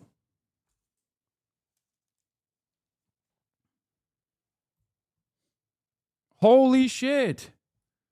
Do you now understand why I have no fucking time for idiots that will be like, well, what about my fucking feelings, dude?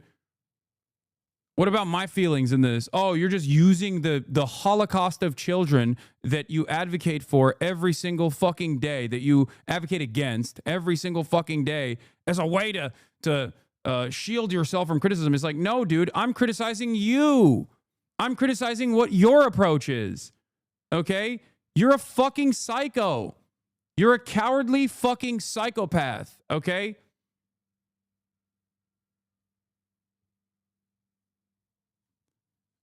Anyway, here's the funnier version of like the Israel Defense Brigade. This is so much like those early aughts Weibo posts where guys would just say they're so immersed in Japanese culture that they accidentally called their gym teacher a baka. Here's something deeply educational that happened as I was leaving Israel. I'm checking my luggage in Athens after leaving Tel Aviv. I get to the agent. He says hello. I absentmindedly say shalom, like I've been saying for 3 weeks. And he narrows his eyes at me, looking at me with something between disgust and suspicion. And I'm like, oh, this is why my American Jewish friends hide their Jewishness. Dude, this is one of the funniest things that has happened with like the Israel dick riders is that they fantasize about like being more Jewish than fucking Jewish anti-Zionists.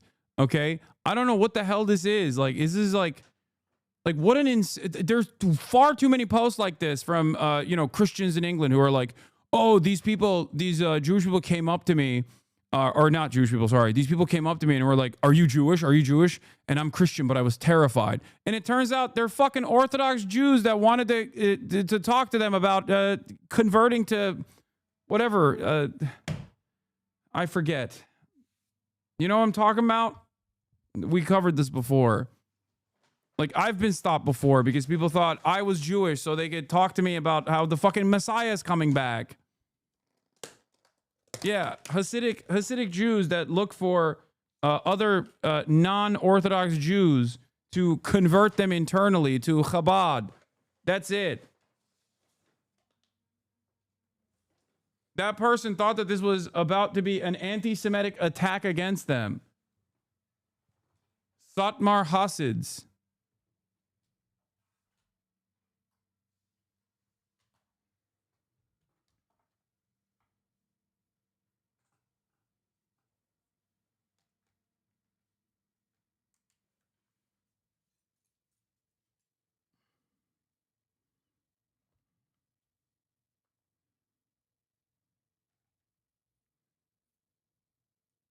They want to convert, non-Orthodox Jews to Hasidim.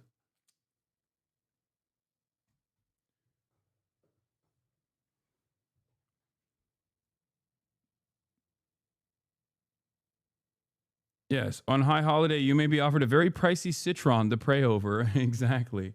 Well, I had not experienced that. You got to see this one next. Oh, I don't even want to see Jerry Seinfeld's disgusting face, dude. Look at his response as people are like yelling at him for being a genocide supporter, which he is, by the way. Remember, he actually paid for the fucking projector and the counter protesters that terrorized the UCLA college campus encampments that were pro-Palestine. He actively played a role in terrorizing students on UCLA campus. Yeah, 1738's very own Jerry Seinfeld. Fuck you, Jerry Seinfeld. Free Palestine. You support the genocide of babies in Gaza. Free Only Palestine. You. Free Palestine. Fuck you, Jerry Seinfeld. You support the genocide of Palestinian children. You rabid fucking dog! Free Palestine! Free Palestine!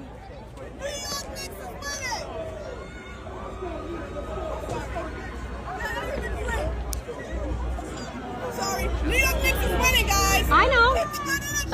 But children in Hasan.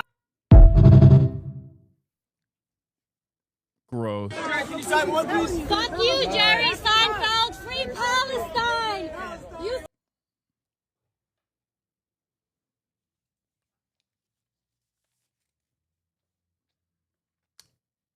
You were never funny. You will never be even a fraction as funny as Larry David.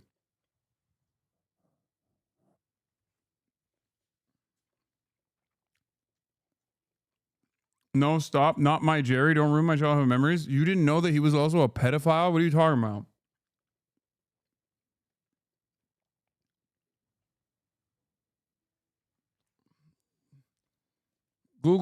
Google Jerry Seinfeld 1738.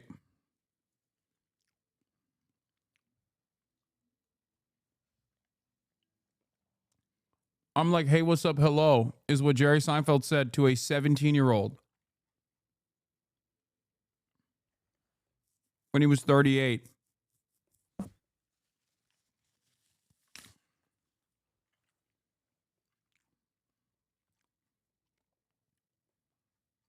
The only thing that carried Seinfeld, the TV show, was Larry David and his writing. All right. If there is an image to define this trip so far, well, this is it. A surprise for sure, and such a reflection of the quirks of history. Because Ahmed al-Shara is now the Syrian president, but he was an Islamist commander, aligned to al-Qaeda, a militant who fought the Americans in Iraq, jailed by them in the notorious Abu Ghraib prison. There was no sound on the images released, and so we don't know what they said, but as an indication of what seems uncharacteristically to be Donald Trump's message here of cooperation, opportunity, looking forward, it had all that. But you have to stay down. You have to stay down. I'm working with you. There is a tussle on this trip. He has to stand. Down. To decipher what the American president is up to here. Because at face value, we're getting a fresh vision of his foreign policy worldview. And it is at odds with Trump, the disruptor. The morning meeting with Gulf Arab leaders was about investment first, but under it, geopolitical cooperation. The two go side by side here. And I think things... And after the opulence and business deals of day one, it was more about the diplomacy on day two. A nuclear deal with Iran, maybe, and Israel, Gaza. In Gaza, my administration shares the hope of so many in this region for future of safety and dignity of the Palestinian people. But that cannot happen as long as Gaza's leaders take delight in raping, torturing, and murdering innocent people. Can't have it. I greatly appreciate the constructive role that the leaders in this room have played in trying to bring the... This is why I think the Hamas goodwill is not going to get them anywhere, for the record. The goodwill demonstrated by Hamas with the hopes that, like, Trump will directly talk to them. The goodwill demonstrated by Hamas in the release of Eden Alexander was a way to sidestep Israel and to show the Trump administration that Israel was actually the one ruining the ceasefire conversations. Okay? Once again, Hamas and virtually every other Palestinian liberation group mistakes or misjudges the humanity that their colonial oppressors have. Okay? They do not care, I don't think. And I'm really worried about this, but I don't think that the Trump administration, especially with commentary such as this one, do not give me great hope that they will try to manage a way out of this conflict, because that would require undermining Israel's position, but that would also undermine America's position, because this is America's position.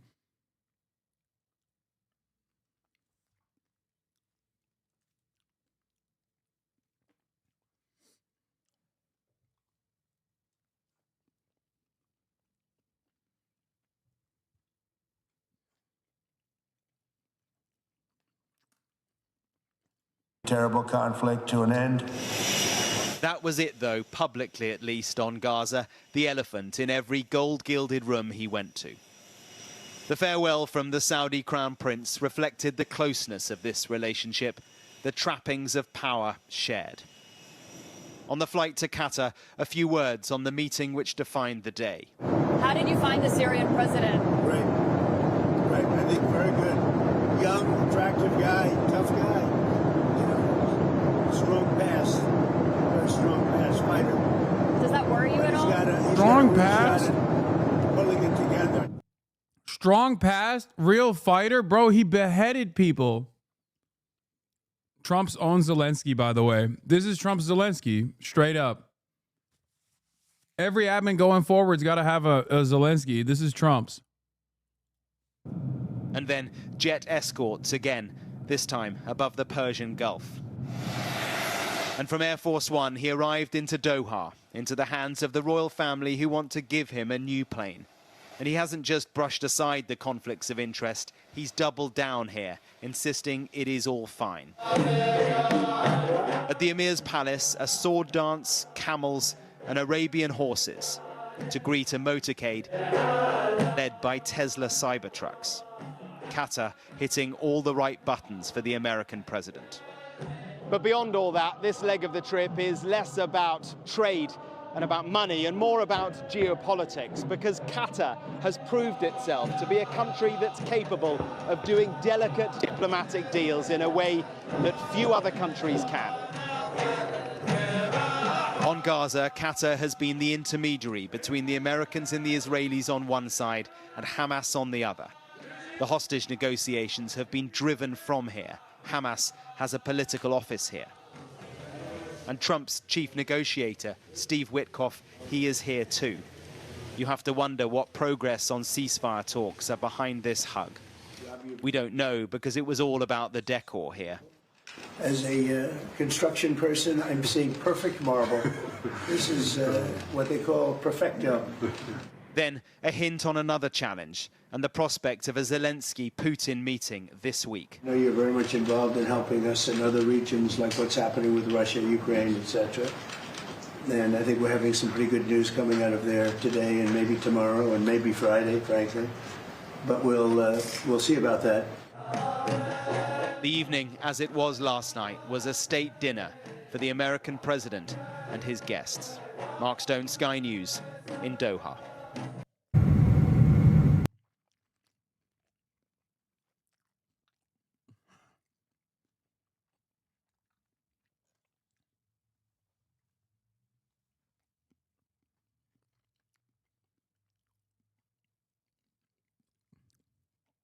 As Noam Chomsky says, it's terrorism when they do it. It's counterterrorism when we do it.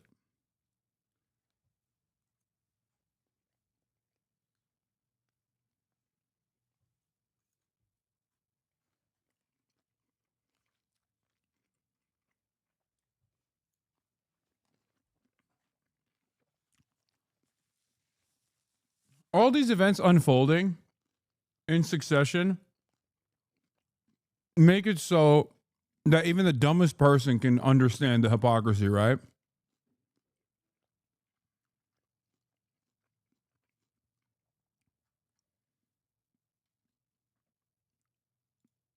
It was an air escort fit for a king. Saudi fighter jets flanking Air Force One on the president's approach into a place where he feels comfortable. If the Saudi-US relationship has had its ebbs, well, it feels now like it's flowing. Down to the tie with the carpet, there is a match between this president and the crown prince here to... Purple carpet is significant because it's the royal color. And they even gave him the highest honor that the kingdom can offer to anyone. Greet him. Just as he did in his last term, Donald Trump has chosen Saudi Arabia again for his first major foreign trip. Now, though, they are two leaders more confident, more powerful, more self-assured, and they see opportunities and money. This was the full Saudi welcome from a country transformed so fast, where change that took Western nations centuries has happened here in one generation. You got a 21 gun salute and shit, like...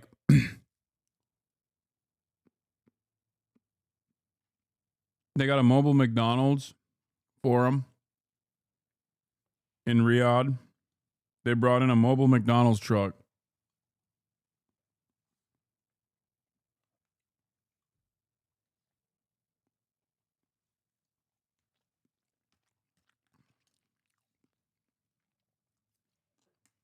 Bloody killers, all of them.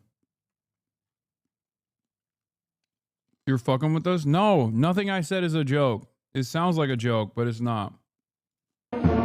Trump the president was here, but so too was Trump the businessman. In a gilded palace and with America's most successful CEOs with him, he must have felt quite at home.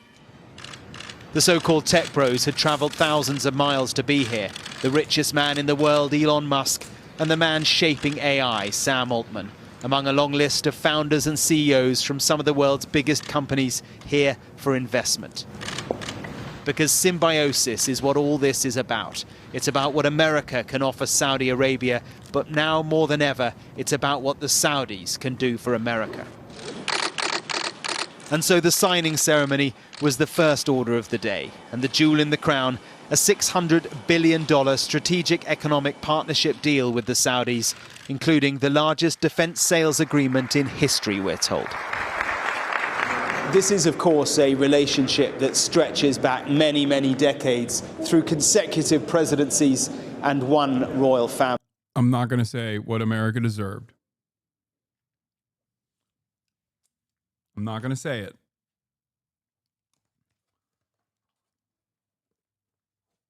But like the way that the media is presenting all of this as though like Trump is a great negotiator and he's bringing all these countries to heel.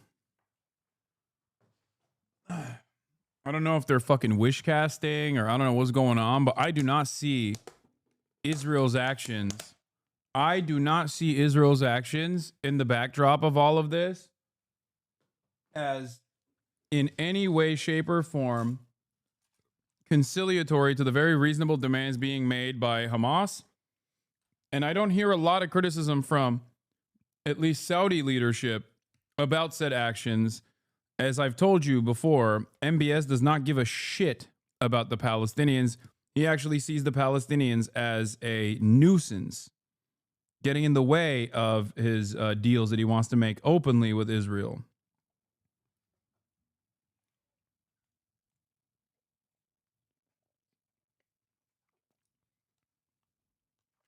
Family, but it feels now to be more important and with more opportunity than ever before. The president got the trip down memory lane as he arrived at the investment forum. Inside, the soundtrack was his, playing now in Riyadh, and with a smattering of MAGA hats. The American cabinet, the Saudi royal court, and the billionaires' front row. You achieved a modern miracle, the Arabian way. That's a good way. For his speech of the day. And it's crucial. There's something so funny about Witkoff sitting there.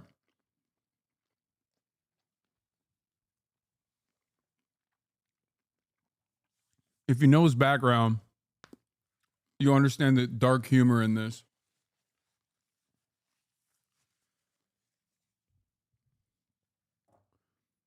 Virtually all of Witkoff's, or not Witkoff, sorry, fucking Lutnick. I said Witkoff, I apologize. I'm actually talking about Lutnick, Howard Lutnick. If you know anything about the background of Howard Lutnick, you know that the people, if you know anything about 9/11, or specifically about Howard Nutlick, the people in that room have direct involvement with virtually every single person that he knows dying on 9/11, including his brother.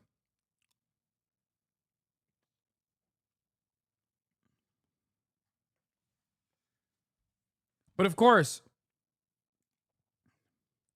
ever the great deal maker, Howard actually found a way to capitalize on the death and destruction that his the company that he was a part of, the company that he actually had seized control of, experienced, including his brother dying, and made a lot of money off of suing the airlines for allowing 9/11 to happen.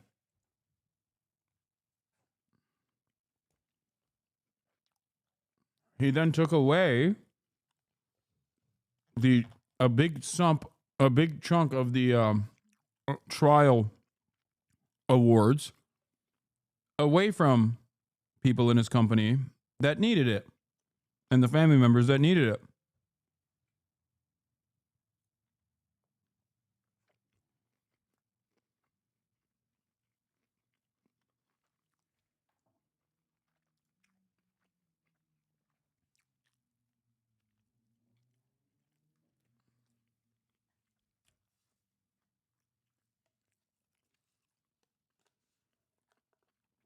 A group of families whose relatives worked for Cantor Fitzgerald and died on 9/11 pressed Howard Lutnick for help ahead of the presidential trip to stop, including Saudi Arabia. Yeah.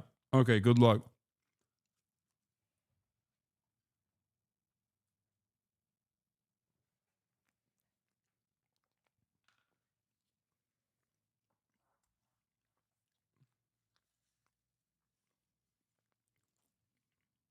Yeah, he's really doing that here.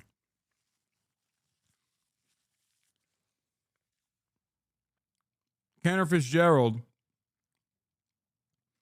was the Wall Street bank that Howard Lutnick was in charge of that lost like 700 people on 9/11. The only reason why Howard was spared was because he was taking his fucking child to kindergarten that morning. His brother died. He then turned around. He then turned around and successfully sued the airlines for their responsibility of 9/11 happening. Won hundreds of millions of dollars. And then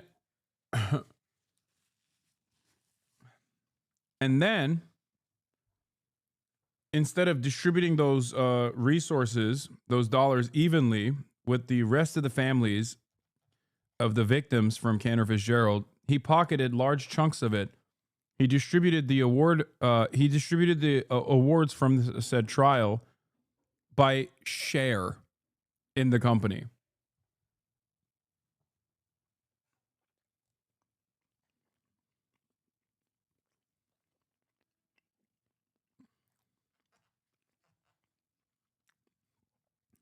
A fucking real freak through and through.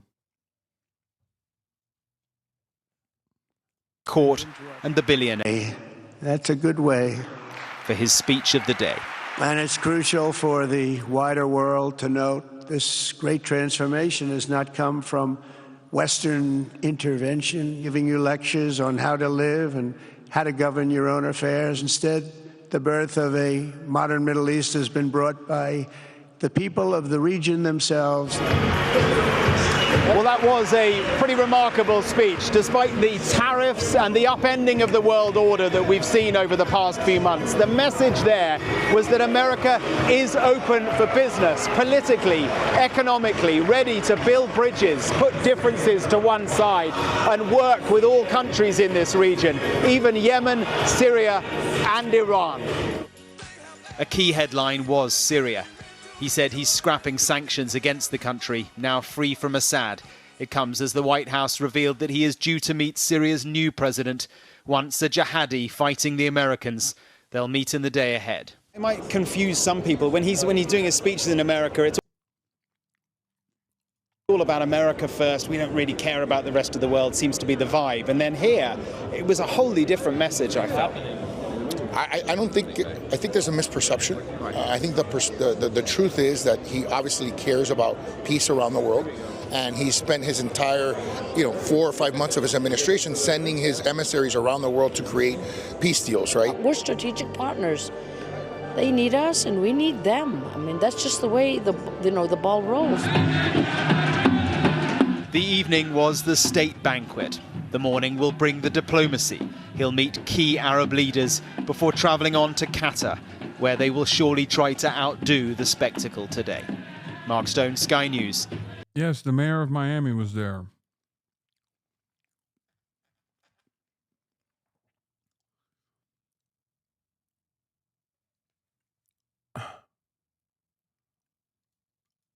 No, that's not true. He literally took care of every single family. He took care of every single family. I don't know why he's saying that, because I know.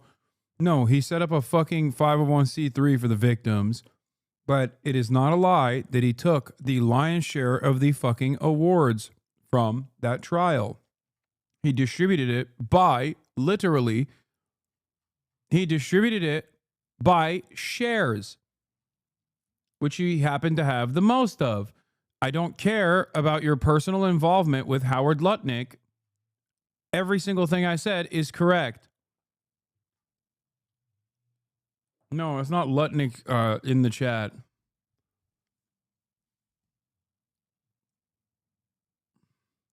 So what, he lost the most too seems reasonable? That's hilarious. Okay, dude.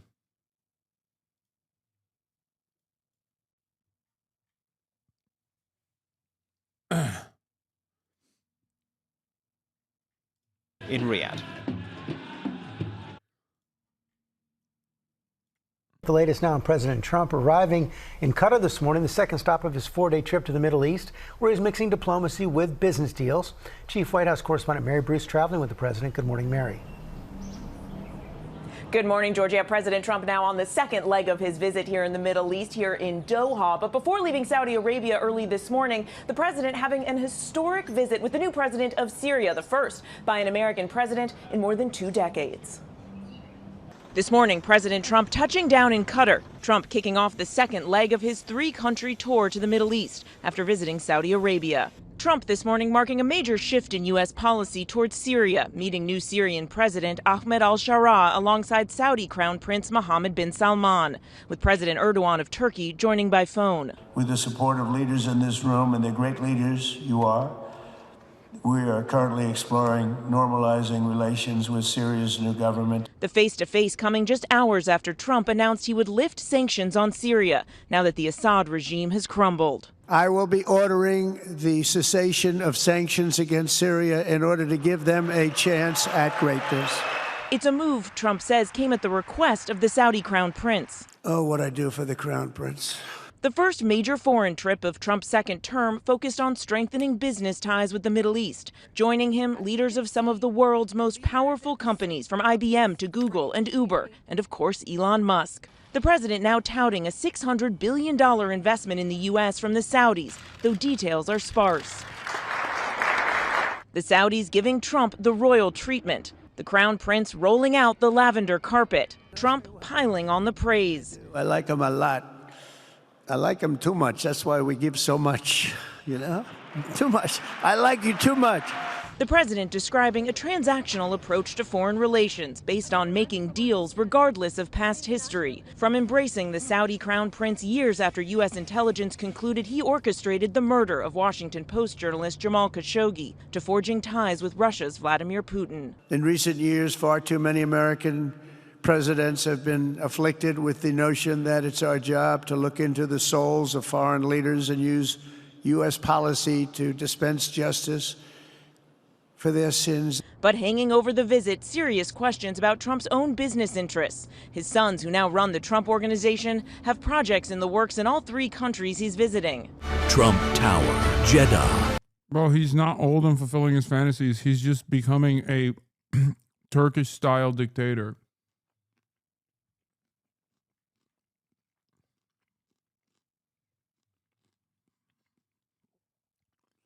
I don't think people understand. Everything he's doing for pure profit is people that are outside of America.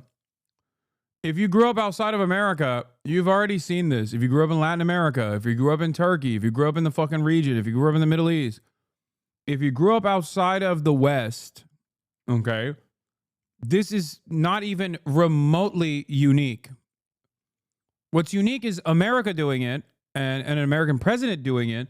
And also doing it in broad daylight, with the media basically just kind of, being in alignment. It's pretty funny. This is how it always goes. Person comes into power, uses the fucking weight of the office to generate tremendous amounts of wealth for himself and his family and his friends. And that's it.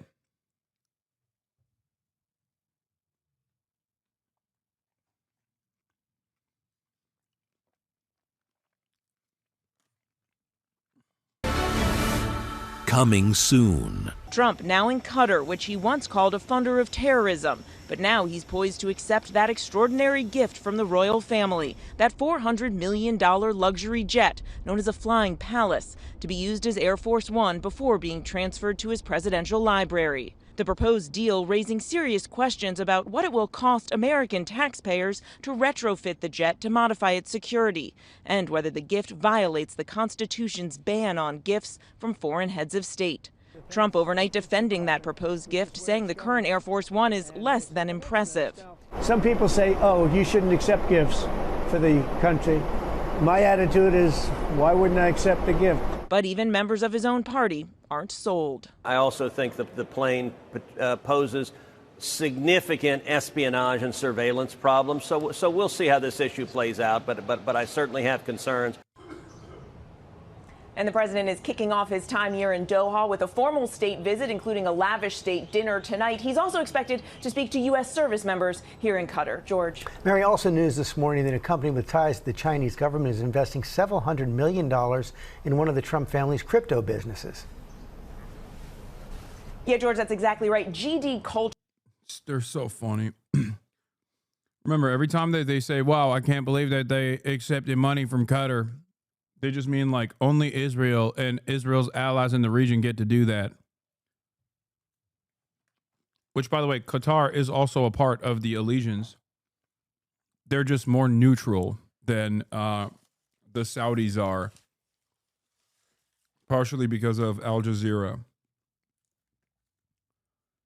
Qatar gave Erdogan a jet? Okay, dude, that's nothing.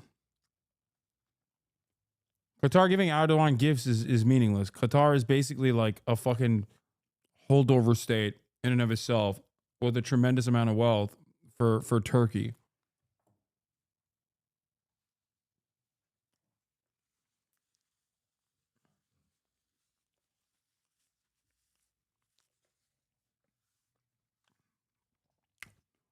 Accepting a plane from the people who did 9/11 is crazy. Yeah, except he didn't accept the plane from the Saudis. What the fuck? It's the Saudis that did 9/11, not Qatar.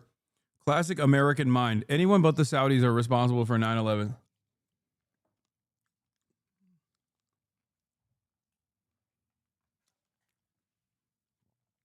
All of which happens to be periphery states that Israel wants to deal with. Suspiciously.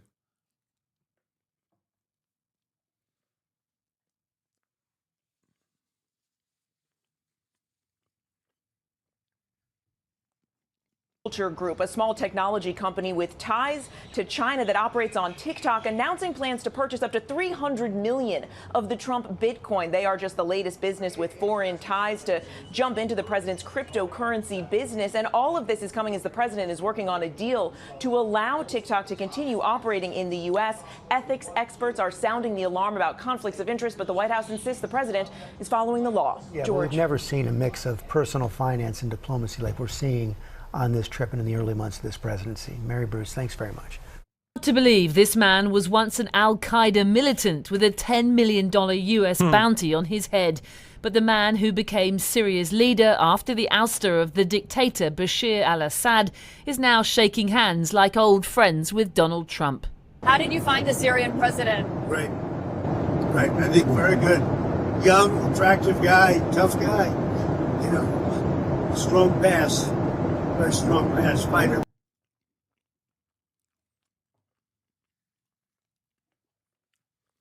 Hasan the Hunt chat effect on Dropsite News subscriber chart following Jeremy Scales interview today? Hell yeah.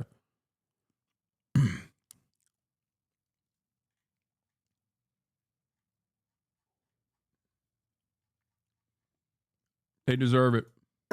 It was the first time in 25 years that the leaders of Syria and the US had met, and they did so at the behest of the Saudi crown prince, who'd persuaded Trump to break with US policy and lift America's crippling sanctions on Syria. Cue elation on the ground in Damascus, where the lives of ordinary Syrians have been shattered by years of civil war and American sanctions that have choked its economy for more than 4 decades. This is a second happiness and a second liberation. The sanctions will be lifted, which means a revival is coming. No more economic crisis. It's embarrassing to admit, but I was opposed to your support of Hamas for a long time, but after listening to your conversation with Jeremy, I realized how uneducated I was on the topic and the level of nuance it requires. Sorry for hating. I was only exposed to commentary from Asman and others. What? I was ignorant, but I think your conversation with him will help a lot of people that are like me. Damn.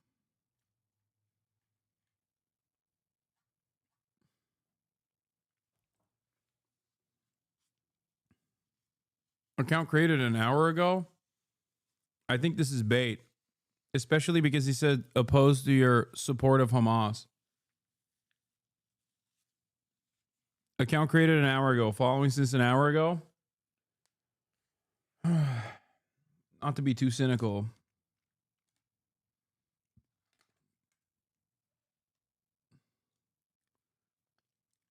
But the fact that he says support for Hamas.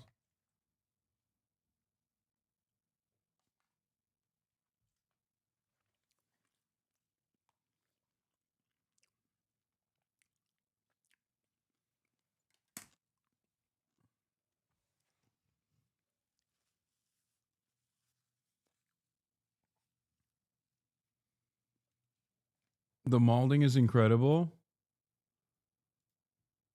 No, I mean it.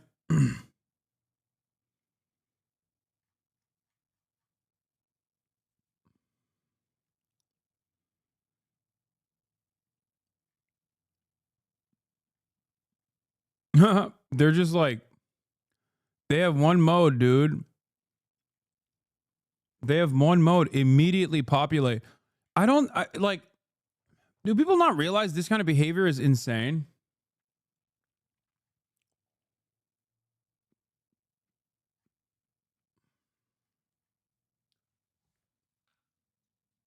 I don't get it. Do people not fucking realize that behaving this way, when you see someone that you don't like, that you don't agree with, and your first interaction is to, one, have a bunch of fucking like old ass videos of them that are either clipped out of context or been addressed a million times over from like a decade plus, like 12 years ago, that you've saved on your phone so you can immediately reply.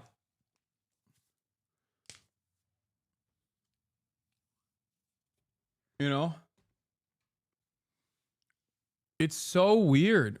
It's such a weird way to exist. I genuinely don't understand it.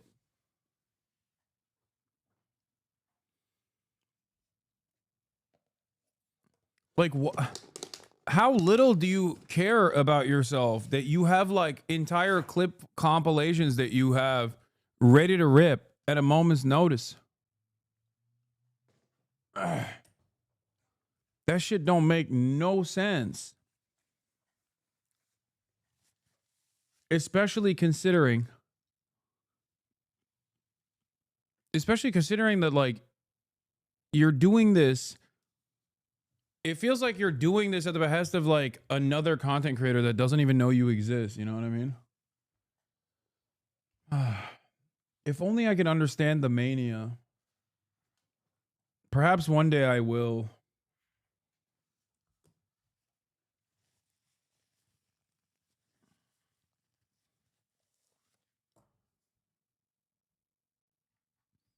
I genuinely don't fucking get it. I don't know. It's like Stan Twitter. It's like Stan behavior. But like neither myself nor any of these other people that you orbit are even a fraction as talented as like BTS or Blackpink. You know what I mean? Like what the fuck is our output that creates this level of Stan behavior?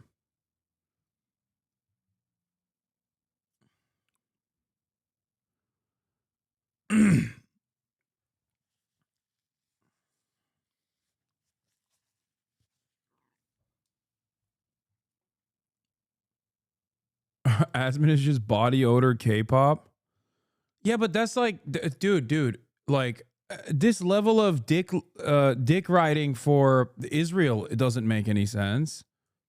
You know what I mean? It just doesn't, none of it makes sense to me. I don't fucking get it. Why would you be this loyal to another country, for example? Or why would you be this loyal to a fucking content creator that doesn't shower? Like, how is this such a major motivator?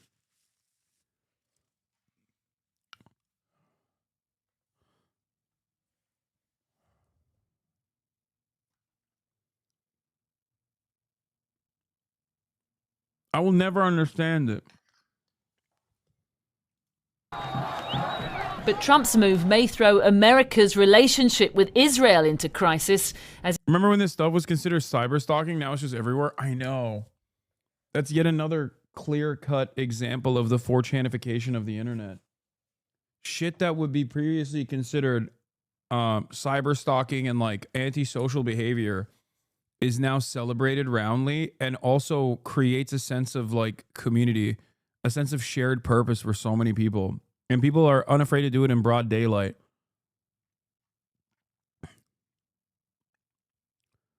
Indulging in recreational hatred is one of those things that looks like evidence of severe widespread delusion in the Buddhist sense. People choosing things they think will make them happy end up winding them make them much worse. Yeah.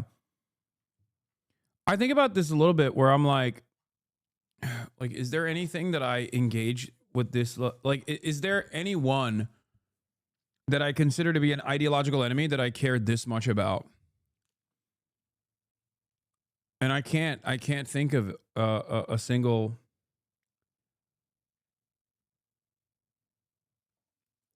person that I behave this way towards.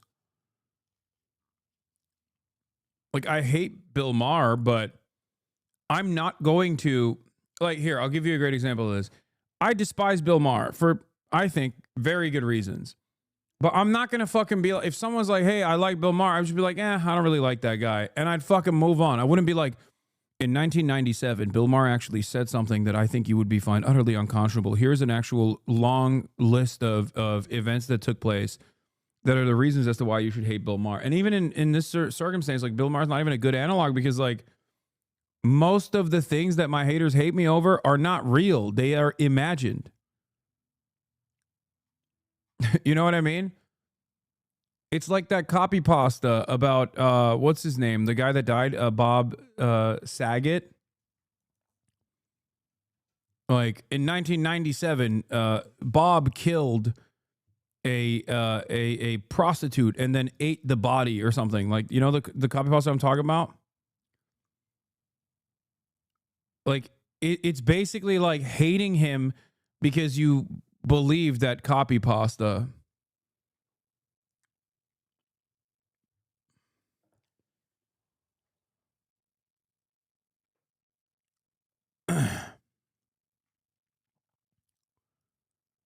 Yeah.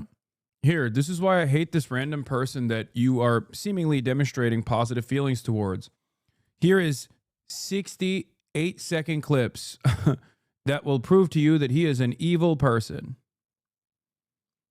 Like, that's such a weird fucking thing to do. I don't understand what compels someone to do that.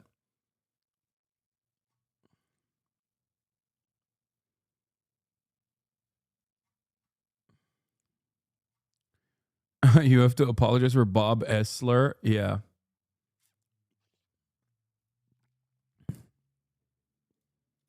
Anyway, let's continue. As it continues its military strikes in Syria, even as the US president has urged leaders on his tour of the Middle East to normalize relations with Tel Aviv. But with the war in Gaza still raging, that won't happen anytime soon. What's been happening in Syria is you've had a lot of provocative sort of actions by Netanyahu's government, bombing randomly there, calling for sanctions, calling for designations. But that only invites a failed state, that only invites Iran and ISIS to re-emerge in Syria. President Trump decided to go the other way, to go towards a Syria that is stable, a Syria that is at peace with its neighbors, and a Syria... Okay, for the record, I do need to...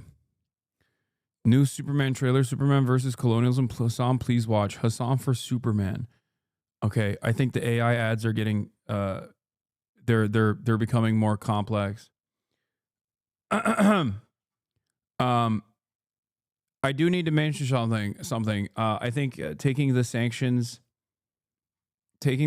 off of Syria is good. Although I don't believe that Jelani is a good dude, and I don't believe that he has honest intentions of uplifting Syria.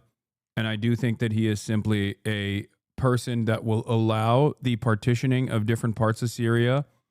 North Syria goes to Turkey, South Syria goes to Israel, and a person that will maintain all the smoke for other ethnic minorities, but also simultaneously ensure that Syria never falls into the sphere of Iranian influence ever again, so that it can be used as a placeholder or a part of the supply chain for Hezbollah in Lebanon. And ultimately, I don't have a lot of good opinions about him. I still think that it is good to take off the sanctions from Syria because it's ridiculous to starve this fucking country. It has played a horrible role in ruining the material conditions of regular Syrians at the end of the day, regardless of what their background may be. It is collective punishment.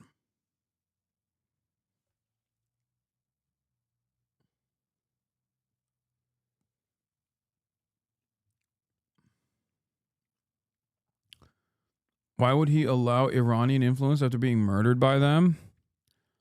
Facts. Why would he? So they can kill them? What?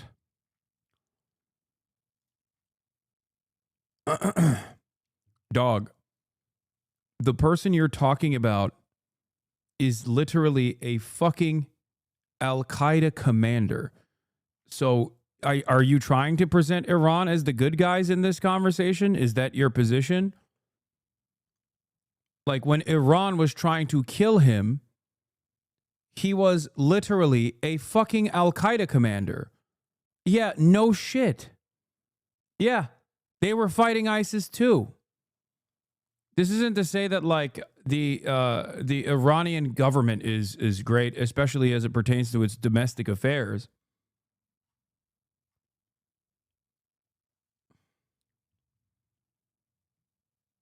But it's important to take note of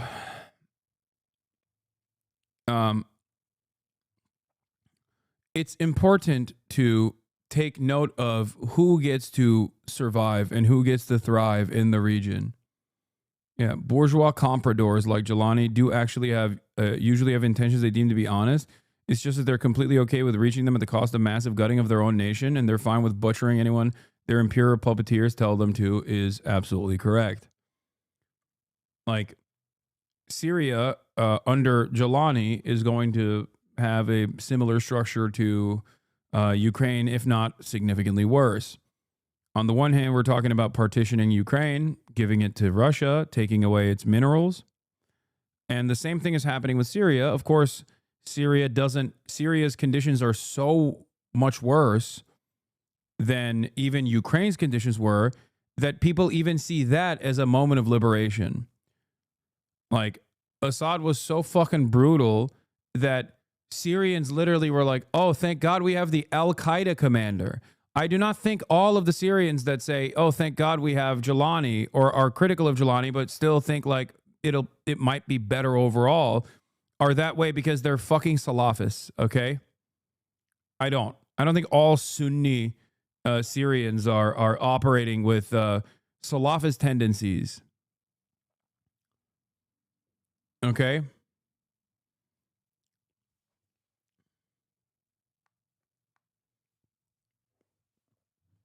But the conditions were so horrible for everyday fucking Syrians that they literally are like, well, maybe the Al-Qaeda guy under the watchful gaze of America as a bourgeois comprador will be better than unlimited sanctions and a government that basically is occupying the country.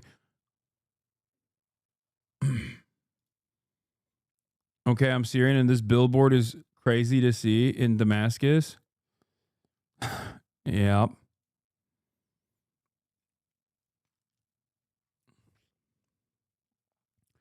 His name is Ahmed al-Shara, by the way. Okay, dude. Nah, none of that will happen. Pro-aggressive Omar, you and I have duked it out in the chat before. His name is Ahmed al-Shara, by the way. It's not Jelani. I know. For SEO purposes, his name is Ahmed al-Shara again, even though his most famous name was not Ahmed al-Shara. Okay? His most famous name was Jelani. Motherfuckers doing a SEO rebranding, and you're like, no. I love you, brother, but you're not very accurate on Syria. I'm sorry. Forgive me for also being from the fucking region and recognizing that an American allegiance is still going to be ultimately an affair that does not benefit the everyday existence of the people living under American rulership.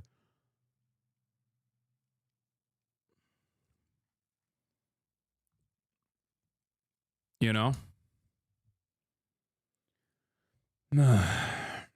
I know. HTS was nearly wiped out by ISIS. They had sectarian infighting, and then they fought against one another.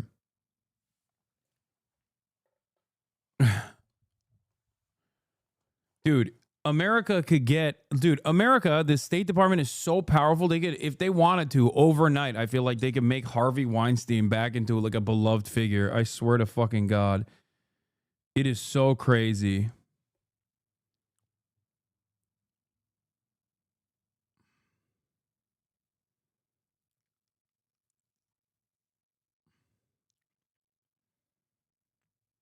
There's a lot of speculation happening about the new government and accusations about murdering minorities, which is total bullshit. First of all, that wasn't total bullshit.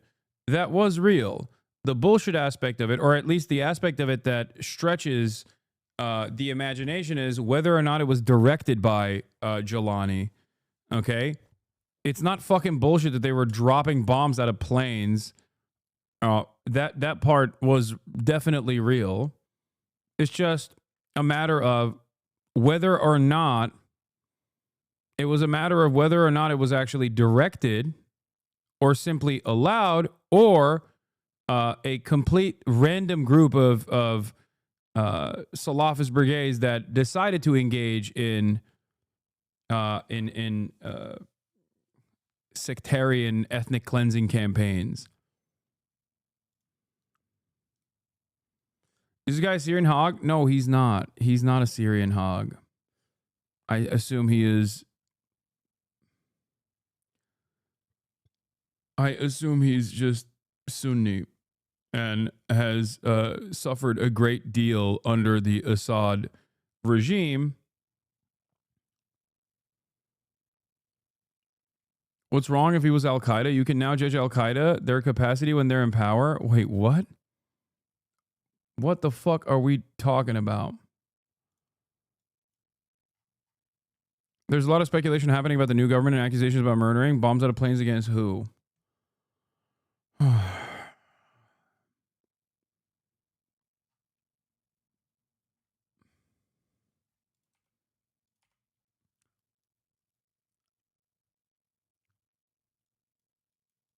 I'm also Syrian, and what I don't like in your and other leftist take on this is that you're not willing to give al-Sharaa the same nuance and critical but fair lens you offer Islamist and anti-Israel groups. Yes, because al-Sharaa, okay, or formerly known as Jelani, is literally the fucking, like, first of all, as a Turkish person of Muslim background, excuse me for being critical of fucking ISIS and Al-Qaeda affiliates, okay?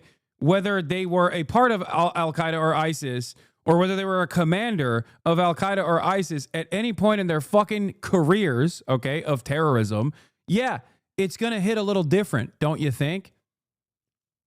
Because half of my commentary revolves around, unironically, explaining to dumb fuck Westerners that no, Muslims are not like Al-Qaeda and ISIS, okay? How the fuck, what do you mean? Like, what does this take? You are making that comparison now. You're like, oh, well, you have a real critical lens on Al-Qaeda and you don't offer it grace. Sounds fucking insane, especially as you try to package, but in a progressive way, I guess, Al-Qaeda and fucking Hamas or Palestinian Islamic Jihad. Being Al-Qaeda in Syria is different than being Al-Qaeda on Turkey, let's be real. No, being Al-Qaeda in Syria is the same as being Al-Qaeda everywhere. What the fuck are you talking about? I don't even agree with the Turkish involvement in Syria either. The fuck?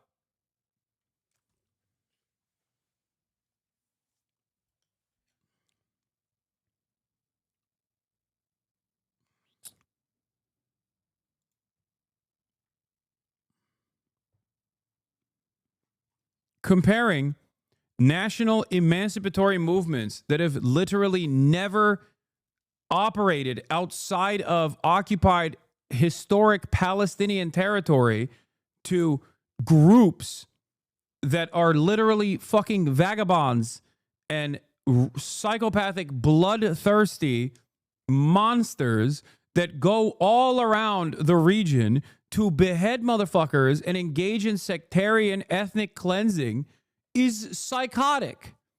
Okay? That is insane. What the fuck is going on? What is happening? It's the same shit with even the fucking Houthis.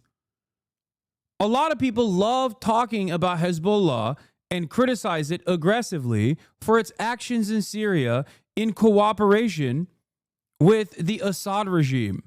Why is that a big deal?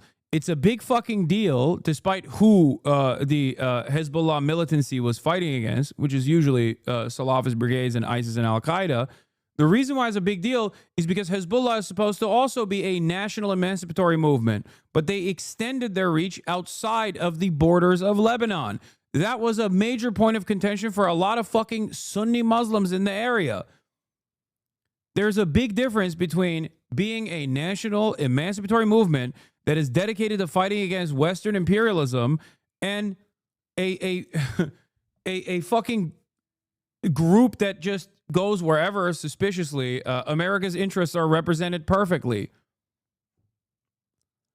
I saw someone on Twitter claim it's problematic to call the Uyghur foreign fighters in Syria Islamists. They are the most Islamists. What the fuck? They are. They literally, what are you talking about?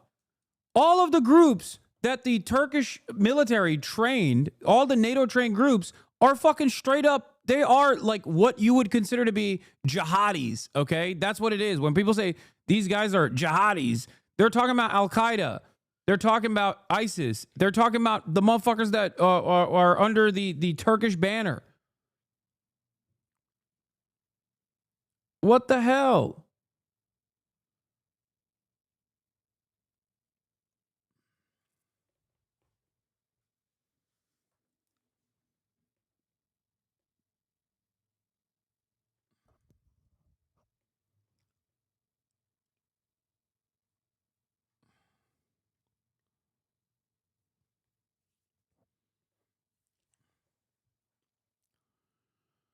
Anyway, I do think, why do some leftists feel the need to have the hottest take possible? No. The hot take that actually comes from the leftist side in this is to offer firm and unconditional support to Assad, to make it seem like any kind of like Baathist in the region is actually a base secular, a fantastic leader that is dedicated to fighting till the very end against American empire. That's what the base leftists actually, the hot take that leftists have. All the other takes, unless they're directly Syrian, okay, all the other takes are usually liberals who fucking don't understand. Like they misappropriate nuance where there is no nuance necessary, and ironically in the process end up leveling all of the Islamist militancies as the fucking same, when they are directly in conflict with one another. Okay?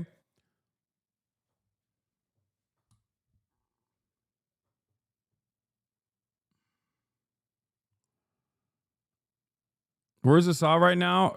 Probably being an optometrist in Moscow. I don't fucking know.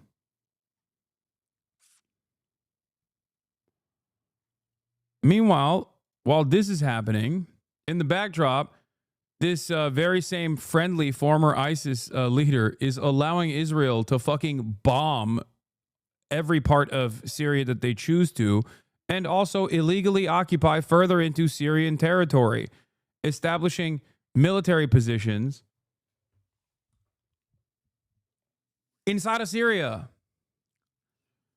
and also simultaneously allowing the very same to happen with the not permanent annexation or real annexation, but like a de facto annexation of northern Syria for Turkey.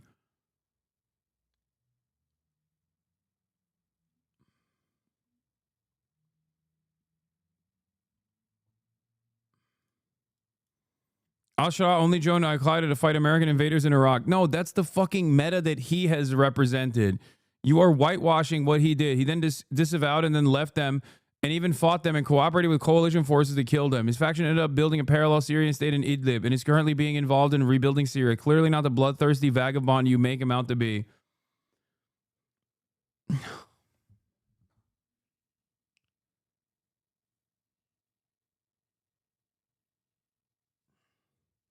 Bro, you're not talking about a fucking misunderstood. You're referencing a guy who was a fucking Al Qaeda commander as a simple misunderstood figure that was actually anti-imperialist. Like, this is technically not that different. Not even technically. This is quite literally actually saying Osama bin Laden was an anti-imperialist hero, okay? Like, it's not even technically. It's actually even worse now because at least the fucking Twin Towers are in America. This motherfucker was killing other Arabs. In totally separate areas, by the way. He's like, yeah, I wanted to fight against American empire so hard, I just ended up killing as many other fucking Arabs as I possibly could. What kind of fucking argument is this? And for the record, I don't agree with Osama bin Laden either, okay? Make no fucking mistake. I'm trying to explain how fucking insane it is to make it seem like this is an understandable position.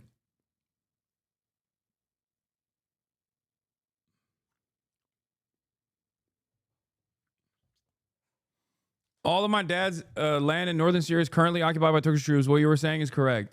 Yes. Okay. So Turkey's ambitions in the northern Syrian corridor, as a matter of national security, is to basically create muhtars, which is like a more rural governorship structure that exists in Turkey, that are either Turkish aligned, Turkish adjacent, directly Turkish, or speaks Turkish fluently. So what they are going to do is create regional managers that are still associated with the Turkish government and repopulate. Yeah, no, it's okay. He was only Al Qaeda in Iraq. I just believed in him, in giving him a chance as a changed, less radicalized militiaman that ended up becoming the president of Syria. Now, whether you like it or not, dude, he did not become a less radicalized militiaman that ended up becoming the Syrian president. He was afforded that position. He was given that position by Western aligned and American forces. Okay? What the fuck?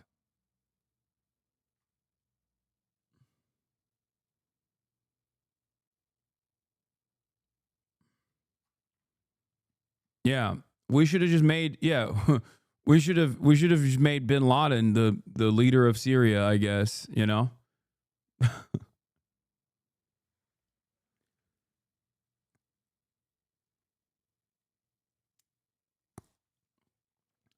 The take that he was only Al-Qaeda in Iraq is complete bullshit. You literally opened up the Syrian branch of Al-Qaeda called Al-Qaeda in Syria, the Al-Nusra Front.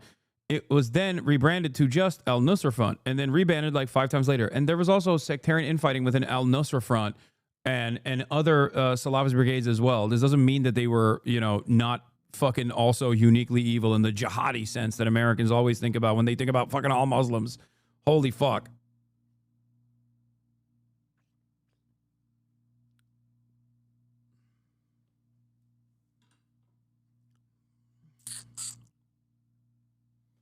True, absolutely true. Now that he's here, what would you rather the U.S. and international community do? Also, there's literally no proof he was involved in any anti-civilian attacks in Iraq.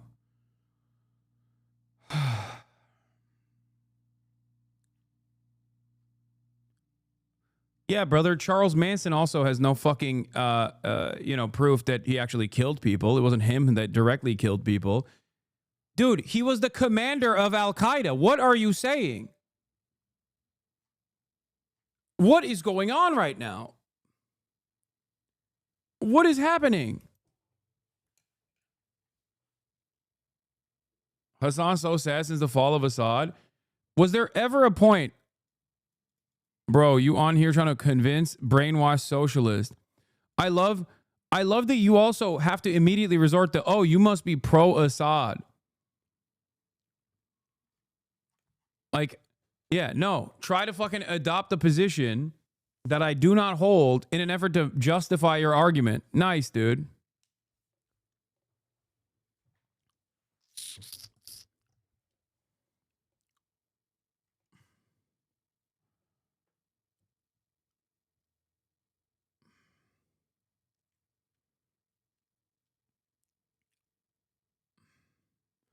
Why is Turkey supporting Pakistan against India? What's the ulterior motive? Turkey does what Turkey wants to do, okay? Don't question the Turkish government. Except when I do question the Turkish government in Syria, a lot of fucking American NatSec chatters get mad at me. Didn't you support the Armenian genocide? Says this chatter. I don't know where you got this from. Probably that you fantasized it. Funny joke.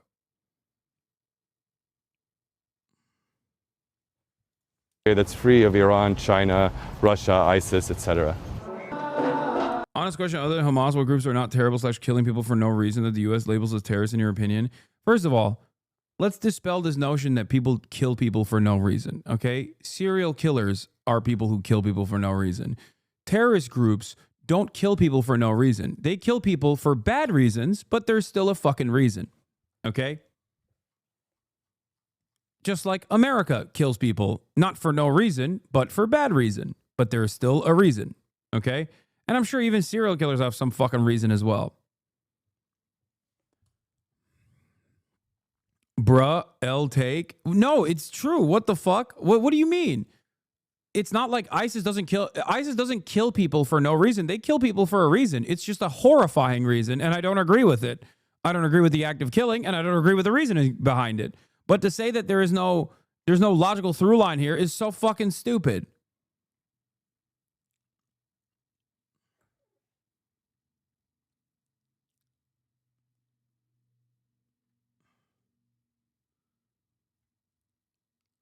No one is learning anything from you, explaining with chat arguments. Okay. Stretch. Okay.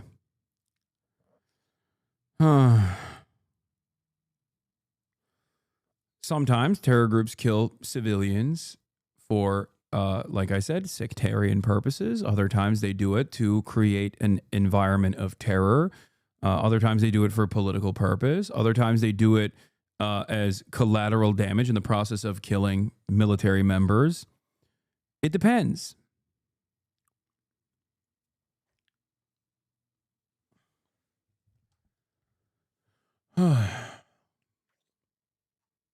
Anyway, let's continue with this. Then it was on to Qatar, another Middle Eastern state dripping with oil and riches, and today a caravan of camels, a place that Trump 2.0 can't help but be drawn to. But it hasn't always been that way. The nation of Qatar, unfortunately, has historically been a funder of terrorism at a very high level. We have to stop the funding of terrorism. And yet here he was, sitting side by side with Qatar's leader, making nice. But we've been friends for a long time, and this is an outstanding man. But the Bro, you are so fake, Trump. You fucking fake piece of shit. You fake, phony piece of shit. Oh, we've been friends for a very long time. I loved when they were, what, funding terror by your own estimation? That's crazy. Meeting was less about foreign policy and more about business deals, as Trump announced Qatar would buy $200 billion worth of Boeing planes, though the White House said it was half that amount. It's the largest order of jets in the history of Boeing. That's pretty good. But there was only one jumbo jet story in town, the gifting of a $400 million luxury plane from Qatar that Trump insists he'd be a fool not to accept. They didn't mention that, but back home in D.C., Democrats and even some Republicans warned the gift will compromise national security. And I hope there are some serious people within the administration who take our national security seriously who will tell Trump he can't do this. But it's outrageous. I don't know that if we can have an honest appraisal of their human rights record and decisions on arms sales if we're receiving $400 million gifts from a country, so I'm not for it. But Trump just can't. I like that when Israel says jump, our politicians say how high. Like, by the end of this Middle Eastern tour, I feel like they're going to be like Qatar did October 7. Like, we must nuke Qatar. We must nuke Doha immediately. They were directly responsible. They did October 7. They were there. The fucking... The royals were there. I saw them. They were beheading babies and throwing them in ovens.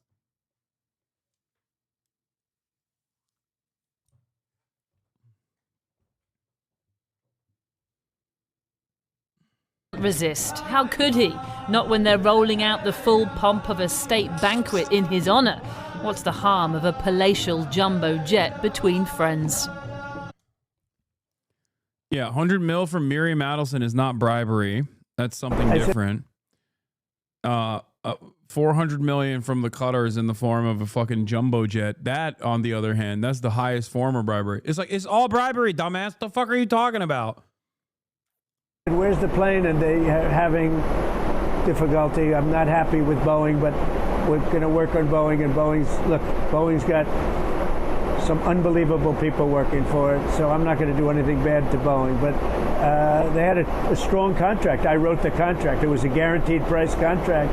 And if I wanted to, I could, hurt Boeing, and I don't want to hurt Boeing. But they are very... No, one's lobbying is different. It's not even... By the way, the funniest part about this is that Israel doesn't even get hit with a foreign agent registration. So it calculates totally differently. Its lobbying efforts are seen as domestic lobbying efforts. That's the other part of this. That's why they can always get away with saying like, well, Qatar is actually the largest funder of our fucking universities or whatever. It's like, yeah, dude, because when fucking Israeli aligned interest groups are also funding a fuck ton of initiatives in this country, it's not seen as a foreign entity doing the fucking influence peddling. It's seen as a domestic effort to do influence peddling. That's it. That's the real secret there, for the record. And so much so that if you actually even dare to question this, people can just be like, wow, anti-Semitism much? I can't believe it. I can't believe it. How dare you say Chuck Schumer, who has spoken at fucking every AIPAC conference and has said things such as, obviously Judea and Samaria belongs to Israel, and these the enemies of Israel just simply don't want to understand the truth that was written in the fucking Bible, that this nation belongs to Jews from 3,000 years ago. When he says stuff like that, no one turns around and goes, what are you, a fucking mullah, but like a Jewish? Like, what's happening here? Like, this is the fucking... Like, we only are tuned into a certain frequency where it's like, if I hear a guy with a big beard and a fucking turban on his head saying stuff like that in Arabic or in Farsi, only then can I recognize how fucking insane of a statement that is. You know? God forbid you point to that and go, what the fuck is this? What are you? Are you a registered foreign agent? Why are you doing this? Everyone goes, wow, look how unimaginably anti-Semitic you are. I see why people take special notice of this bribe, though, because Israeli influence is a lot more institutional and official. No, the reason why people are taking special notice of this bribe and not the fucking bribes of, I don't know, building a Trump Tower in fucking Damascus or any number of different moments where Saudi Arabia has fucking straight up pumped billions of dollars to Jared Kushner and Donald Trump. The reason why those things, while they still get a little bit of media coverage, are usually in the backdrop is because these countries, as they stand currently, are not a threat to Israel, okay? That's why, because these countries are a part of the Abraham Accords. These countries actually want to normalize relations with Israel. And the very moment that you say, okay, I'm normalizing relations with Israel, Israel can do no wrong, then it's over. It's not a problem anymore. Qatar, on the other hand, which also wants to collaborate with Israel, obviously, as a regional actor, is still somewhat neutral to the Palestinians. Remember, I'm not saying they're fucking pro-Palestine. I'm not saying that they care about the safety and security of Palestinians at all, but they're neutral. And that is the reason why everyone freaks the fuck out about Qatar doing this, okay? It's the same reason as to why people freak the fuck out about Turkey and Israel being at odds in Syria. If you recall, right before Benjamin Netanyahu came to Washington, D.C., there was already like some conflict brewing in Syria because they had already partitioned Syria, and Erdogan had some different initiatives for Syria than Israel had for Syria. They had different designs for it, even though both of these parties, while still have like regional, they have some semblance of autonomy and have their own fucking regional interests. Both of these parties are still operating at the behest of U.S. empire. Okay, so when that happens, then obviously people start talking about, whoa, wait a minute, like you got to dial this back a little bit. Israel literally bombed a fucking airport that had Turkish engineers in it in Syria. It became a major problem. Then they quickly wrapped it up and we're like, all right, it's fine. And once America got the Kurdish militias to stand down, okay, once again, the ever-present pro-Kurdish in the United States of America, once again wrote them off, okay, and is trying to find a way to basically bring the Kurdish militias under the banner of HTS or the current Syrian government in a way that doesn't offend Turkey's interest in the fucking region. Because their grand design revolves around just eliminating the threat of Syria being a logistical hub for Hezbollah between Iran and Hezbollah. Once they're done with that threat, it's over. It's no longer a problem. You can fucking partition the country whichever way you want to other regional actors because nobody fucking gives a shit about Syrian people. Anyway, once that took place. And Israel couldn't use Kurds as a ethnic group that they could sometimes launch against Turks if they felt the need to do so. They started talking about the Druze population. Bro's crying again? What? Some of you are unfortunately too stupid to understand political commentary or even human emotion. I am not crying. I'm just describing the events that have unfolded in Syria since the HTS takeover. But you have no way of reading anything outside of the lens of fucking drama. So you come in here and you go, oh, you must be crying. You're crying again. God damn. Anyway.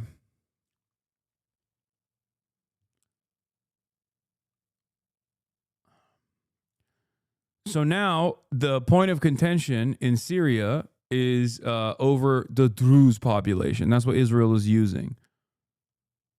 Okay? Late with the plane, and Qatar heard about it, and he's a great leader. And we were talking, and he said, if I can help you, let me do that. And they had a plane, not a new plane at all, but they had a plane. And you know, these planes, the plane that you're on right now is almost 40 years old. And when you land and you see Saudi Arabia and you see UAE and you see Qatar and you see all these, and they have these brand new Boeing 747s mostly, and you see ours next to it. This is like a totally different plane. It's much smaller, it's much less impressive as it is. And you know, we're the United States of America. I believe that we should have the most. Your assessment is very true. Israel loved Kurds because we were useful to them for a while. Now they're using the Druze the same way. Shaking my head. Yes. Hijri, a Druze Syrian sheikh, is pro-Israel and calls for Israeli intervention in Syria. Anyone in the region that is pro-Israel or pro-America is, I mean, that's what it is. They're pro-Israel and pro-America. They are begging to be a outward asset for imperial endeavors. That kind of attitude will inevitably create a incredibly, oftentimes fundamentalist reaction. But of course, that doesn't matter. That's a problem for the next decade or so.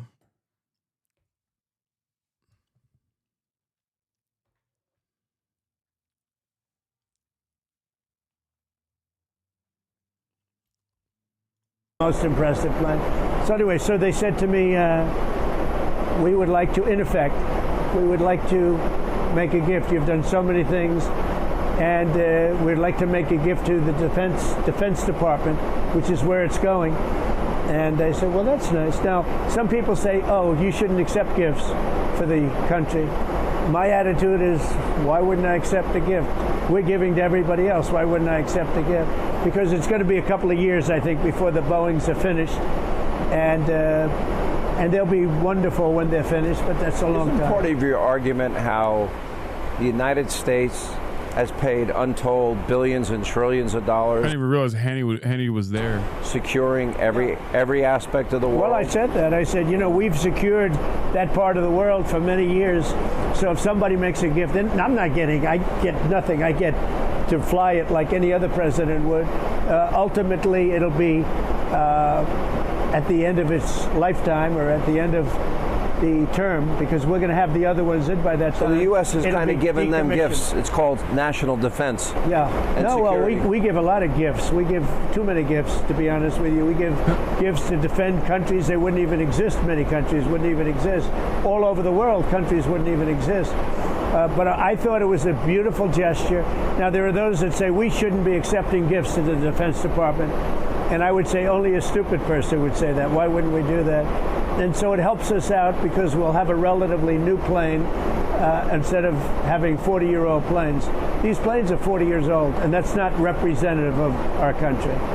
Let me go to the other side, and that's the national security equation.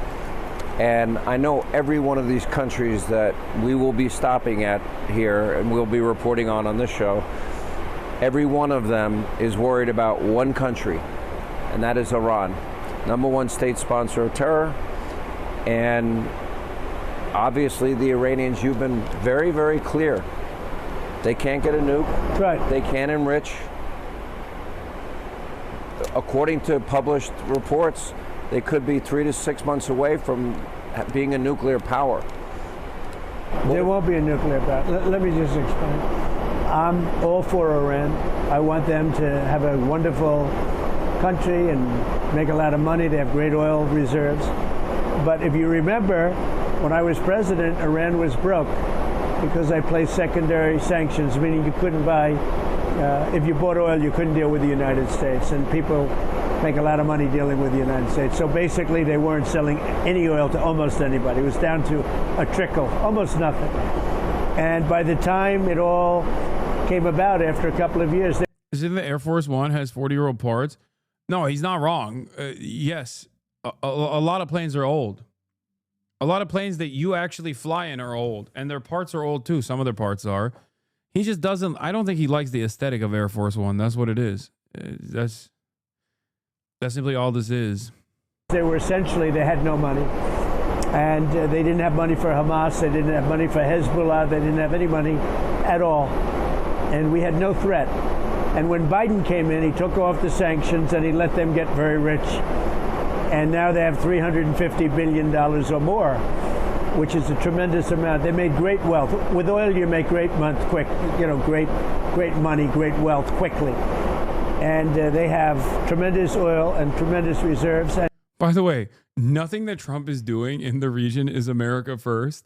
And ironically, it's Trump first, okay? It's Trump first and Trump's family and friends first, which is what makes this situation really hilarious, because for a lot of Trump morons, like a lot of MAGA supporters, they literally just think Trump is America and America is Trump.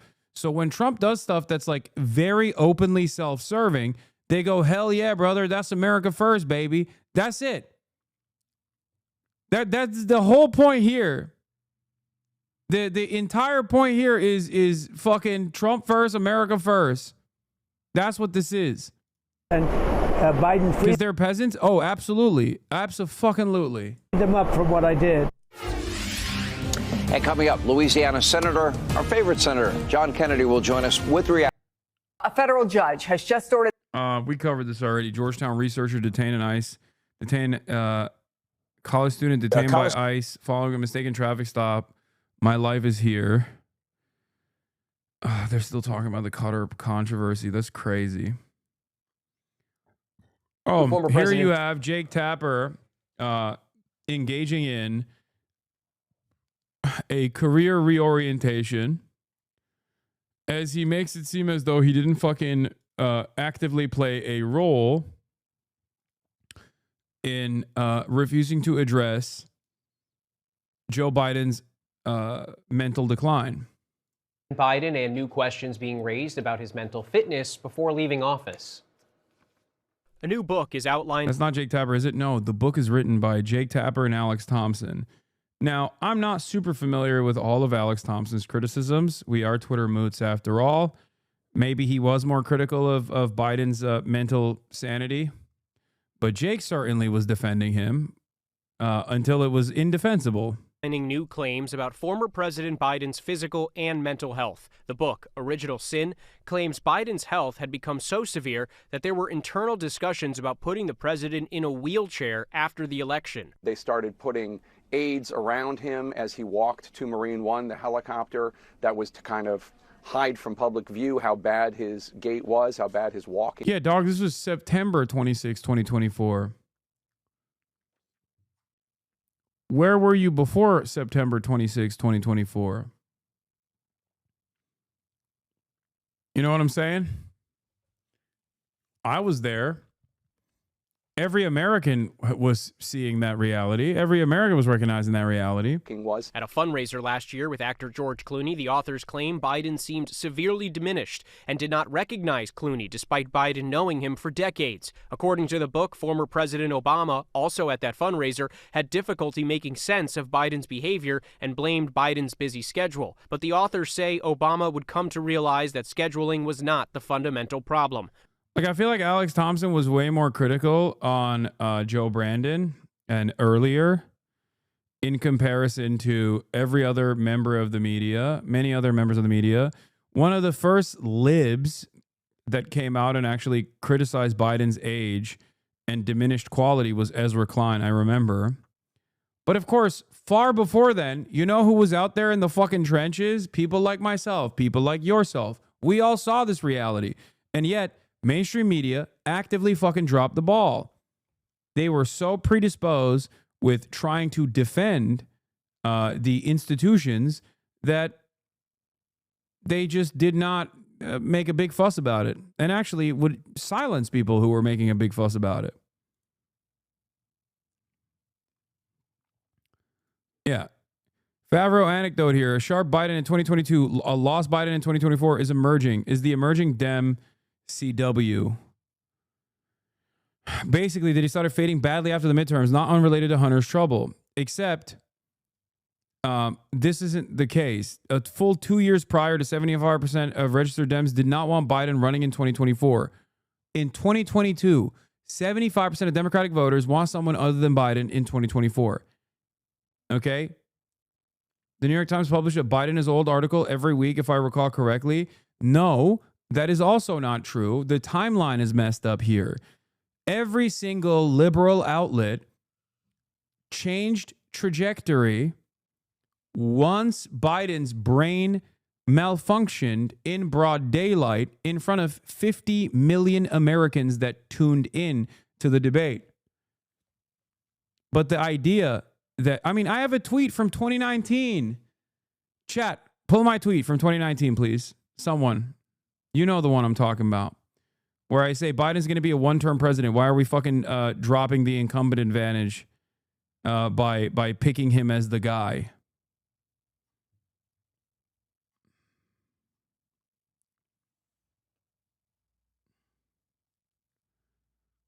Chat isn't Grok? Yes, that's why I'm relying on chat instead of fucking Grok. Thank you, Kilburn. Here it is. April 14, 2020, not 2019. One truly wild thing that we haven't really talked about is Biden's stated interest in being a single-term president. Like, we're just going to throw away our incumbent advantage because Joe's going to be a vegetable by the end of his presidency. Truly incredible stuff. Because that was a false rumor, says Capricola. Ugopnik following. Maybe he's based now.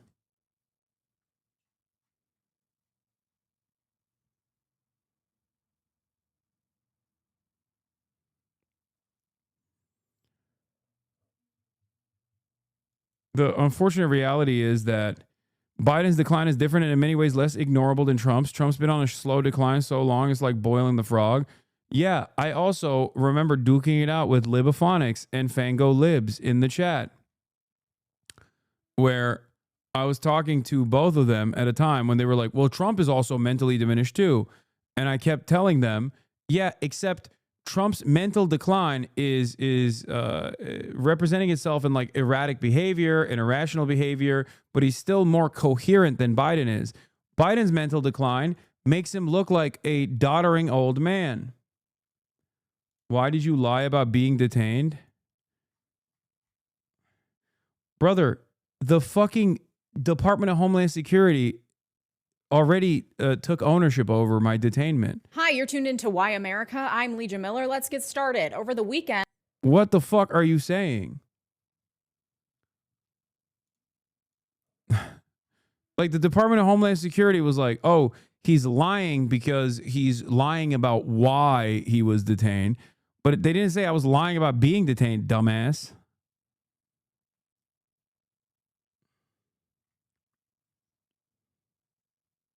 Yeah.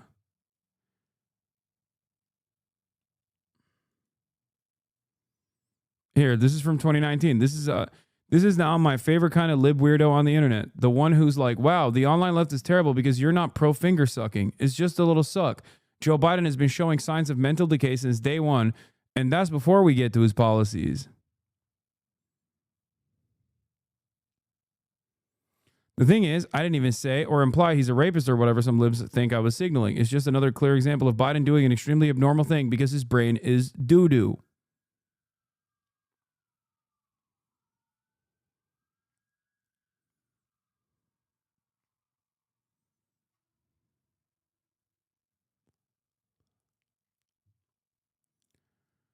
Look at that. Destiny was right about you. Holy fuck. He wasn't sucking on his wife's fingers. She was waving her hand in front of his face and he was trying to be funny. If people watched the entire thing, it would be left completely unnoticed. The online left is a huge fucking disappointment.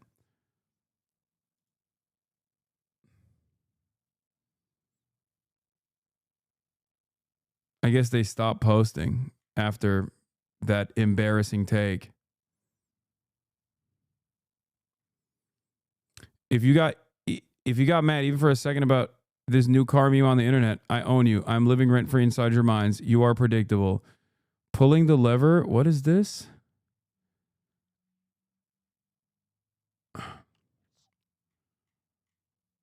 Free scrolling a rando's profile. I like seeing where they're at now, you know? The where they're at now memes.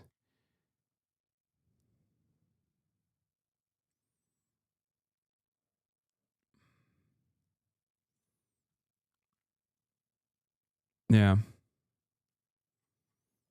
Pulling the lever was switch the trolley. He's like, they left Twitter and have a job.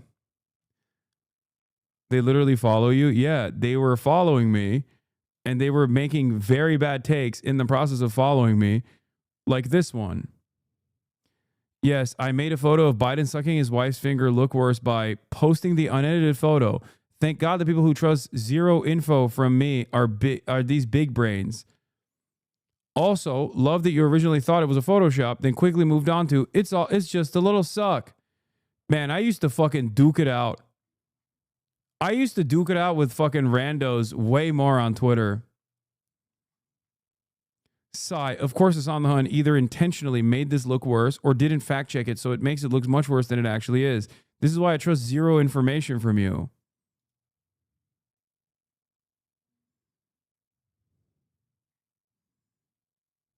There's nothing someone can say or do that is worthy of of saying they need a lobotomy. You should delete this.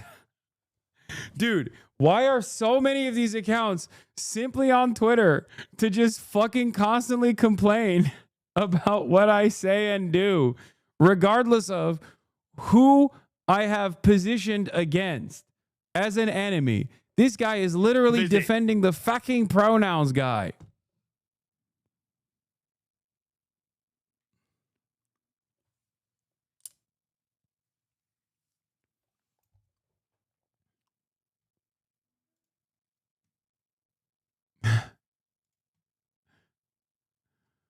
I swear this is mental illness. I swear this is a significant type of mental illness. I like that they're retired though.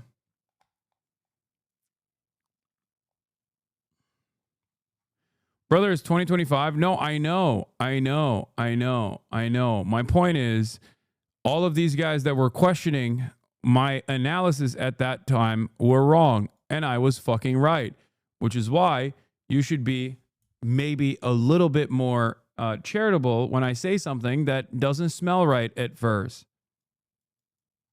Okay? That's the point.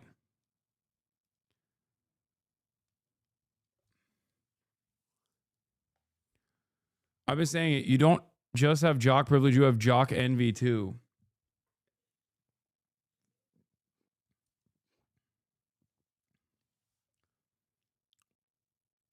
Do you understand?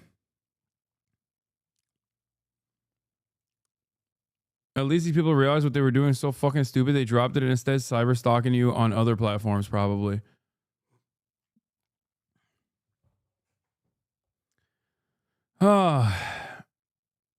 Anti-SJW, Fem Twitter, YouTube coming back hard like it's 2016. The gamers are on the march, and I hate all of it. I know. They're going to use that against you. Use what against me? The reason why we're going down this rabbit hole is not just to say I was right.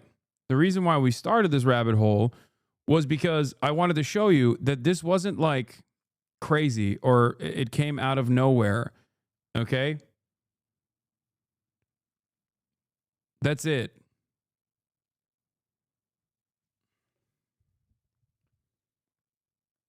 That was another take that I had, by the way, that once Biden became president, I was like, we're going to go back to Gamergate era politics. That also took place.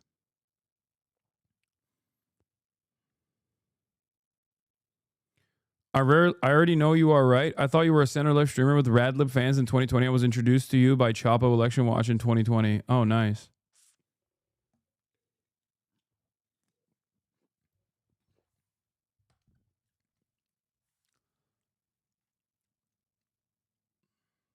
Anyway. Destiny was right about you. Holy fuck. He wasn't sucking on his wife's fingers. How does it feel to be consistently wrong all the fucking time? It's crazy. And so shameless too about it. You just got the wrong information. And at no point do you go, man, the person who's like speech patterns I'm trying to fucking emulate here is consistently leading me astray. Perhaps I should seek out maybe even some of the people that I was uncharitable to and realize that that person has been fucking duping me, okay?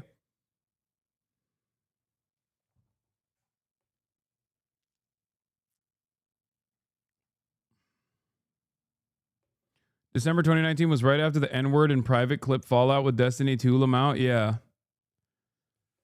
And now in 2025, isn't his court trial tomorrow? They're pre-tweaking? No, actually, since the Destiny Sex Pest court cases that have popped up because of numerous victims coming out bravely, his community hasn't really been in here that much, or rather, they've taken a new shape, which is the H3H3 community.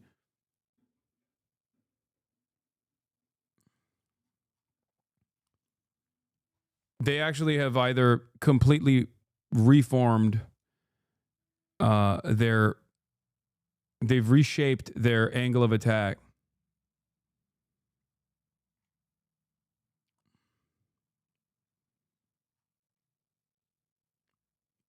They've, engaged in metamorphosis.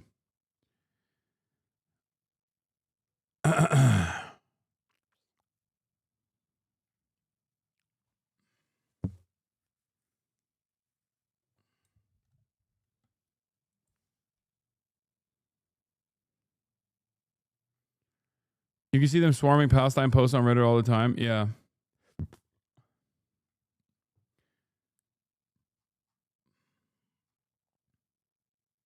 You made people get super mad about whether Joe Biden sucked on Jill's fingers. That's an insane thing to get mad at. Is it the dumbest thing you've gotten libs angry about?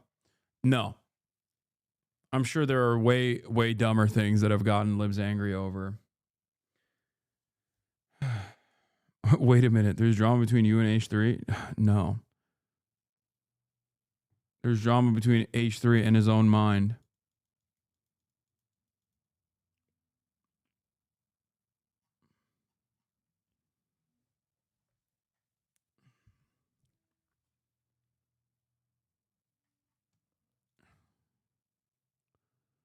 Anyway, where was I? Yeah.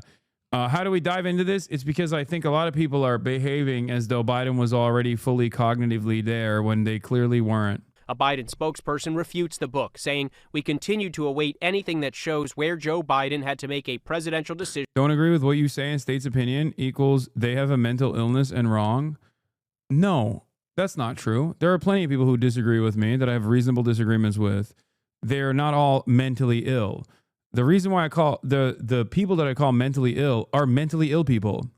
The type of people that spend an incredible amount of time, in the, Like this, Hasan said he was in the trenches. Lamau cap, he got a point. Don't agree with me. Like you would be probably in the mentally ill category. It's like, if you don't like my opinion, I don't know why the fuck you're consuming this content. You're spending a good deal of your time and your day just consuming shit that pisses you off. You know what I mean? Like, that's mental illness. That's not a sign of mental sanity. I don't do this. I don't go into like Asmongold's chat and sit in there and wait for him to say some shit just to respond and be like, oh, fucking sucks. You fucking suck. You're stupid.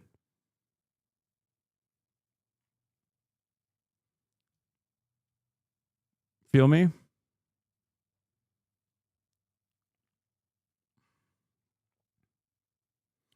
They like being angry. It gives them purpose. I know, but it's just so sad.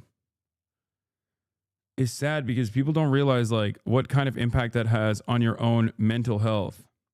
By the way, a reminder to chat at 5:45 in an hour from now. I am going to, an hour from now, I'm going to be talking to NBC News. Me in the chat.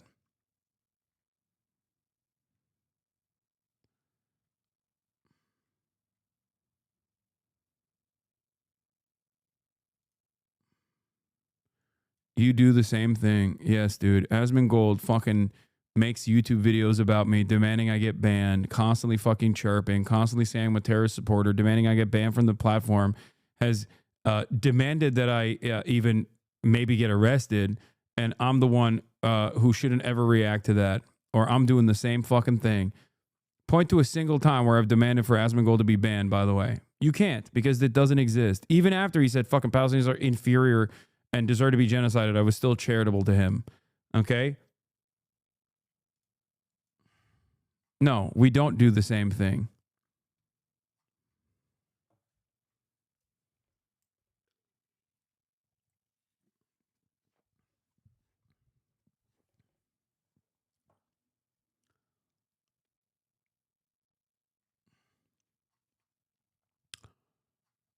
Anyway, his subreddit was literally making memes where they edit your name into an assassination contract in Oblivion. Yeah, okay, whatever.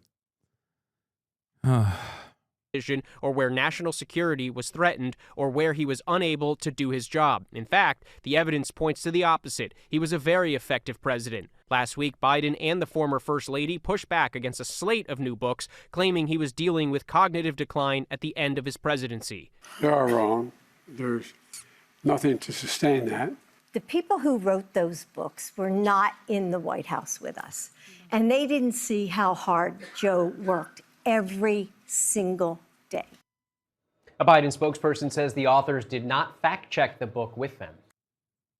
In my assessment, a move that was that unprecedented, having a brand new nominee 90 days before a presidential election against a nominee that was... AOC defends wanting Biden to stay in the 2024 presidential contest. Oh my God, AOC, what are you doing?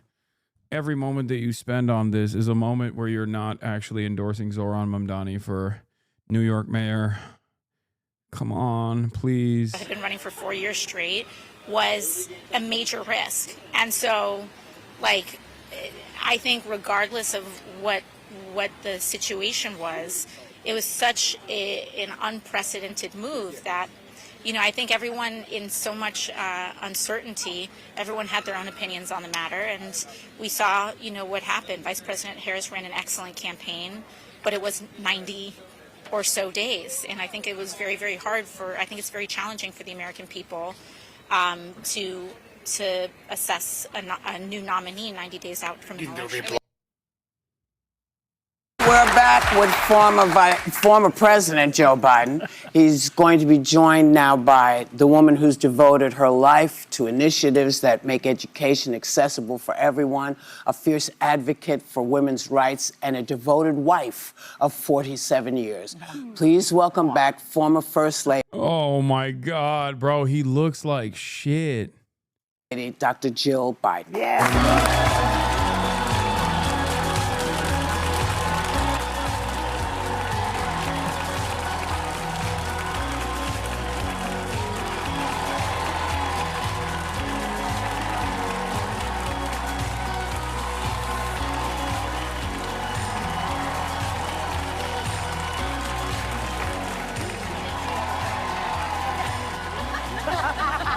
Believe me, I do. So, Sonny, you have the first question. I do. Dr. Biden, you. Bro, this is so strange. It's like out of a nightmare. It feels like it's I don't know. There is like a very weird aura to this entire process. It's so awkward.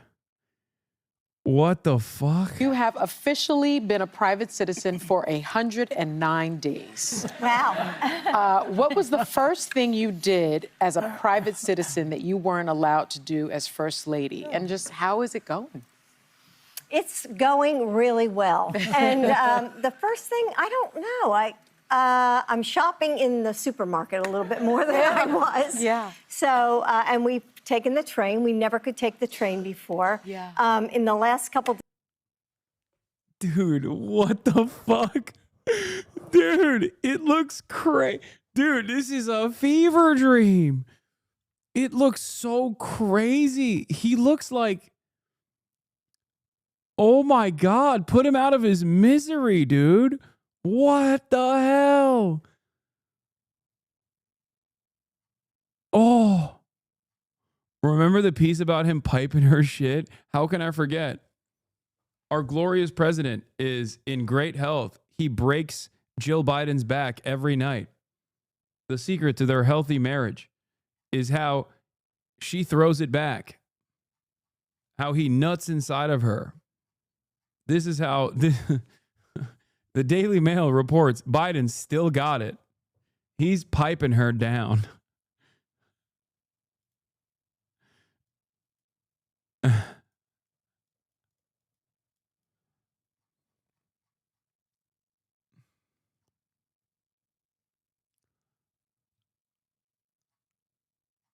Stop. I will not stop. This is real journalism. Days I've been on a lot of airplanes. So I've been in LA and New York and DC. So, so doing a lot of traveling, getting But a you lot still done. have Secret Service. That's Yeah. that's the benefit. Yeah. But it also means you're not. Anyway. Of course. You can't be too out there. Yeah. Mr. President, since you left office, there have been a number of books that have come out, deeply sourced from Democratic sources, that claim in your final year. Bro, he hit the anyway 12 seconds in. I don't think he looks bad. Chatter, are you a mortician? Fuck you mean he doesn't look bad? Do you work in the morgue, dude? He looks like a dapper 150. Show older pics. Like, as in photos of people that are still alive but older.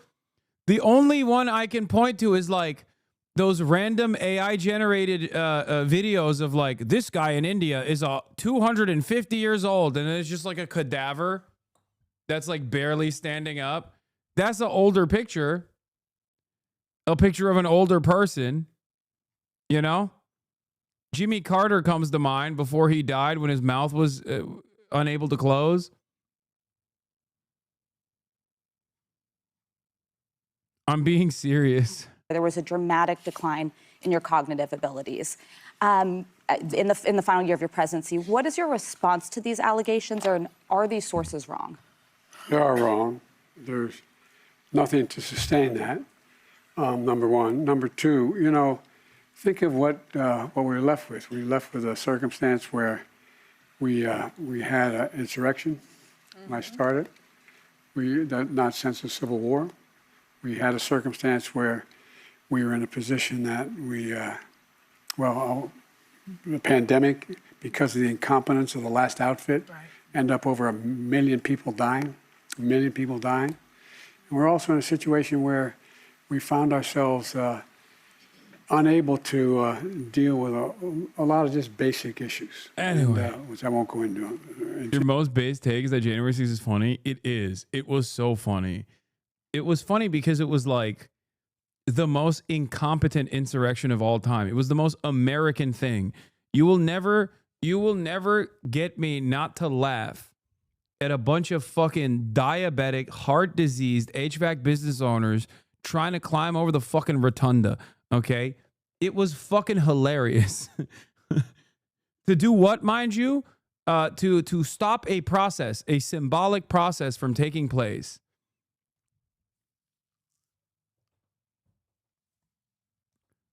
They went in and they took a shit on Nancy Pelosi's desk. That's all they did. Interest of time. And so we went to work and we got it done. And, you know, one of the things that well, I'm Well, and Alyssa, you know, one of the things... I've gone too long. Also, fun reminder for everybody, this man literally was so fucking incompetent and so unimaginably self-interested and so invested in the continuation of Israel's live-streamed Holocaust with his go-ahead and his weapons that he basically threw the election away and handed the goddamn government to this also incompetent fascist administration, which he also was caught smiling alongside of. Like, remember, he's like, oh, I ran in office because Trump is a fascist, Jack. He's a Nazi. And then by the end of his presidency, he's fucking doing ass grabs with Donald Trump's out of the White House. How the fuck did that happen? And I got some smoke for Kamala Harris, too. Up until yesterday, I was waiting. I was waiting for Kamala Harris to say something, right? Because everybody's like, oh, Kamala Harris has a very different analysis on the issue of Israel than Joe Biden does. A lot of people got mad at me when I said we don't have any evidence that Kamala Harris would be any different than Joe Biden. As a matter of fact, the only evidence we have is that she would have no daylight between her and Joe Biden in terms of her approach to Israel. This also contributed to her losing the fucking election. And I held my tongue because I didn't want to say nothing because liberals get real fucking sensitive about this, okay? 109 days since Donald Trump became president. Or more than 109 days. Sorry, like it's almost 115 days, okay, at this point. 115 days, give or take. Did Kamala Harris come out and make a fucking declarative statement about Israel doing a genocide in that process? She wasn't running for president anymore. She was unshackled, unrestricted from the normal rat race that you would engage in with your political ambitions. Did she? Because I didn't hear it. She was unburdened. She was mother. She was mother cunt. Why did she not say anything if her opinion on Israel was that it was going to be very different from Biden? She was unburdened by what has been, and yet she chose not to say anything about Israel. Oh, wait, that's right. She did say something about Israel. The first time she posted about fucking Israel was when the Trump administration cut a deal with Hamas directly to release the American-Israeli dual citizen from New Jersey, Elon Alexander, who fucking moved to Israel to participate in a terrorist act as a part of the Israeli occupying force.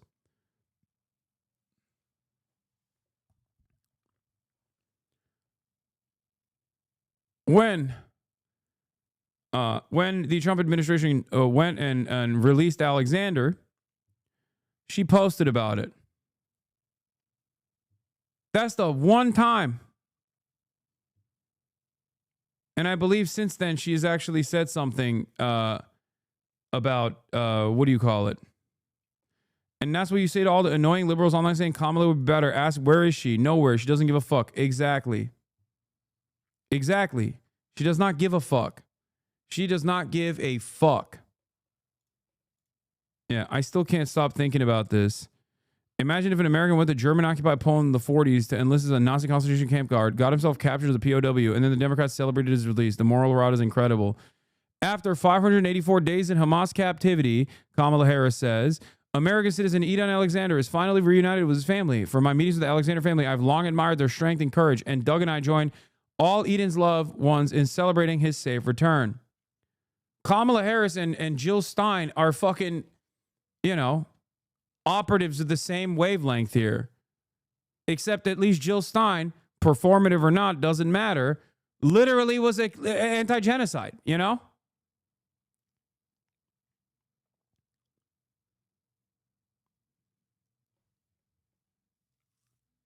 I ask the Green Party loyalists all the time, where's Jill Stein? What the fuck's she doing? I know I'm being annoying and you're doing the news, but check Dan Sullivan's Twitter regarding your detainment. Here's a fucking perma ban for you. I would never in a million years do that. Why the fuck would I care about what this 60-year-old psychopathic, Diddy-funded pervert has to say about anything? Are you fucking... Are you decapitated? Like, it's not even a brain at this point. It's just like you've lost everything above the stem. Like, this is beyond a lobotomy if you think that I would ever be fucking interested in what that repulsive freak has to say.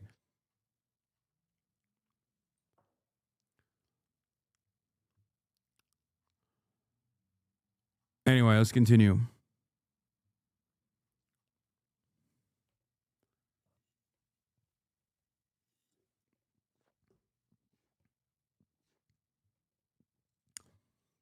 That's a lesson for all of the drama baiters. Why a perma ban though? I don't know who that person is, but isn't that a lot? You get a week off. Don't question some of the drama baiting bans I engage in. Okay? Heads must roll every now and then in order to maintain proper posture in the chat. Some of you fucking drama perverts, drama pedophiles have gotten far too comfortable. Enough. Enough is enough.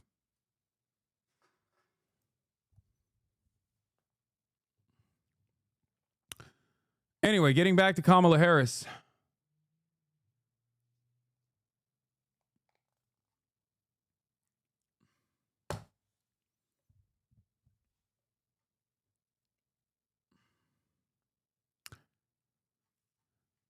What the fuck? This is her first take about Israel-Palestine? Why hasn't she come out and spoken out against the Trump administration? It's not like the genocide has exchanged hands. The genocide is now under the ownership of the Trump administration. You can engage in reverse polarization. You can position this from a partisan angle. Where the fuck is this?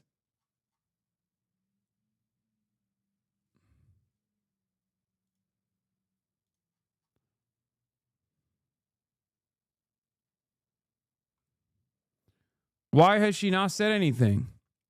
Doesn't seem like she was actually tirelessly working around the clock for a ceasefire, which we know though wasn't the case.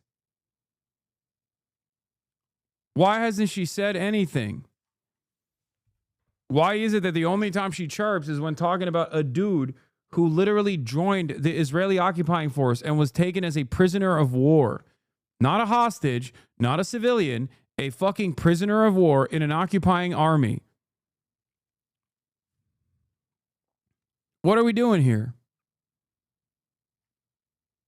I think is that the people who wrote those books were not. Why is still trying to act like she's relevant? No, this is a message to the fucking liberals that chirp about this stuff. Yeah.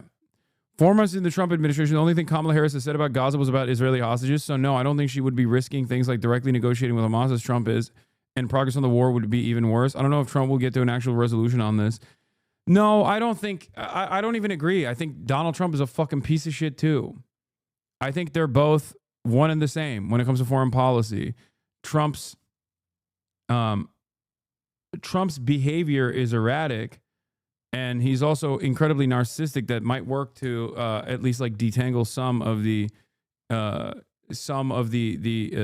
undying loyalty that the American government demonstrates to Israel's ethnic cleansing campaign. But having said that, outside of that, it's still very much the same.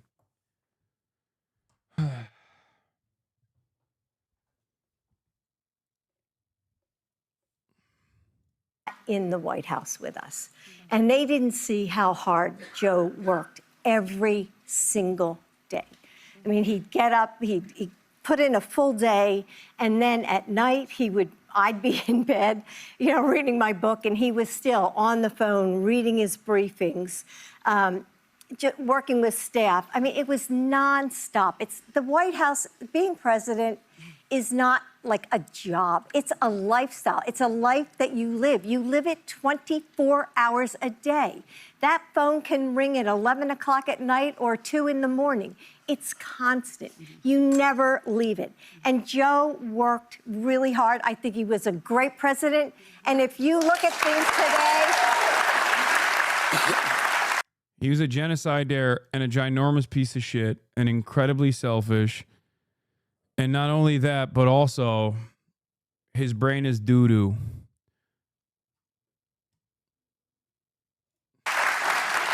Why the fuck are people clapping today? Give me God, Joe Biden anytime.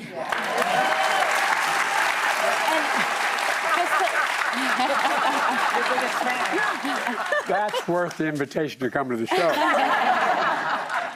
And Mr. President, just to follow up on this, some of the reporting is that people like the former president you served under, Barack Obama, George Clooney, a longtime supporter of yours, major Democratic donor, Chuck Schumer, your dear friend Nancy Pelosi, also had expressed concerns about your ability to do the job for 4 more years. Can I ask what your relationship is with President Obama and how you address those concerns that they raised? Well, look, I think that the only reason I got out of the race was because I didn't want to have a divided Democratic Party. It was a simple proposition.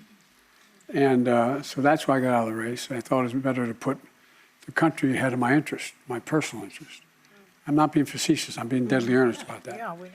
And I think that,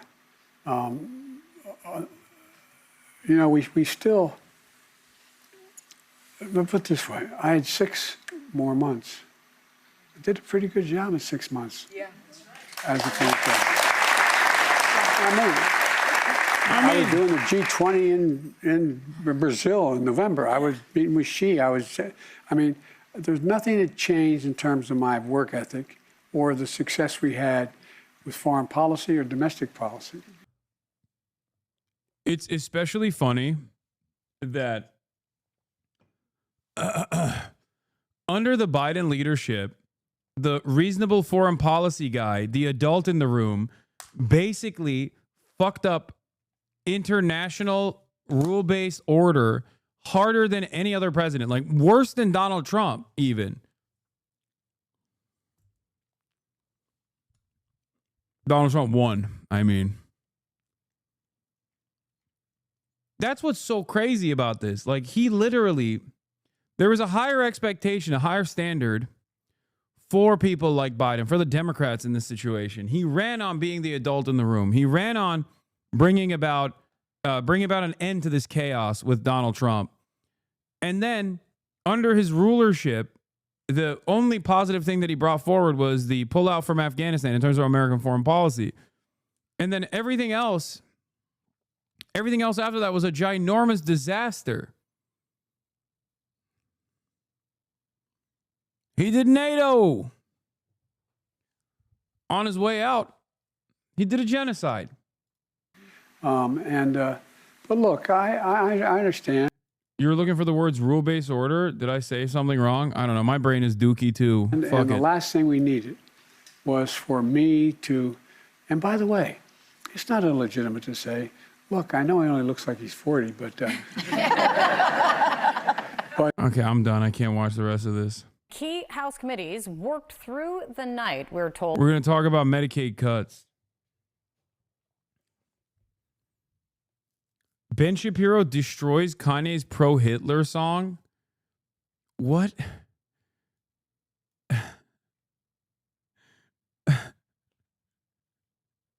What the fuck is this, bro? All right, I'm skipping the fucking Medicaid cuts. Hold on. I have to see this. First of all, reacting to Kanye's new song that was banned from streaming. Joe Rogan Experience. Speaking of the Jews, have you seen fucking Kanye's new song? Bro. What? Here's the thing. What? My First of all, kind of catchy. Well, that's the problem with it. That's the problem. Is like the guy from production Like he's never lost a step. He can make a beat. He can he's so talented. He's a genius. He's a talent. I don't even agree with that. Like I under normal circumstances, maybe. I'm not saying this because this song is about Adolf Hitler. Okay. But like, no, his production quality has like dropped off the goddamn map. The song is ass. The worst part about it is that the hook is like, it causes earworms. So when you even listen to it accidentally, it just gets stuck in your head. And then you're like literally fucking thinking those lyrics in your mind, and it's not good. Okay. So I guess in a weird way, it's like brain poison. If your goal is to get a bunch of people to fucking think in their minds the words Heil Hitler and the N-word, then yeah, it succeeded. But outside of that, it's ass. Talented producer, man. I do think it's like when, first of all, I think people are kind of done asking him questions because most of the shit he puts out is like self-released kind of commentary or thoughts. Because he's saying just fucking crazy, you know. This is the craziest thing I've ever seen. But there is a thing where that song is like, what are you doing, dude? Like, what are you doing? For real? It's the ultimate pushing back. Yeah, I guess. No, this is not a piece de resistance, brother. What the fuck? Dude, not everything. Oh my God. Not everything that people are doing to be like, ooh, edgy is like, sometimes you're just mentally ill, dude. Sometimes you're just fucking mentally ill and surrounded by Nazis, pedophiles, and people who lean on sycophants, who lean on your worst tendencies. But there is like I think I have a pretty, you know, let things go kind of vibe to me. Right? Obviously. Yeah. Your fucking right? Like, show. Yeah. Like, I your show's ridiculous. Like, he pushing back against what, dude? Fucking Jews? Like, what are we doing? What is he pushing back against? Like, it's a ridiculous show. And I've always been like, yeah, say whatever you're going to say. But I do think like making a catchy song about that, I'm like, what are you doing, man? Like, you're just getting, at a minimum, you're just going to get more people that think it's cool to say Heil Hitler. Like, that's at the minimum. I mean, that's the goal, I think. Well, I think that's part of the program. I think it's part of what he's trying to do. But I mean, is that cool to do? I guess if you're like, well, it's fun to troll the masses and get them to do that. Okay. But what I'm saying is that, like, at a minimum, you're going to get less educated people to go like, this is a fun thing to say. And you're like, I mean, is that good? You really want people just walking around being like, you know, it's tight, man. Heil Hitler. Like, that's fucking insane. It's crazy. It is crazy. But it's also kind of a sign of the times. I guess. Yeah. This is a chaotic world we're living in. Yeah. And it's like, okay, this kind of highlights the benefits. I mean, I want to say this like carefully because I don't want to think I want to say real clearly. I don't support people saying that. I don't think it's a good thing to say. No. I don't say it. I certainly don't think any racism is good. I don't think anti-Semitism is good. I don't think anti-Christianity is good. I don't think Asian hate is good. I don't think anything is good. But there's a benefit to just letting people talk. Like, let people say whatever the fuck they want to say, even if it sucks. This is the benefit of Twitter. But this is also the bad part. It's like the fucking song has so many millions of hits. Yeah. Bro, it's so crazy that he's like arriving at the position that Nazis actually don't care about free speech or don't care that they're lying, and they actually entertain they entertain themselves by fucking lying. They know it's a lie. They know what they're saying is a lie. It's all about just getting you to react to it and then maybe picking up some additional steam along the way.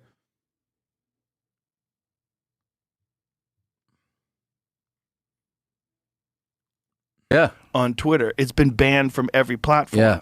But is it good to ban things from platforms, or is it better to let it be out there and let people talk about it? Because if you ban it, then people want to hear it more. That's true. And then it becomes more popular, and then it kind of supports what he says, which is that there's this concerted effort, if you talk about Jewish people, that they're going to remove you from everything, remove you from Right. banking, which is what he's saying. They run everything. So if they didn't, like if it was just you were talking shit about Puerto Ricans, look what happened to Tony. Nothing. Yeah. He's doing great. Yeah. You know what I mean? Like if there's certain people that you're allowed to pick on and make jokes about or mock or say something, and you can get away with it. Yeah. Well, I think he's made his point. I think we all get it now. It's never going to end. Yeah. But how does it end? This is the question. When I was watching that song, first of all, I was by myself. When I first saw the song, I was like, what is this?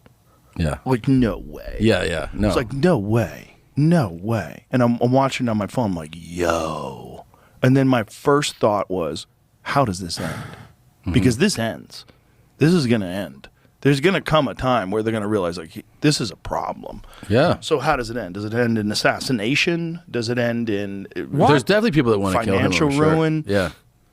I don't know what his financial situation is. I know that like there's been all these over the last 5 years. I don't think they're gonna kill Kanye West, man. I don't know. I feel like I don't even know who the day is here, but if anything, Kanye West spending the last fucking 4 years talking about how Adolf Hitler invented the microphone and how much he loves him, only to finally, for the first time ever, say "Free Gaza" after they banned his song from like all these fucking platforms, is perhaps the best thing that he could have done for people who are pro-Israel. It fits perfectly within the interests of those who want to defend Israel, who want to say like everyone who hates Israel is actually a neo-Nazi, just like Kanye West.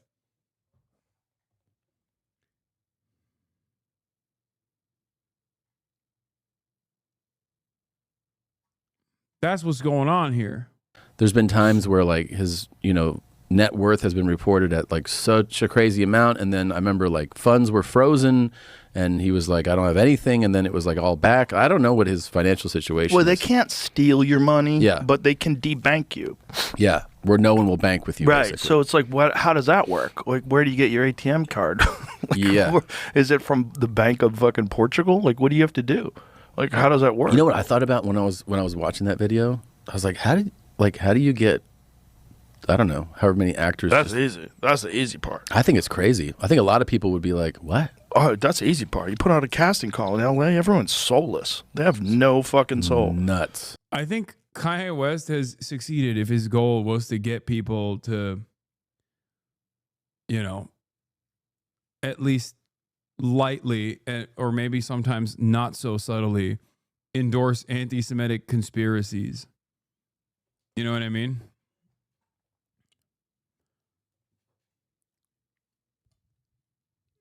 Look at Joe Rogan on the fucking largest platform doing it right now.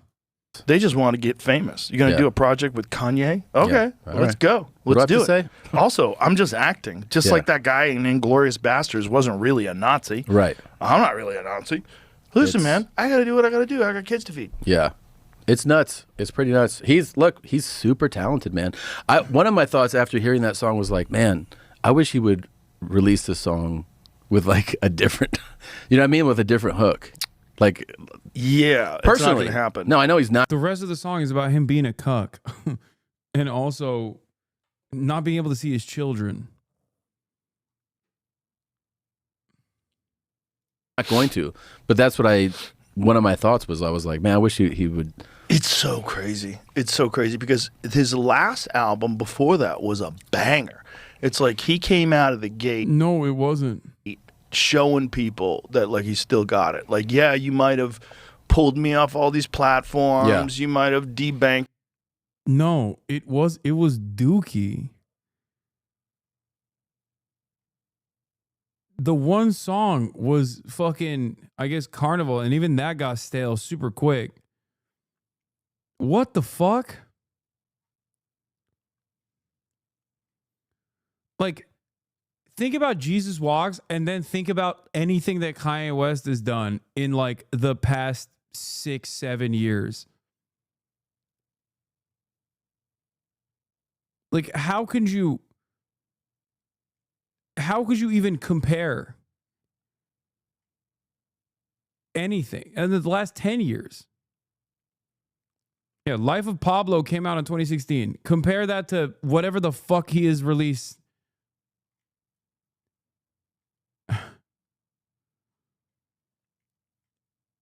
That's crazy. You might have taken away my Yeezy deal with Adidas, but damn, I still got it.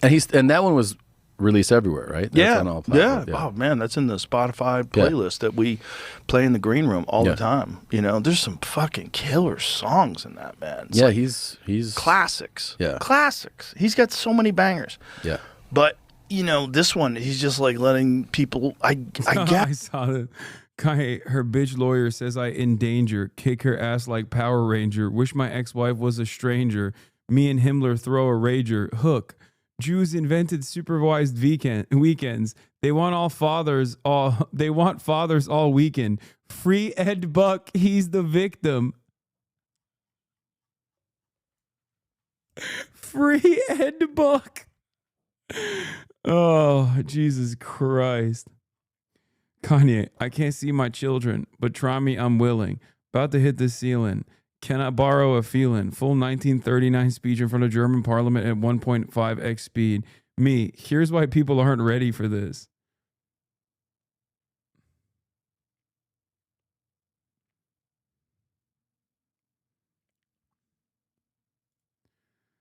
It's the single most authentically transgressive thing an artist has done in my lifetime, and the result speaks for itself. I like that these guys are basically like, yeah, you see, I fucking pissed and shit in my diapers. I took the piss and shit off of my diapers and smeared it all against the walls. And now no one wants to be around me. Look how fucking awesome I am. Look at how transgressive this is. Oh, Elon Musk. We should never forgive him. This is more Elon Musk than it is Kanye, okay?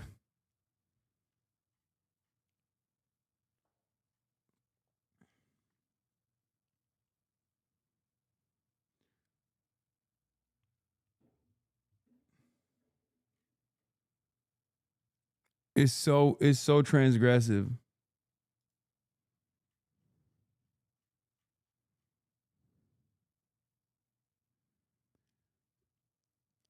Ay. Gas in his eye? I mean, I don't know. I haven't talked to him about it, but I guess he's like, I'll do whatever the fuck I want. Well, I'm going to say whatever the fuck I want. Yeah, clearly. So I'm going to do the one thing that you're never, ever, ever supposed to do. I'm going to make a catchy song that's Heil Hitler. Yeah. Yeah. It's just like, whoa. That is the ultimate, like, whoa. I'll do whatever the fuck I want. Yeah, and you had to say, like, in the casting, there's like a description of all the stuff. If you want to be a part of this production, like, you have to be comfortable with swastikas. Is that was in the... Yeah. He's got a diamond-encrusted swastika. That's also insane, dude. By the way, you know a Jew sold him that. Probably. Yeah. Or at least supplied the diamonds. Yeah. Where'd the diamonds come from? That's insane. The Jewish people have been controlling diamonds for a long time. It's insane.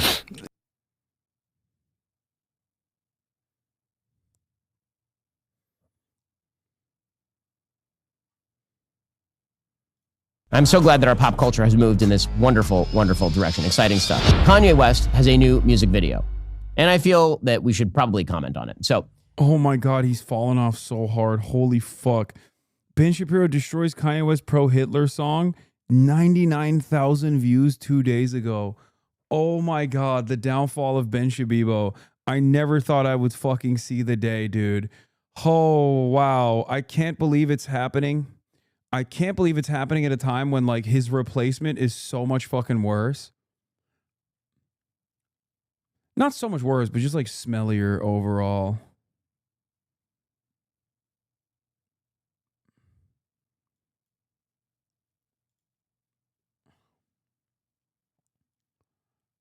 How are the comments looking? Oh, it's probably Hitlerian. Spoiler alert, Ben Shapiro did not enjoy Heil Hitler by Kanye West. This song got censored faster than Mossad's involvement at 9/11.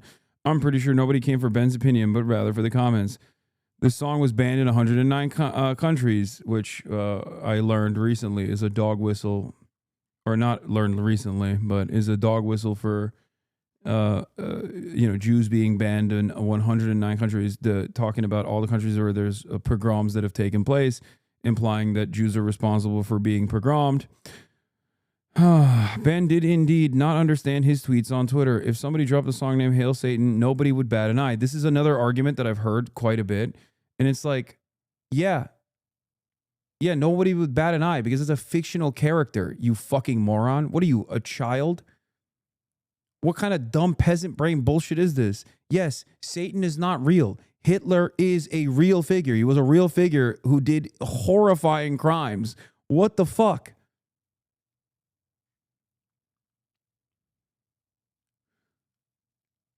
Like, a better argument here would probably be to say, like, oh, no one would care if someone dropped a song named Hail Stalin or something, or Hail, that's still not a good argument, but for the record, I'm just saying that, like, that would be an argument that at least, like, makes more sense to a larger number of fucking dumbasses. Okay? Or if someone was like, nobody cares if you make a song called Hail Genghis Khan. You know what I mean? Kanye doesn't care about your feelings. I wanted a bender last weekend and got kicked out of 109 bars. It wasn't my fault. 109 countries for a reason. This song even got Israelis dancing. Ben Shapiro destroys nothing. He couldn't destroy a Lego mock-up of the USS Liberty. He's a pioneer of free speech. If you don't like it, Ben, then leave the country. He's a pioneer of free speech. On a scale of 1 to 271,000, the song gets 6 million. 271,000 is another dog whistle, implying that the number of Jews that were killed in the concentration camps was actually 271,000 as opposed to the 6 million figure, which is so crazy because it's another version of this like weird ass Holocaust revisionism where it's like, well, that would still be really fucked up. I mean, it's additionally fucked up that you're lying and claiming it's the 6 million figures are undercount, but like, what's the argument that it would be fine if it was 271,000 Jews that were killed? Like, what? I don't even understand that. That's like such a weird way to do Holocaust revisionism. And yes, I was right. It's all fucking Nazis in the comments. Oy vey, you are only supposed to sing about murder and drugs. The comments under Asman's reaction are legit Hitlerian. Ben Shapiro crashes out. For a lot of young guys, it's not about racism. It's about escaping this HR nightmare regime. No, it's a lot about racism. China has been a month from collapse and Iran 2 weeks away from getting a nuke since I entered high school in this year in 2000. Okay, that one actually is like surprisingly smart comment under Asmongold's comment section. What the fuck? Inside of your two wolves, one is Ben Shapiro, one is Kanye West. The guy has fought against identity politics for so long and is fully embracing identity politics the exact same way too. Ben must be one of those few people who actually take Kanye seriously. I don't even think Kanye takes himself as seriously as he does.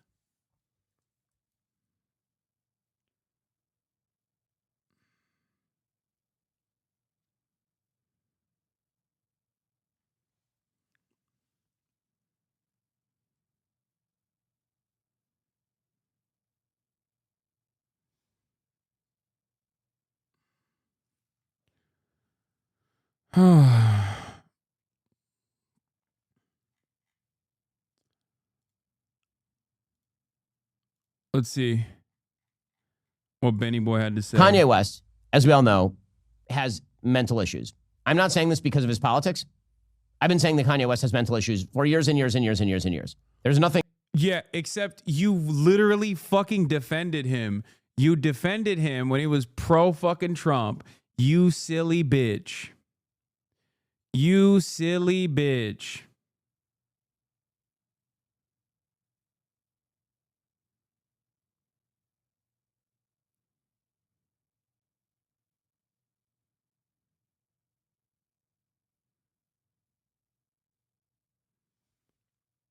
Nothing new here. Years and years ago, when Kanye West was making inroads with the first Trump administration, I tweeted famously, live by the Kanye, die by the Kanye, because he's nuts. And Kanye's mental issues continue to contribute, I assume, to his bizarre fixation with the Jews, So he now has a new song titled Heil Hitler. So just in case you were still pretending that Kanye West doesn't hate Jews, I'm pretty sure he hates the Jews. I mean, two things can be true at once. Who's pretending that Kanye doesn't hate the Jews, man? No, people celebrate that he hates the Jews. That's where we're at. This is officially where we are at now. And by the way, you want to know why we're there? For those of you who don't know why we're there, this isn't just about Kanye. This is 100% about Elon Musk and his Twitter takeover.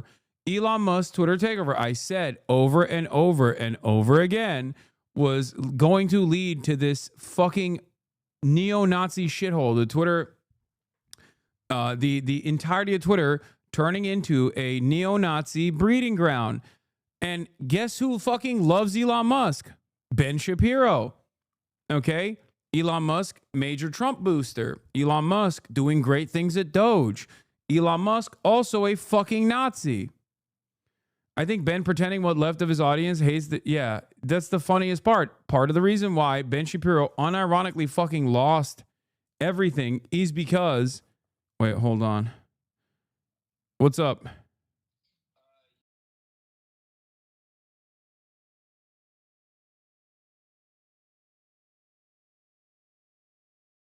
Sorry, my manager called me. My NBC TV spot is about to begin, and I gotta join the Zoom call.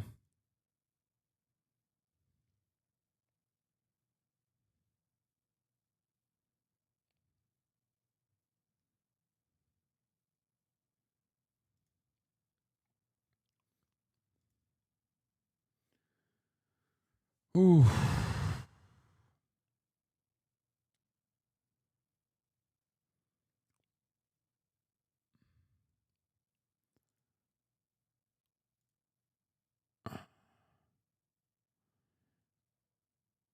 Hold on.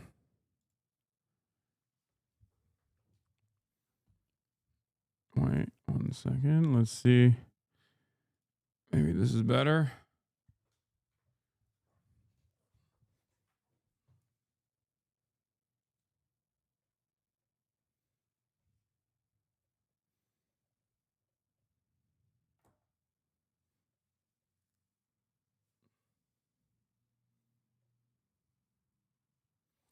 Let me fix my hair real quick.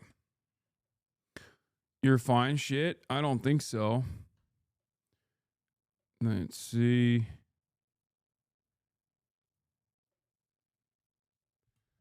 Okay, this is fine.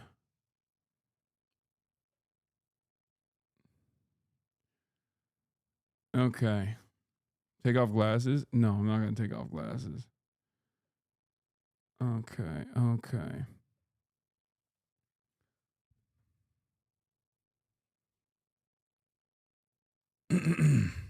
Take off shirt? Sure.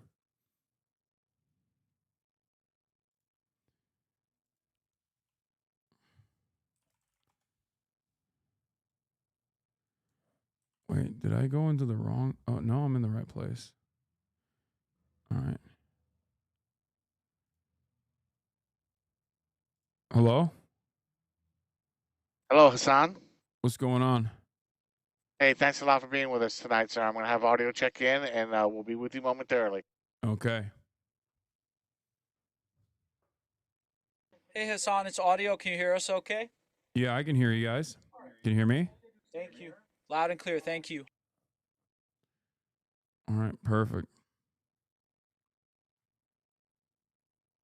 Hi, Hasan. This is Liz, the producer in the control room. How are you? Hi, I'm good. I'm live right now. Oh, perfect. Hello. Thank you so much for joining us. Oh, thank you for having me. So we are in a short commercial break, and after that, we will be the first thing out of the commercial break. Okay, perfect. Chat, look at this.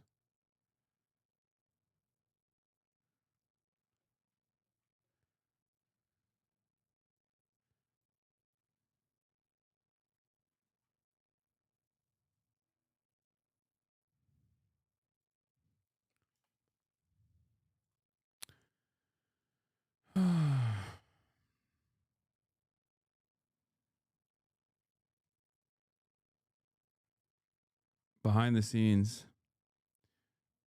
Can they see your comments? No, they can't see your comments.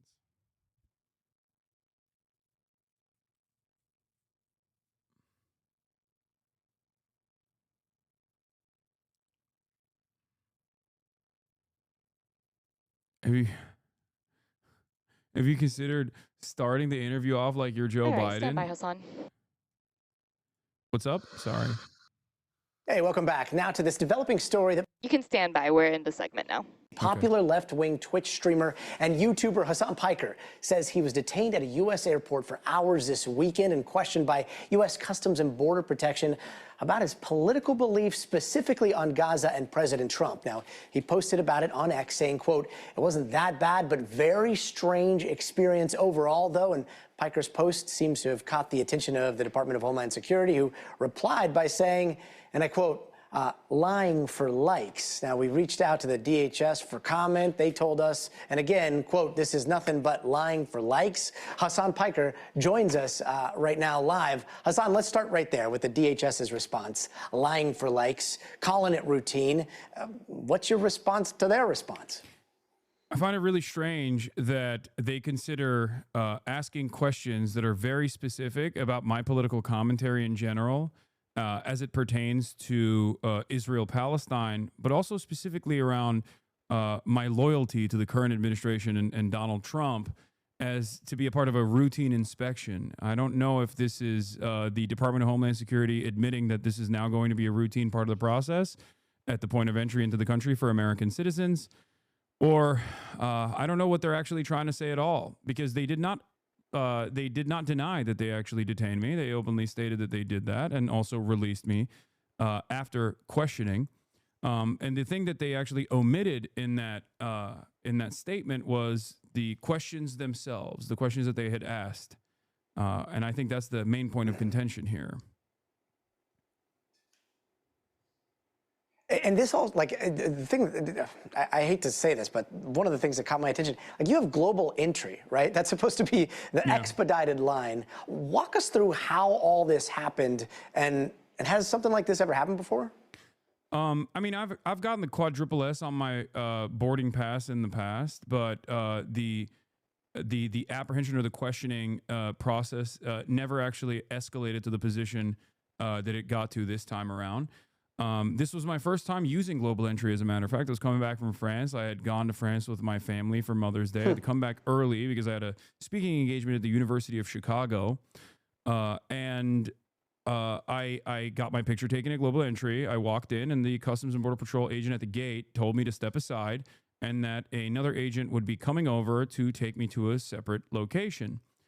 And I knew that this was most likely going to happen because I'd seen news reports about immigration attorneys being apprehended at the border and detained and questioned in a similar fashion.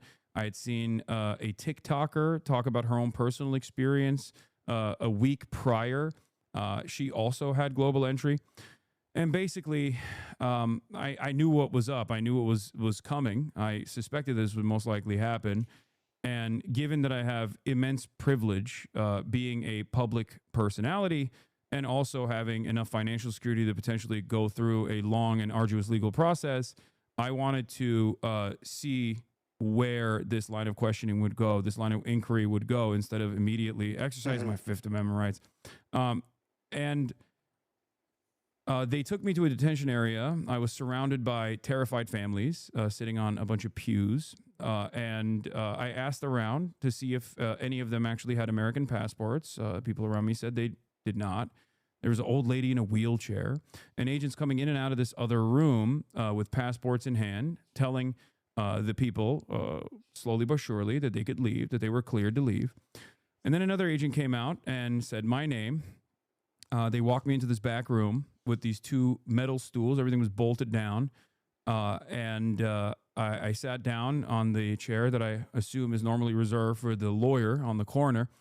And in the process, they started asking me a bunch of questions. It was obvious. It felt like they knew who I was, given the line of questioning was very specific. It started off with like, what are you doing in Chicago? Things of that nature, pretty basic, boring stuff.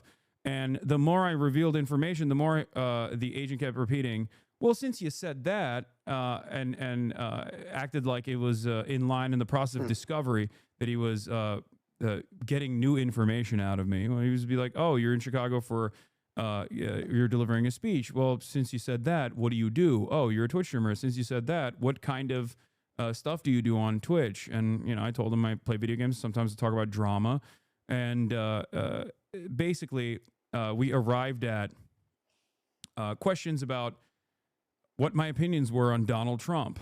And I thought that was strange, but I was honest. At first I said, what does this have to do with anything? But then I told him I don't like Donald Trump. And after that, he asked me about my opinion on Israel and my opinion on what's going on in Gaza and whether or not I found Hamas to be a resistance group and found the Houthis to be a resistance group. Did I like the Houthis? Did I like Hamas? Did I like Hezbollah? Very specific questions that you would only ask if you already were familiar with my commentary, which is in normal circumstances in a completely academic setting, describing the historic reasons for why resistance exists and things of that nature. But it almost felt like he was trying to get something out of it. It seemed, yeah, right. It seemed clear to you that they knew who you were. Real quick, last question here. What do you think would have happened if you weren't a citizen? Oh, I think if I wasn't a citizen, the process would not have gone down as smoothly as it did. I probably would not be allowed to enter the country, as we've seen reports on French researchers, for example, being stopped at the border and having ICE agents look through their phone to see if they've said something negative about Donald Trump. Even within the context of Donald Trump taking away grants for academic research, any kind of negativity can be met with a border agent claiming that you are ineligible to enter the country. Non-citizens have significantly less rights than citizens do in this process, and it seems like even citizens are losing some of those rights as well. Well, Hasan Piker, we really appreciate you sharing your experience with us. Thank you so much. Thank you for having me. Back. Thank you, Hasan. All right. Have a good one. You too. Bye. Okay. That was quick.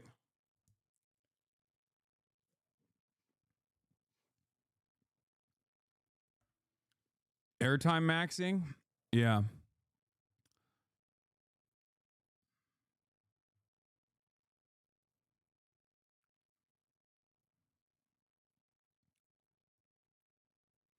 You have to get one of those teleprompters where you look directly into the lens when you talk? No.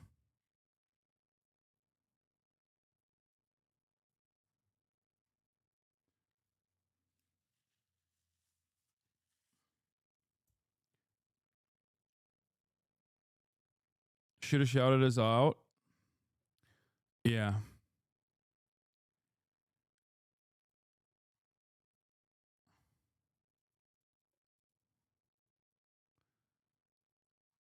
Thank God Ethan mainstreamed me so you can get into NBC, bro.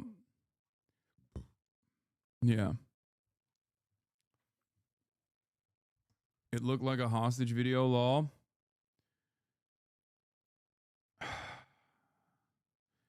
You should have shouted me out. You're right, I should have. All right, let's get back to Ben Shabibo.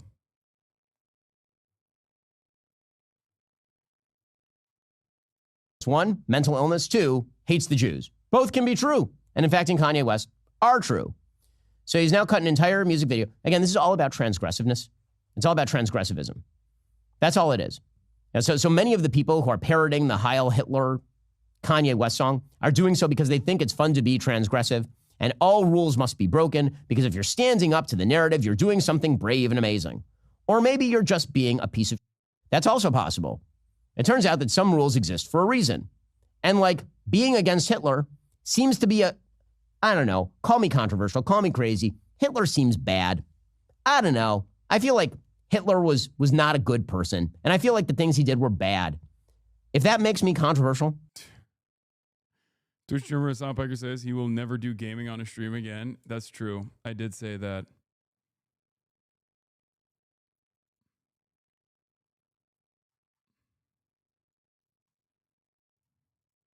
If it makes me a censor of some my mic sort. quiet again? Oh, I guess, sure. All right, fine. Now, again, I've not called for Kanye West to be deplatformed from anything. I'm just pointing out that many of the people who are very enthusiastic about Kanye West making common cause with people on the right are utterly silent when it comes to his absolutely open shift into Nazism. Many of the people who call him friends. This is such a funny moment for Ben to potentially self-reflect and realize that the people that he has crafted allegiances with for this, for virtually his entire career are just like now openly saying the quiet part out loud instead of simply entertaining Ben. They're just straight up like, this is who they have been. And now they're just open about it. They're more open about it than ever before. The problem for Ben Shapiro is that I don't even think he would care necessarily about the open Hitler admiration if Kanye West was like also openly pro-Israel. I'm not even kidding. Looking at his track record with Candace Owens, Ben Shapiro, never forget, hired Candace Owens after Candace Owens came out and said Adolf Hitler wanted to make Germany great. It was Adolf Hitler's invasion of Poland that actually reached the line of globalism. That's what made Adolf Hitler wrong. As in, for Candace Owens' perspective, Adolf Hitler's concentration camps and detention of Jews and the Nuremberg race laws were actually totally appropriate and was similarly making Germany great. Now, Ben, knowing all of that, still hired Candace Owens for the Daily Wire. Okay? He hired her. What's interesting is that Candace Owens was still very much anti-Semitic the entire time, except something changed. After October 7, Candace Owens became anti-Israel. That is when Ben Shapiro was like, this is a bridge too far. You misunderstood her? What? No, I never misunderstood her. Candace Owens was always anti-Semitic. She just wasn't as overt in her anti-Semitism. And not only that, but also she was never anti-Israel. As a matter of fact, she was pro-Israel. If you look back, don't ever question my fucking knowledge on this stuff, okay? I am a goddamn right-wing reactionary historian. Just like I told you, when Ben Shapiro defended Kanye West with his whole ass chest on October 7, 2022, 1 year before October 7, 2023. Ben was defending Kanye. Ben even was defending Kanye after Kanye declared war on Jews. The conservative commentator and Orthodox Jew gave a qualified critique of West's anti-Semitism, making sure to praise his conservative beliefs. Do you think Ben would ever be this forthcoming or this gracious about anyone that was of Arab background or was anti-Israel, for example, that also simultaneously said the things at the time that Kanye West had said? No, of course not. Ben Shapiro has defended Ann Coulter in the past, literally stating Ann Coulter regarding Jews, obviously anti-Semitic. Ann Coulter is also firmly committed to Israel, so I won't lose sleep over it. Ben Shapiro has time and time again revealed that he does not care about anti-Semitism. He cares about Israel. Is Hasan conceding that anti-Israel sentiment is anti-Semitic sentiment? What? No, you fucking moron. I'm saying that anti-Semitism, no matter how real, does not matter to Ben Shapiro. What matters to Ben Shapiro is, I mean, obviously with Kanye now, it's like it's gone above and beyond. But anti-Semitism does not matter to Ben Shapiro as much as anti-Israel sentiment does. Here's Ben Shapiro in his own words. Ann Coulter regarding Ann Coulter's tweets regarding Jews, awful, nonsensical. Ann Coulter is also super pro-Israel and has always been so. So I won't lose sleep.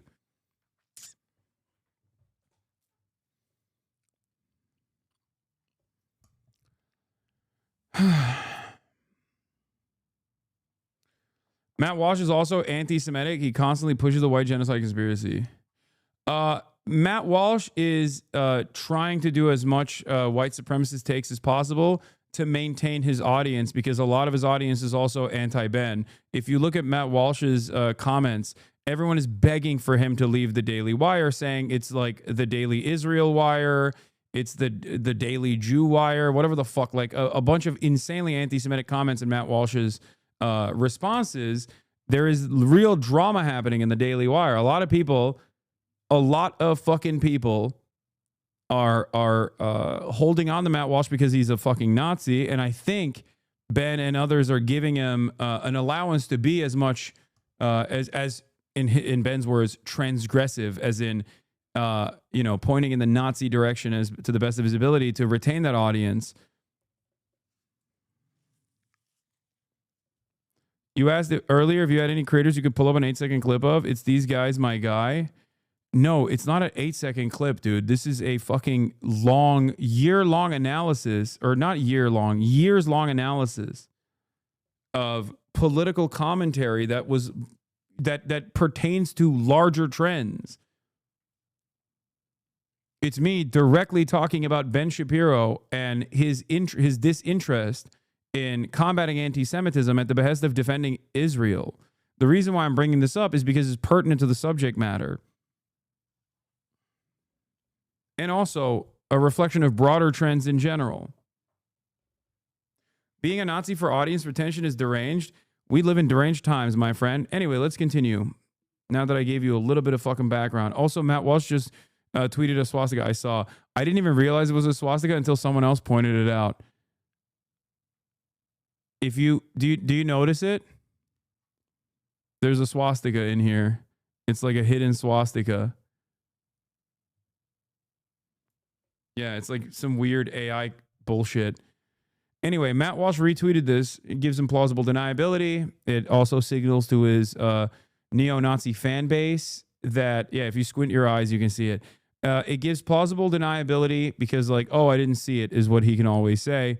And also, it basically shows his audience of noticers, okay? His audience of noticers, all the fucking little edgelords that, he's with the cause.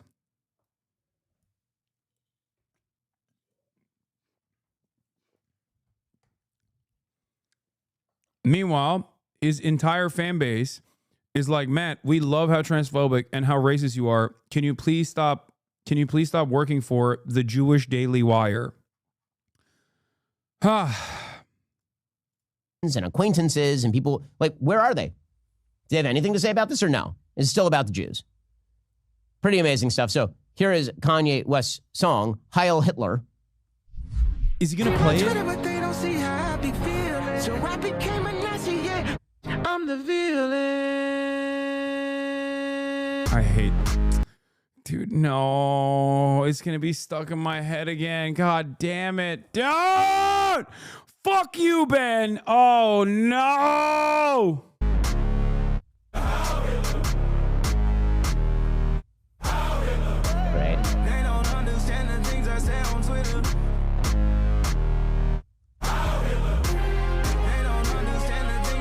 So the actual line is N-word Heil Hitler. Okay, but it's a hard R with Hitler and it's a no R with the N-word, is the way this works. If, by the way, you say the reverse, that means you're a racist and you're banned from polite society. If you say the N-word that ends with an A, but you say Heil Hitler with the hard R, then that means that you're good. What are you saying? What? Wait, what? Ben, who is this for? Dog, pull the ripcord, Ben. It's over. You can't keep entertaining. You can't do identity politics just specifically around anti-Semitism while simultaneously still literally trying to keep your fan base that wants to be white guys that say the N-word. Society has moved on. The white guys that love saying the N-word also openly love saying Heil Hitler now, Ben. What are you doing?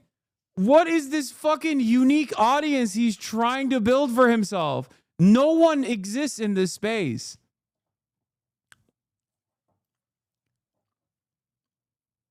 That is amazing. Who would this argument be for? White guys who hate Adolf Hitler and anti-Semitism, but also love anti-black racism? is just for Ben, I guess, because all of those white guys also love Adolf Hitler now. It's over. Transgressive and interesting to a wide variety of people, apparently, on both right and left. So that's exciting stuff. I'm glad that we've decided to do this as a society. We'll get to more on this in just a moment. First. No, listen. He's trying to, I get he's being facetious, but the overarching ideological perspective there is that, like, oh, society fucking hates it when people say the N-word with a hard R. Like, do you not understand what he's saying? Oh my God, this is mostly just an ad. He put an ExpressVPN ad on the Heil Hitler video, dude. What is happening here? It's just, this video is more ad than video. And Shapiro show. And social media, of course, has exacerbated all of this because transgressive behavior gets clicks, it gets attention. That, of course, is why Andrew Tate, one of the most vile people in social media, decided that, he's constantly piggybacking on the social media attention whoredom of others. So here he was jumping in a fancy car in UAE, I believe this is, while playing the Kanye West song, because all the best people are of a piece.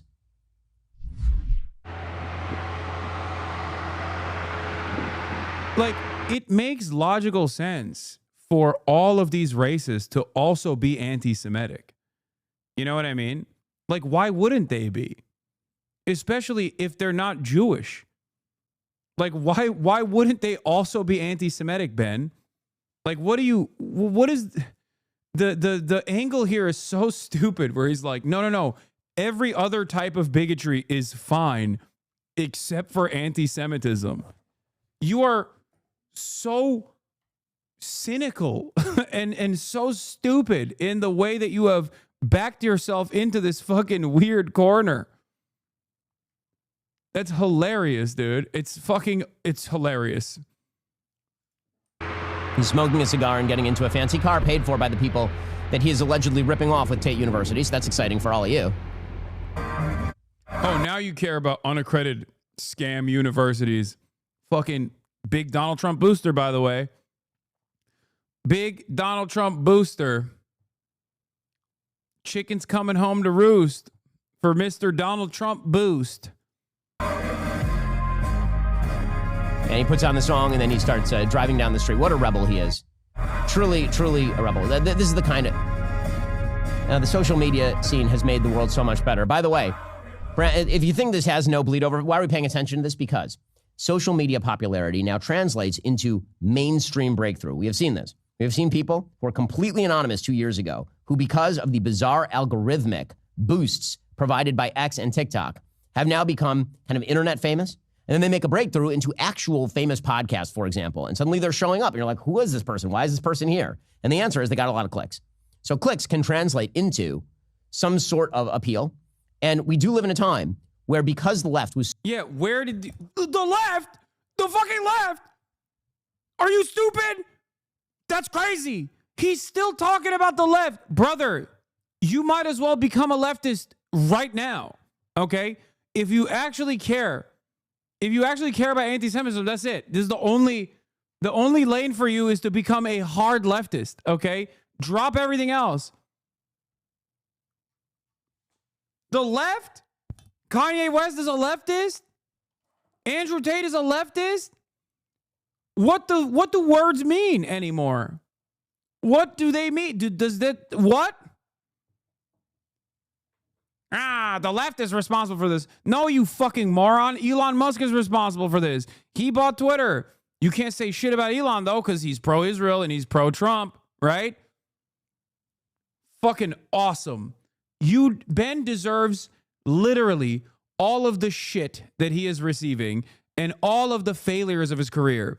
A person who is a repulsive little monster who has spent every fucking waking moment trying to red pill people, only to have all of those red pilled people turn on him now because Nazism is in fucking fashion. You did this, Ben. I fought against it. You fucking did this. You made your bed, and now you got to fucking lay in it, okay? Holy fucking shit. Like, this is a thing that I got annoyed with, like the Dave Portnoy stuff too, where it's like Dave Portnoy is 100% correct in going after that one fucking dipshit who literally is now trying to pivot into a media career for paying for a sign that said "fuck the Jews" at the Barstool bar. Okay, that dude got a gracious exit ramp from Dave Portnoy that he didn't even fucking deserve, where he was going to go to Auschwitz, to the concentration camp, and basically have all of his like previous anti-Semitic sins written off, okay? But instead, he decided to go after Dave Portnoy and victimize himself, and now he's going on all the fucking Nazi podcasts. Turns out he has a bunch of Nazi coins too, like Nazi cryptocurrencies. Okay? And the thing that frustrates me about all of this is that when Nazi sentiment was not allowed on all of these fucking platforms, okay, there was at least a level of shame in being open about being a Nazi. There was a level of fear for a lot of people because they didn't want to be deplatformed. But then there was also a level of shame that was associated with being a fucking out and about neo-Nazi. Turns out, when you let that shit run rampant on the fucking platform, people become really open about their opinions, their feelings. People are ready to engage in fundraisers for a crackhead who called a 5-year-old black kid the N-word with a hard R. And people also end up creating Give, Send, Go campaigns to fundraise after being outed as a fucking anti-Semite. No more shame. What is this? It's not just on Twitter. Far-right Christian Nationals Michigan State Rep Josh Shriver has released an album. The track opens with the line, "I just took some pre-workout. Guess what that means? I should lift." It then somehow gets worse. Trust us when we say you're unprepared for when he goes into a cappella. Wait, what?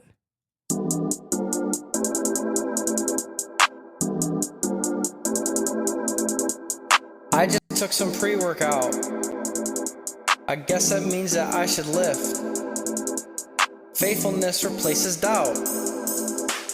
In this life you'll have some dips. I can stop myself from doing what I ought not do. Self-control is what the Holy Spirit will produce. You've got to call on your God. You've got to call on your God. You've got to call on your God. You've got to call on your God. I'm not talking crazy. Cracker the day like AV. Jesus came to save me. Shout out to the AP. Get your credits done before you turn 18. Go to Ivy League. It's okay to read.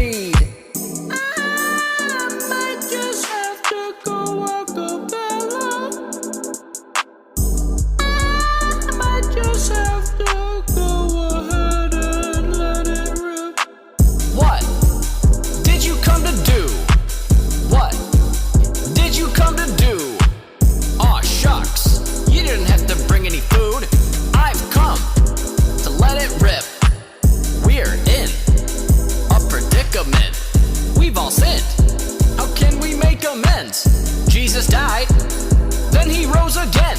It's not a lie, it's good news, my friend. The good news is the gospel, and the gospel is Jesus Christ. He came and he died and he rose again. If you don't... You know he thought this was on his Kendrick shit right here.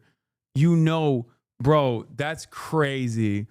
Dude, white people, no matter how racist, are so fucking... They just love trying to rob black culture, but this one is so impossibly bad that, like, obviously it takes a experienced ear to understand what he was trying to do there. Is this fucking Christian post irony rap? Yeah, I don't know what the hell's going on.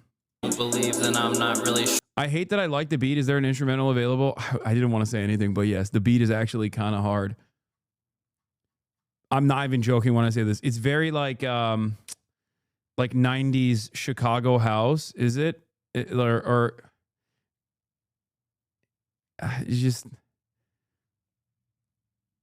sure why, and I don't think that you could not even this have part. Not this part. This part is good though. No, not that. Aw, shucks. This You part. didn't have to bring any food. I've come to let it rip. We're in Not just think about it without hearing the fucking awful lyrics. The brr brr brr.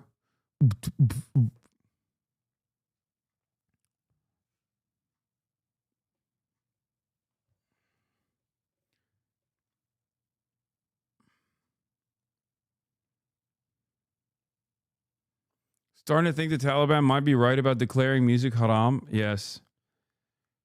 Brother, the spirit of jihad lives in all of us, in all of our minds, hearts, and souls, okay?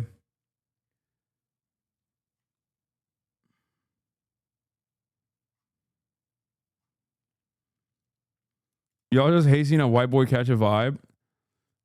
Let's keep going. So censorious because the left shut the Overton window so unbelievably tight that basically, if you didn't agree with Hillary Clinton, you were out there in the wilderness.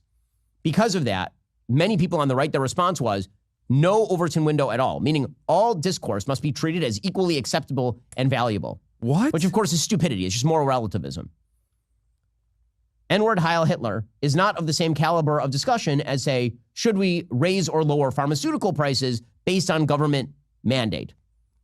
Like, what is valuable about the answer is there's not a lot of value. Again, doesn't mean it should be banned. Dude, you did this. You did this because the conversation about raising pharmaceutical prices, which is what you advocate for because you're in the pocket of big pharma and every fucking big corporation because you're a goddamn libertarian capitalist piece of shit, was so unfashionable that since the Newt Gingrich era, the Republicans decided that the best way to actually fucking garner support from the American population was to entertain culture war narratives.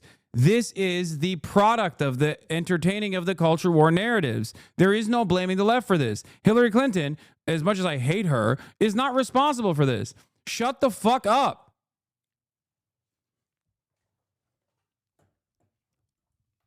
That is crazy. What the fuck is he saying? Yeah, also, what is wild about it is that Ben hates black people so much he has a harsher take on wet-ass pussy than he has for Heil Hitler. He still somehow found a way to make this the left. The left did this. The left did wet-ass pussy, which Ben hates more than the Heil Hitler song, by the way.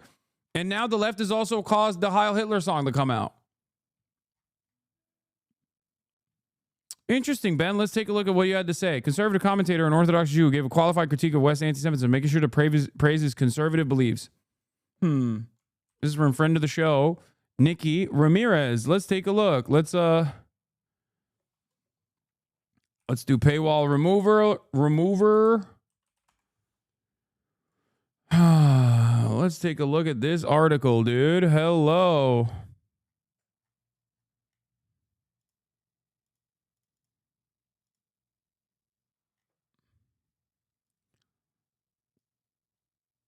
God damn it. Okay. Back from the Jewish holiday now. As usual, two things can be true at once. Kanye moves towards pro-life faith and family conservatism are encouraging. His DEFCON 3 posts and Black Hebrew Israel language are clearly anti-Semitic and disturbing. In response to controversy at Paris Fashion Week, West sat down in a two-part interview with white nationalism's loudest primetime promoter, Tucker Carlson. On Tuesday, a leak of outtakes from the interview obtained by Vice revealed that Carlson's production team cut a variety of bizarre conspiratorial and anti-Semitic statements made by West from the final version of the interview. The removed portions included West stating that he'd rather have his kids learn about Hanukkah before Kwanzaa because at least it will come with some financial engineering. Following a widespread outrage over his display of White Lives Matter shirts at Yeezy Runway Show in Paris, West began posting images on Instagram of text exchanges between himself, friends, and other industry names. Shapiro tweet comes days after his own employee, Daily Wire host Candace Owens, outright dismissed West's DEFCON 3 thread, saying that no honest person would think the tweet was anti-Semitic. Owens appeared with West in a White Lives Matter shirt at Paris Fashion Week and appeared on Carlson's show on Monday to defend West. Owens told Carlson that the result of Black Lives Matter has been white supremacy. You want to know something that's ironic about Kanye West's career and the trajectory that Kanye West has taken in terms of anti-Semitism? Ben Shapiro is also responsible for that too. As a matter of fact, it was prominent neocons, who also happen to be Jewish, David Horowitz, and Ben Shapiro himself, and Jeremy Boring, that were responsible for Kanye West's Hitler arc. You want to know why? Because Candace Owens actually